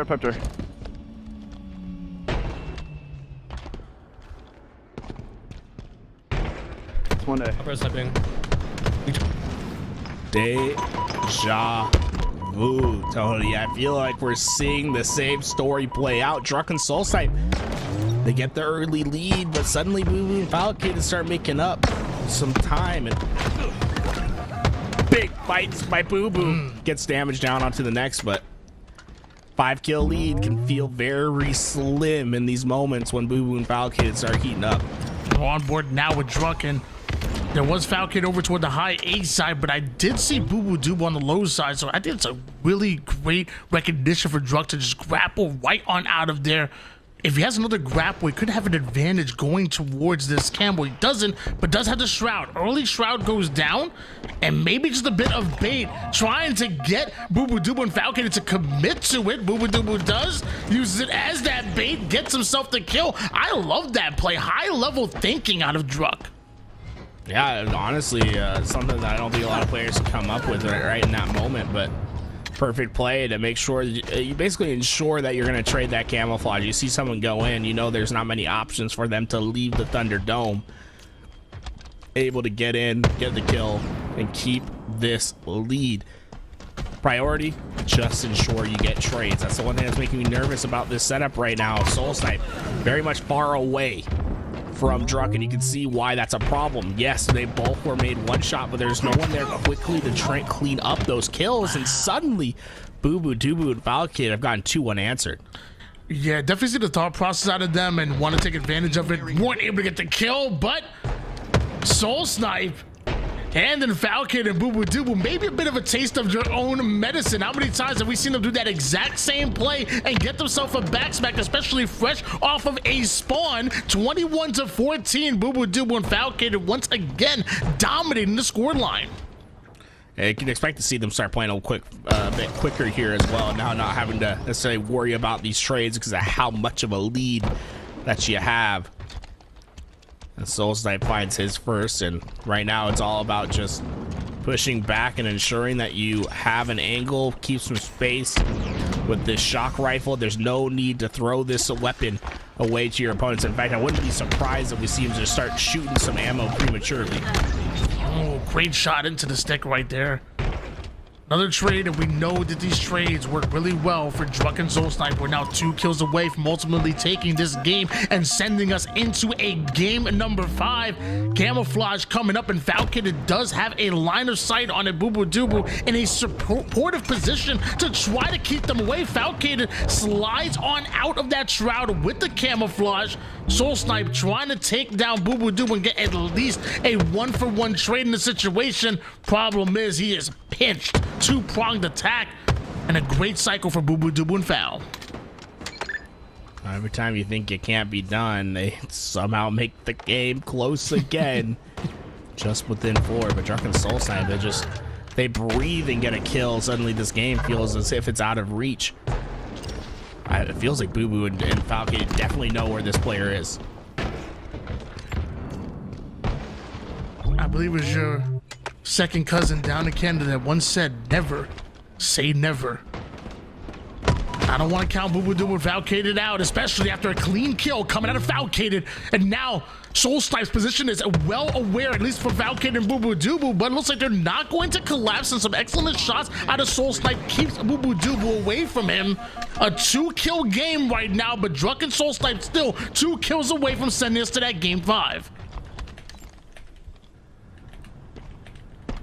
You can feel the tension in this game. You can feel that Druk and SoulSnipe are seeing it slip away. Information's known for Falcated, but this could all just be a trap as bubudubu's gotten himself in a position to get this next shock rifle. Oh no. The rioting is here. It's just about finishing the story. Bubudubu with this shock rifle could end it all, but here's a long flank coming in from SoulSnipe. Because Falcated know.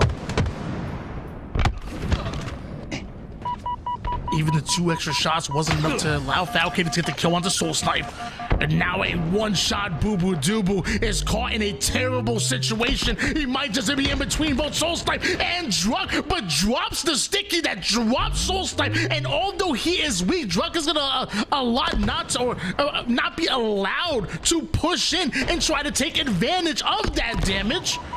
bubudubu tries to line him up with the shock, not going to connect. A 1-kill game at the moment, and you know Falcated is pushing up over toward the C-plat side. bubudubu is watching him here from the bad legend, looking to isolate just one, and oh my gosh, that's a headshot onto Druk. bubudubu now relocates with the grapple. SoulSnipe takes height, and now bubudubu lines him up again. Falcated should be able to get the kill, and that is highway robbery. bubudubu and Falcated take it, steal it, go into the grand finals. Ladies and gentlemen, we just witnessed a breakdown. Oh my God. There ain't no way. They did it. They're icy, they're cold. 25-24, bubudubu, Falcated. Get the job done. And my God, they made it nerve-wracking throughout. But they just are so icy, man. They are so damn icy. One more match remains. Grand finals. Can they keep this momentum forward? Legend and Tusk are in their way. They have yet to drop a map. bubudubu, Falcated have a ton of work ahead of them.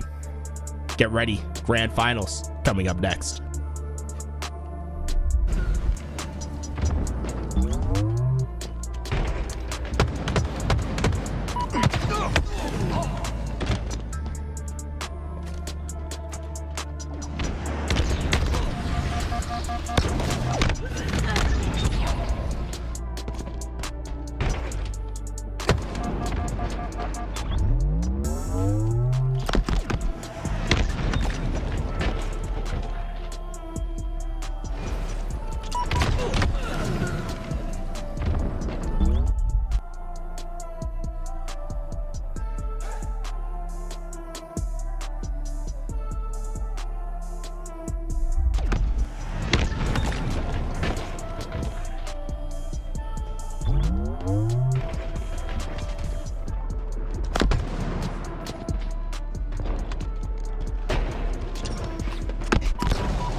And just like that, it's time for the grand finals. We got Booboo and Falcated going up against Tusk and Legend. It's another best of 5 with the chance of a reset.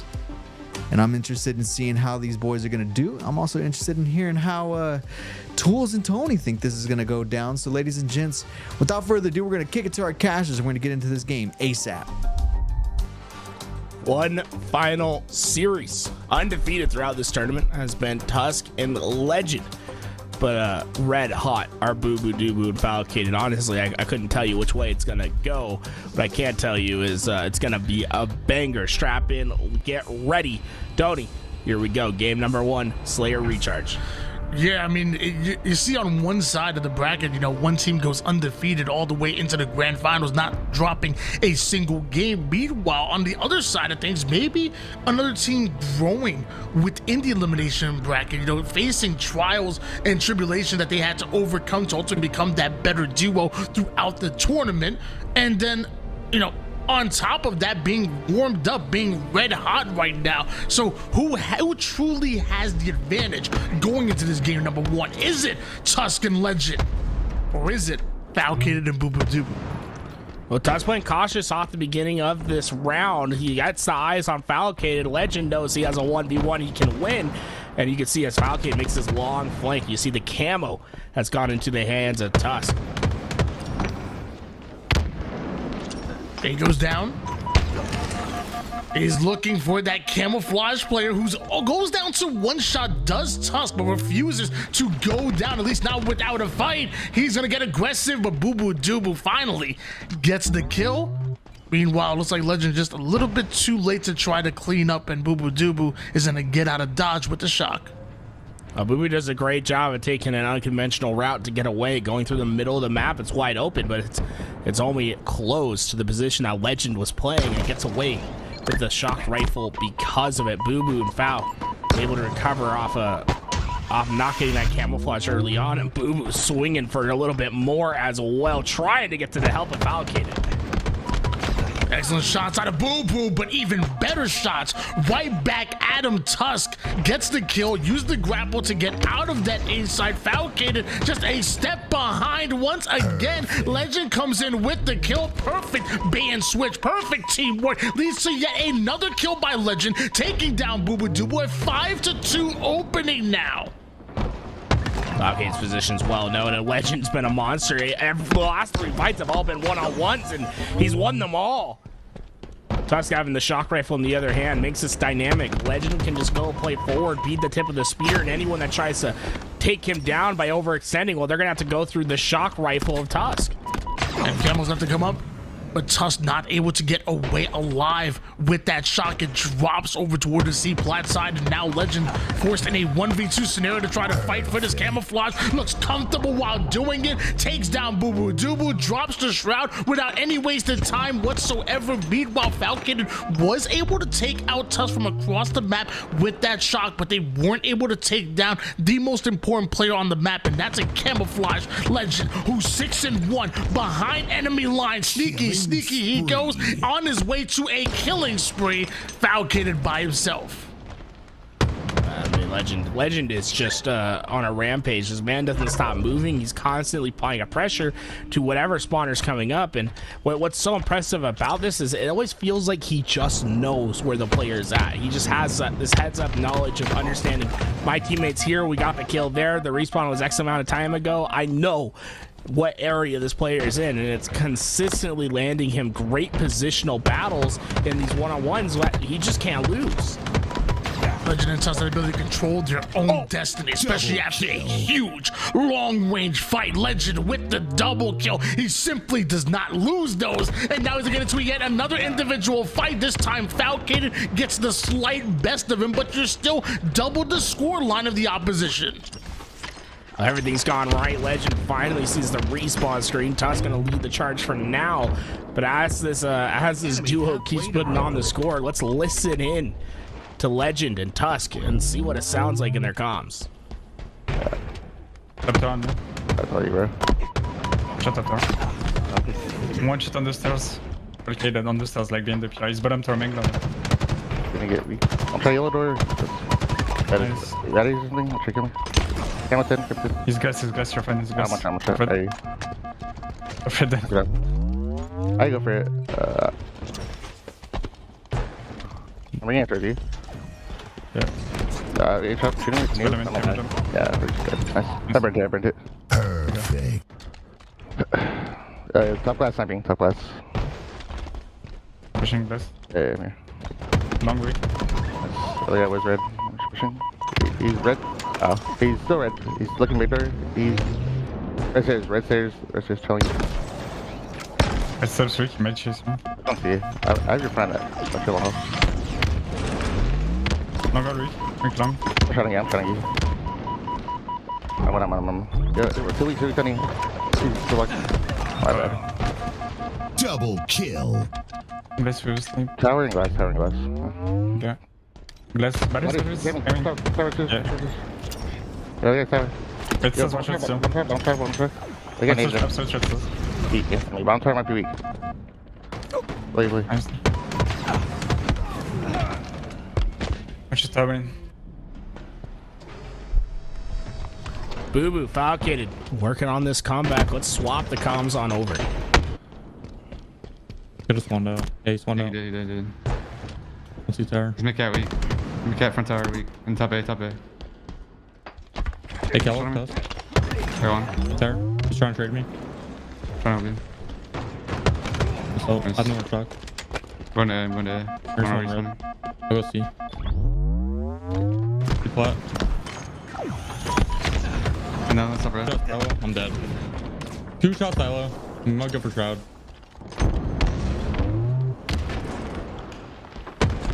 I'm dead. Mid-cat weak.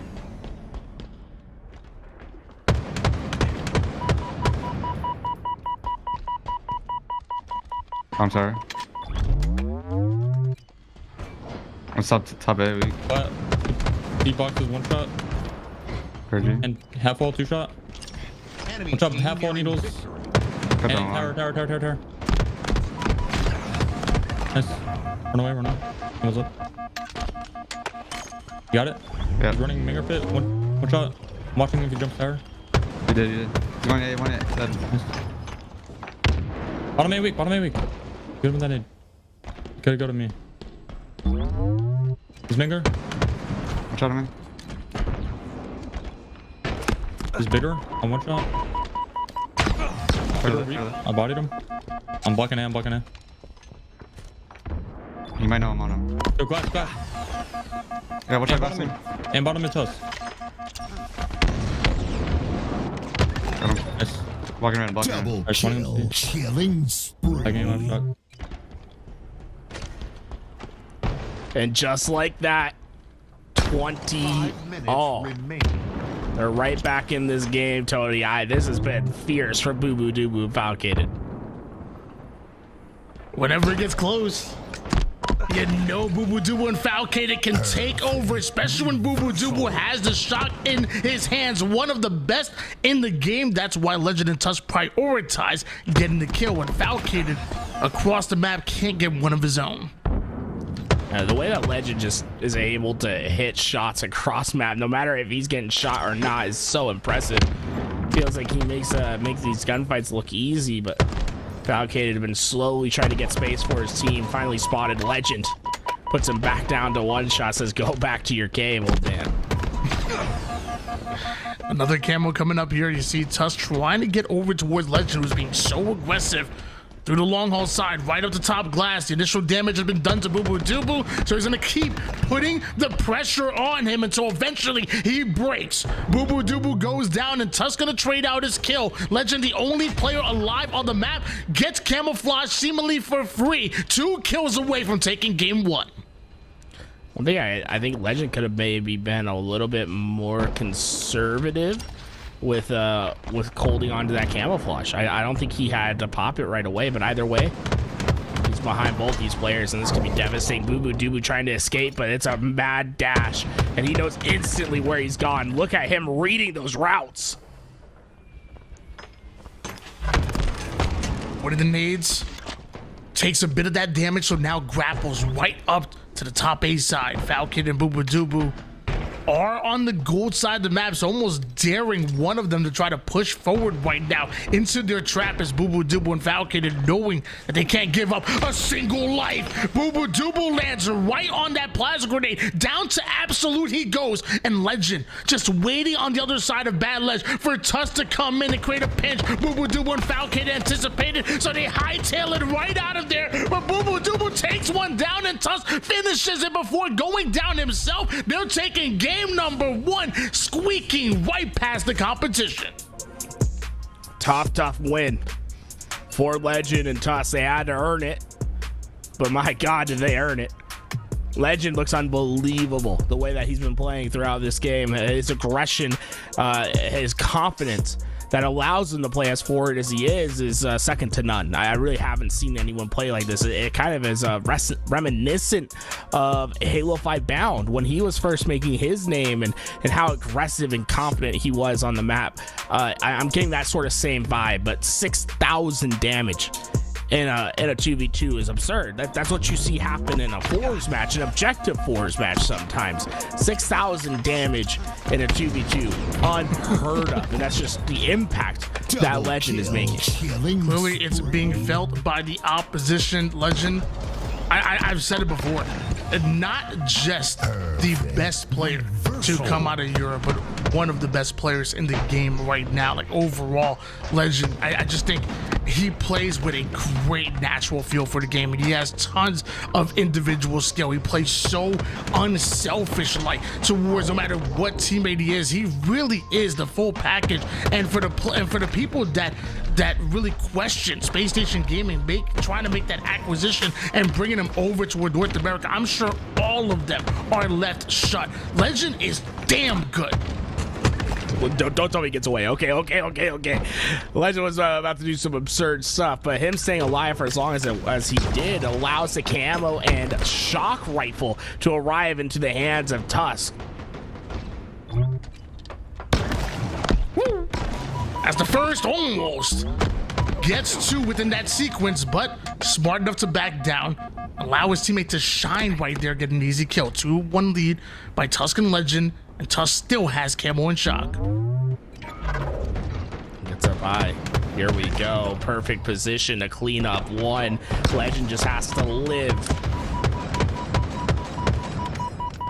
How do you even shoot it? How do you even do it? Bubudubu, more like jiggle, because that's the way he's doing on those corners. And the reposition into the sticky bubudubu gets a value out of his life that I don't think anyone was expecting. And dancing behind that wall, getting sturdy with it, but eventually Tusk and Legend to get what's rightfully theirs, get the squad wipe they were looking for, taking down both. And now look at the way Legend immediately pushes Snipe side, and Tusk attacks the other perimeter. We have another battle on our hands already. bubudubu and Falcon having to fight their way off of their spawn and do literally just that. Massive 2 down. Now they have control of the map. They can influence the spawns, get exactly what they want. Let's dive back into Illicit, and bubudubu, Falcated have their destiny in their hands. One shot Tusk. Try your Tusk. And type yellow, I missed the stick somehow. You're gonna have a new thrust now.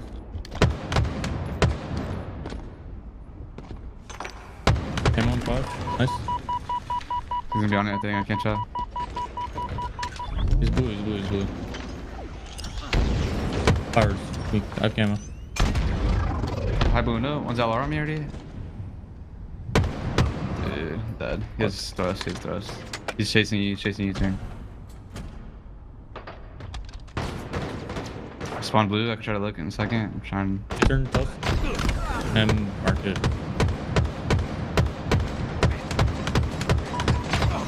Dude, I'm like getting blanks. The dumbest gameplay ever, dude. Then none of this should be working. Dead. Maybe I'll with thrust. One shot did.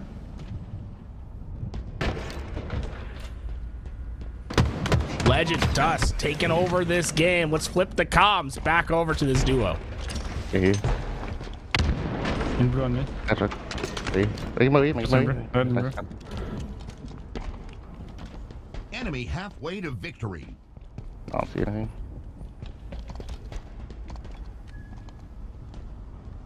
Nothing trim. Yeah, VR, Falcated, I don't know where's Booo. Look at myself. It's posters, Posters weak. Weak princess. Nice. Top gold on me, top gold. Got the gold. He's yard. You drive him. Sure. We're in blue, I think. I think we're in blue.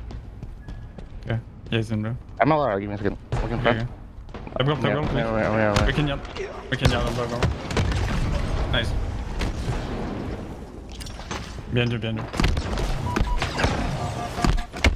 Really weak.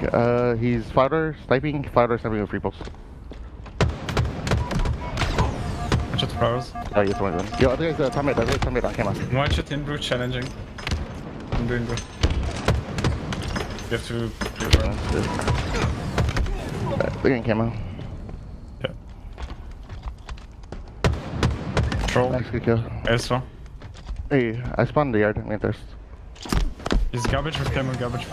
Mega deal. Push blue. Right for the shock, right? He's playing for the shock, I think. With camo. The other guy's He's deep. With camo, I'm shooting myself out. He's deep with camo. Yeah, only fires. Okay. Side blue, maybe? He's Oh, yeah, deep, that's fire. That's one shot. Get your one shot. Deep freak. Behind you. Yep. Nice. Deep. Hey, there's a thirst down where I died. Yeah. I think he has it. Yeah, he has it. Out of camo, bottom end. He's out of. Okay. It's one thirst. I spawned here. Okay, I'm pushing from. Maybe glass. Yo, posters weak, and loop, other guy. I'm pushing loop. I'm gonna try yard, Loop, one shot. I cannot make. Two guys, one shot, loop. I go on loop again, one shot.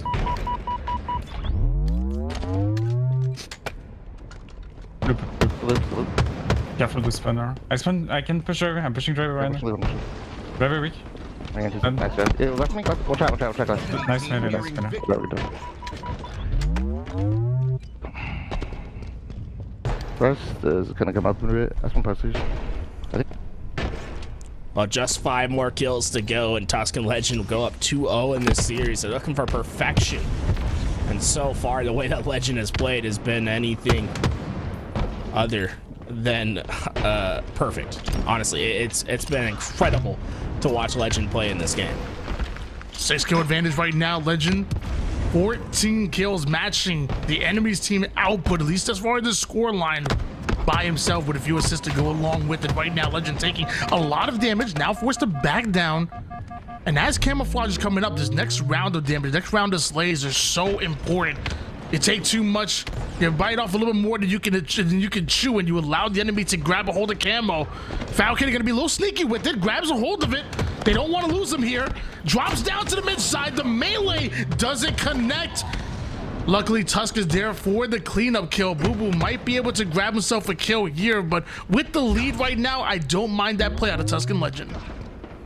Yeah, he's even going to be able to reach his position, and there's nothing bubudubu can really do in that spot. He just gets collapsed in. Legend gets the shock rifle thrust in the hands of Tusk.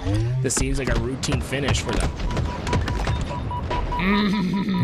Reversal. Hits him with a fadeaway shot. 2 more kills needed. Bubudubu and Falcated find themselves just way too far behind. As we see some miraculous comebacks out of them, but I don't know if this is gonna be one of them. As they're now 1 kill away from doing it. There it is, a steak-tacular coming out of Legend and Tusk.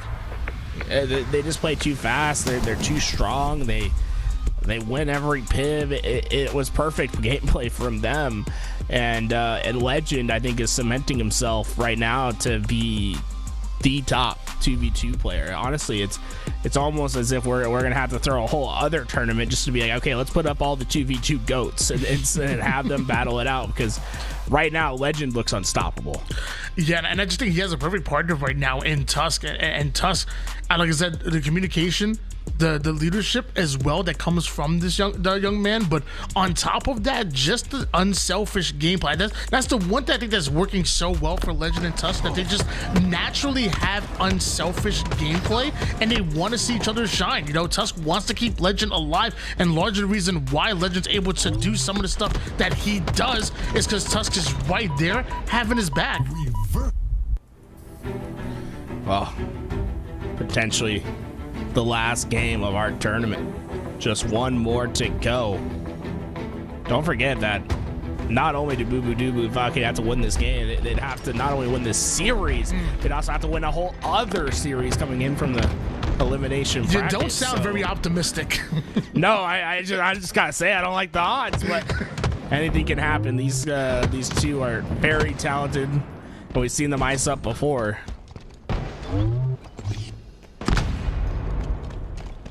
Whereas the one good thing about 2v2 Halo is that you're never truly out of it. You know, one squad wipe is easier to get than expected, especially when you have power weapons and resources like Tusk has right now in the sniper, Legend with the quantum translocator, but most likely wants to trade that out to grab a hold of camo, but Portal's right out of the situation.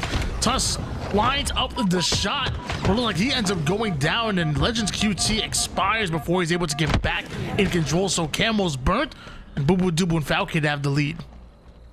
And the big thing is bubudubu and Falcated have been able to put on a stagger spawn here. They're going to try to split Legend away from Tusk, but unfortunately for them, that's not going to happen. These two going to get back. It's going to be even numbers on this next fight. Oh, Legend almost runs into that snipe shot, stays alive, and man's taking on 1v2s at time as all the slays as far as for his team, and a 1-kill advantage for Tusk and Legend. Did Tusk even help in that fight? Like, that was just a pure 1v2 from Legend, right? I think his presence, his aura was there, and definitely striking fear in the opposition just by his energy. You know, is it a full moon? Maybe he's blood bending the players into the reticle of Legend, because that's unbelievable the way this guy takes a fight. bubudubu was gonna win that one, tying things up at 4-piece. Tusk advances forward toward the sandbag side, throws a couple grenades, trying to fake out Falcated, but Falcated anticipating the push and even wins the 1v1. That's gonna leave Legend by himself. Legend knows his smart play is gonna just be the back down, try to collect a new perimeter, maybe run into another battle. bubudubu drops the sticky and then transport right out of there. Sticking together. See, Falcated goes low, Bubu went high, and Tusk will be able to use that repulse to get out of the fight, but he has perfect timing. This is where Tusk is at his best, right? He has this innate sense to know player is going to be coming here and now. And when you have that perfect timing and positional understanding, you're able to get free kills on the map just because you position yourself better. Tusk is one of the best at the game at keeping everything organized. Just a great job of just jumping right over the competition's head, but only down by 1 is both Tusk and Legend, and Legend's the one that gets away with this camouflage. With Sniper coming up, Falcated, bubudubu, they want to use it as bait, but Legend sneaking right up on them before they even know what's happening. Legend has the kill, tied up at 7 apiece. Falcated in an individual gunfight before bubudubu gets up on the map, wins those, and now Tusk, although he has the sniper, both bubudubu and Falcated are on the prowl. They're on the hunt. Falcated just does a good job keeping his body down low. The follow-up needs to be there, and Legend, he shuts Falcated down. Tusk stays alive for as long as he can. He knows bubudubu where he wants to come from, and Legend should be able to come in to help just in time. Keeping both players back right now is Tusk, a tough responsibility, but one that he masterfully does. Long enough for Legend to come into the play, trade out his life, and get right back on the board. They wanted to clean slay, but a trade out's gonna work out pretty well for them. 2 shots left in the sniper here for Tusk. Gives up that tower side control just to get right back there. Legend awarded the kill, but excellent damage coming out of Tusk, and now with bubudubu by himself, a 2-pronged attack. Down to 1 shot. Tusk tries to get in there for the cleanup. The nade almost keeps him alive, but Tusk with the kill when a 2-kill lead for Tusk and Legend. Just trying to keep the sniper at a long distance, try to hit the easy shots. What I like is that Tusk and Legend are playing fast, but they're playing together and they're playing on these like far perimeters of the map. With Tusk being his position being known, you can start to expect this collapse. Down to one shot still. Sneaks away with that kill onto bubudubu, finds the angle, catches him on the sandbag side, and Legend covers his back, keeps him alive. Just perfect teamwork coming out of Legend and Tusk. And now you just find the isolated spawns. One at a time, you pick them apart systematically. Does Legend and Tusk taking down both bubudubu and Falcated. 1 kill turns to 4 so quickly, and now a 6 kill advantage. Legend with the camouflage. Excuse me, Tusk with the camouflage. Legend in the face of the opposition. A trade out in life. Tusk with the Hail Mary grenade won't connect, but still 5 kills. Advantage for Tusk and Legend. Tusk with this camouflage. Although he doesn't have a teammate up on the map, he should be able to stay alive long enough to sort of circumvent this damage that can be done, but honestly playing a bit more aggressive than I would expect with not having any sort of teammate on the map. He's playing forward and he's going to find himself the soft underbelly of the players from behind. He's getting perfect damage now. Falcated better run. There's nothing he can do. The most deadly game of Ring Around the Rosie right there, as Legend just working that silo long enough for Tusk to finish his own kill and then finish his from across the map. Tusk gets both of those kills, but Legend stays alive and then hits shots like that. Legend, wait for it, Dairy. As we saw out of the young man from France, he's still alive and kicking, putting down shots. Now Tusk is coming in, flying Rajans and stuff over towards the green side, and then Legend comes in with the bait and switch. Is this not perfect teamwork? He just can't lose, and suddenly QT in the hands of a Tusk and Legend with the sniper. Legend's reticle goes crazy, but it connects when it needs to. Body shot on Booo, the follow-up in the calf for the kill. You better just not challenge him. Oh my, Falcated barely gets away with his life. I thought that second shot was gonna hit. He'll recover, sniper in their hands. 7, no, make it 8 kills to make this even. Your tournament life is on the line. Don't let him run away. The question you have to ask yourself is how many dubus must Booboo take right now in order to come back in this game? This is potentially a sweep. Undefeated Tusk and Legend are up until this point right now. And 8 kills separate the two. bubudubu will have to go off with this sniper. And losing his teammate is not what the doctor ordered. Falcon is the first one to go down in that engagement, and Legend takes height. A well-placed grenade, body shot into that nade kill, trades out his life, but that's 23 kills now for Tusk and Legend. And Tusk wants to make it 24. Another trade, just 1 more kill needed for us to crown them champions. Tusk and Legend behind on the backs of an MVP type of performance here for Legend. 15 kills and a camouflage to his name, and not a single map dropped in this tournament. That's the most impressive part, in my opinion. They've gotten close, but every time they've iced it out. It'll be a 9-0 map count run as they take the crown. Let's go. And you know, nice and calm in those comms. So let's go. I think they completely understood the assignment, Tony, and well, I think you can grade this one 100% A+ on the final exam. Oh yeah, they understood the assignment. They clock in, clock out. In fact, they knew that their boss said, you finish up your work by Sunday, you got to come back for the rest of the week. This is a nice little a little mini vacation right now here for Tusk and Legend. Like you said, undefeated throughout the winners bracket, on their way into the grand finals, and then to clean sweep that as well just lets you know how good these two are. And we said it before, we don't want to take anything away from Tusk because we know how important both players are when it comes to 2v2.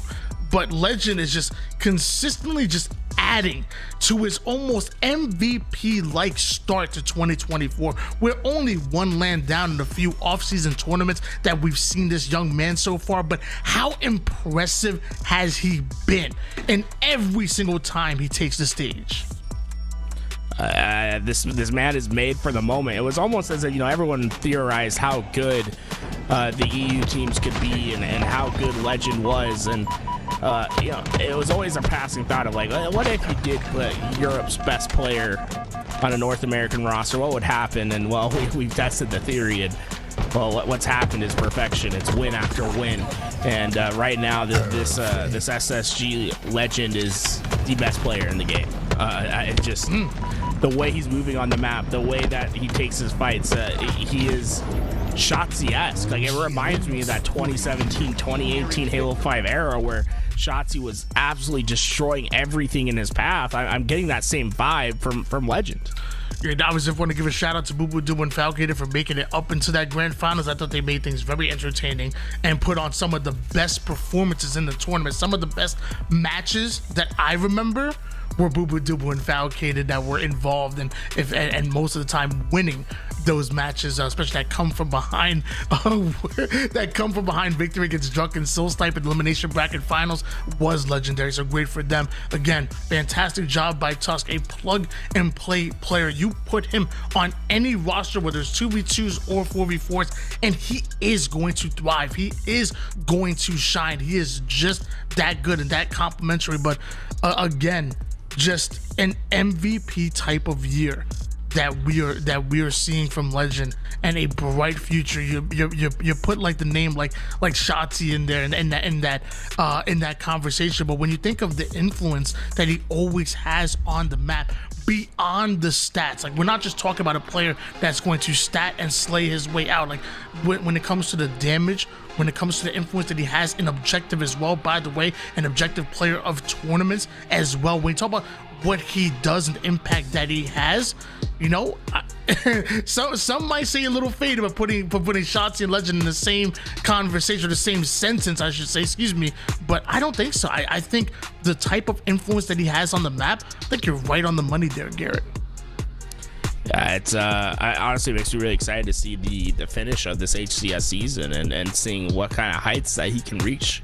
I think for him personally, a world championship is what he's striving for this year, and maybe potentially an MVP performance. And so far, what we've seen from him in every tournament that I've watched, he's been MVP-esque. So I'm very excited to see what the heights Legend can achieve, and if he can, become his namesake in the Halo history, right? Can he become a player of the same stature as a Walshy, as an Ogre 2, as a Snakebite, right? Can he cement himself as a legendary Halo player? Obviously not just a role player, but a superstar in the making, and a legend in the making. We're seeing this young man. Again, shout out to Tusk. I was so impressed by the way that he plays, and just every single time that we see him, we know that not only one of the better long-range shots in the game that I've been hearing about time and time again, but one of the best communicators, one of the best leaders, IGLs for his team and on any team that he jumps on. Really excited to see them. Shout out to bubudubu and Falcated for making it to the grand finals. That series against Druk and SoulSnipe was amazing, and it was so fun to watch. As a spectator, I was having an absolute blast, and obviously Taulek and LastShot, not the performance that they were looking for, but still fun to watch and want to see more of them, and that been there roster. Want to see more of them. Well, congratulations to Tusk Lqgend. Legend, just 20 years old, out of France, right? Still has a lot of career ahead of him. Another thing that's 20 years old this year, Tony. Halo 2. Guess what? You're looking at me. Yeah, that's what I say. Halo 2 coming up next. That's right, guys. There's a LAN going on in Las Vegas right now. Right now, you can see they're picking the teams. So there's no action, but that action will be starting soon. We're just waiting for the teams to be picked. When we come back, we're going to be watching some old school. And when I say old school, this is original Xboxes on CRTs. They're playing on the main stage over at the HyperX Arena right now. So we're going to check that out, try to get some old heads on the broadcast as well to talk about it, and and just experience what those BXRs, what those double shots, quad shots were really like at the in the old days. So shout out to the Halo 2 real ones, as we'll be taking that right after a short break. Congratulations to our champions, Legend, Tusk, and everyone that competed again today. Tony, been a blast casting with you, man. Anything you have to say for the broadcast before we go on to this prolonged break?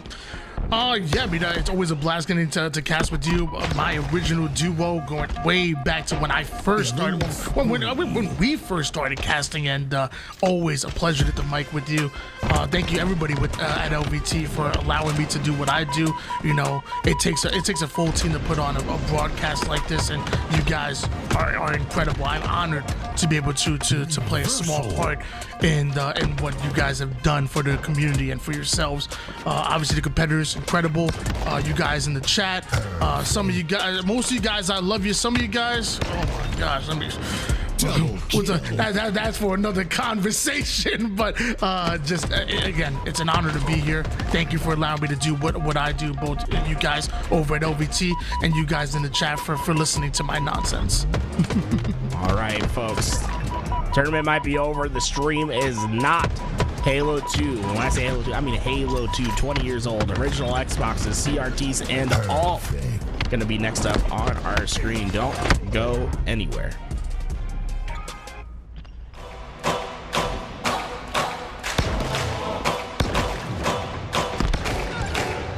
This is my time. I'm on the rise. Can't hold me down. I'm too fly. This is my time. Ready to shine. Brighter than all of the lights. 'Cause when it's game time, seconds away and the game's on the line. There ain't no doubt in my mind. Beating the buzzer like, this is my time. This is my moment. You better bet that I'm on it. Ready and set, I'ma own it. Blast it to 10, then keep going. There ain't no coasting. I never settled on play. Putting the kettle to flame. I go 100 all day. Foot on the pedal, no brakes. 10, 9, paid on my dues, waited in line. 8, 7. Now it's my time that I take mine. 6, 5. King of the jungle, heart of a lion. 4, 3, 2, 1. Watch out, here I come. This is my time. I'm on the rise. Can't hold me down, I'm too fly. This is my time. Ready to shine, brighter than all of the lights. 'Cause when it's game time, seconds away and the game's on the line. There ain't no doubt in my mind. Beating the buzzer like, this is my time. Snipe. This is my time. This is my time. Clock goes tick-tock. Haters wish that I slip. No, I don't miss. MJ all hits. Watch me pop off, I'm the king now. Moonwalk to the ring now. Keep on wondering how. Let that choir sing now. 10, 9, paid on my dues, waited in line. 8, 7, now it's my time that I take mine. 6, 5, king of the jungle, heart of a lion. 4, 3, 2, 1, watch out, here I come. This is my time. I'm on the rise, can't hold me down, I'm too fly. This is my time, ready to shine, brighter than all of the lights. 'Cause when it's game time, seconds away and the game's on the line. There ain't no doubt in my mind. Beating the buzzer like, this is my time.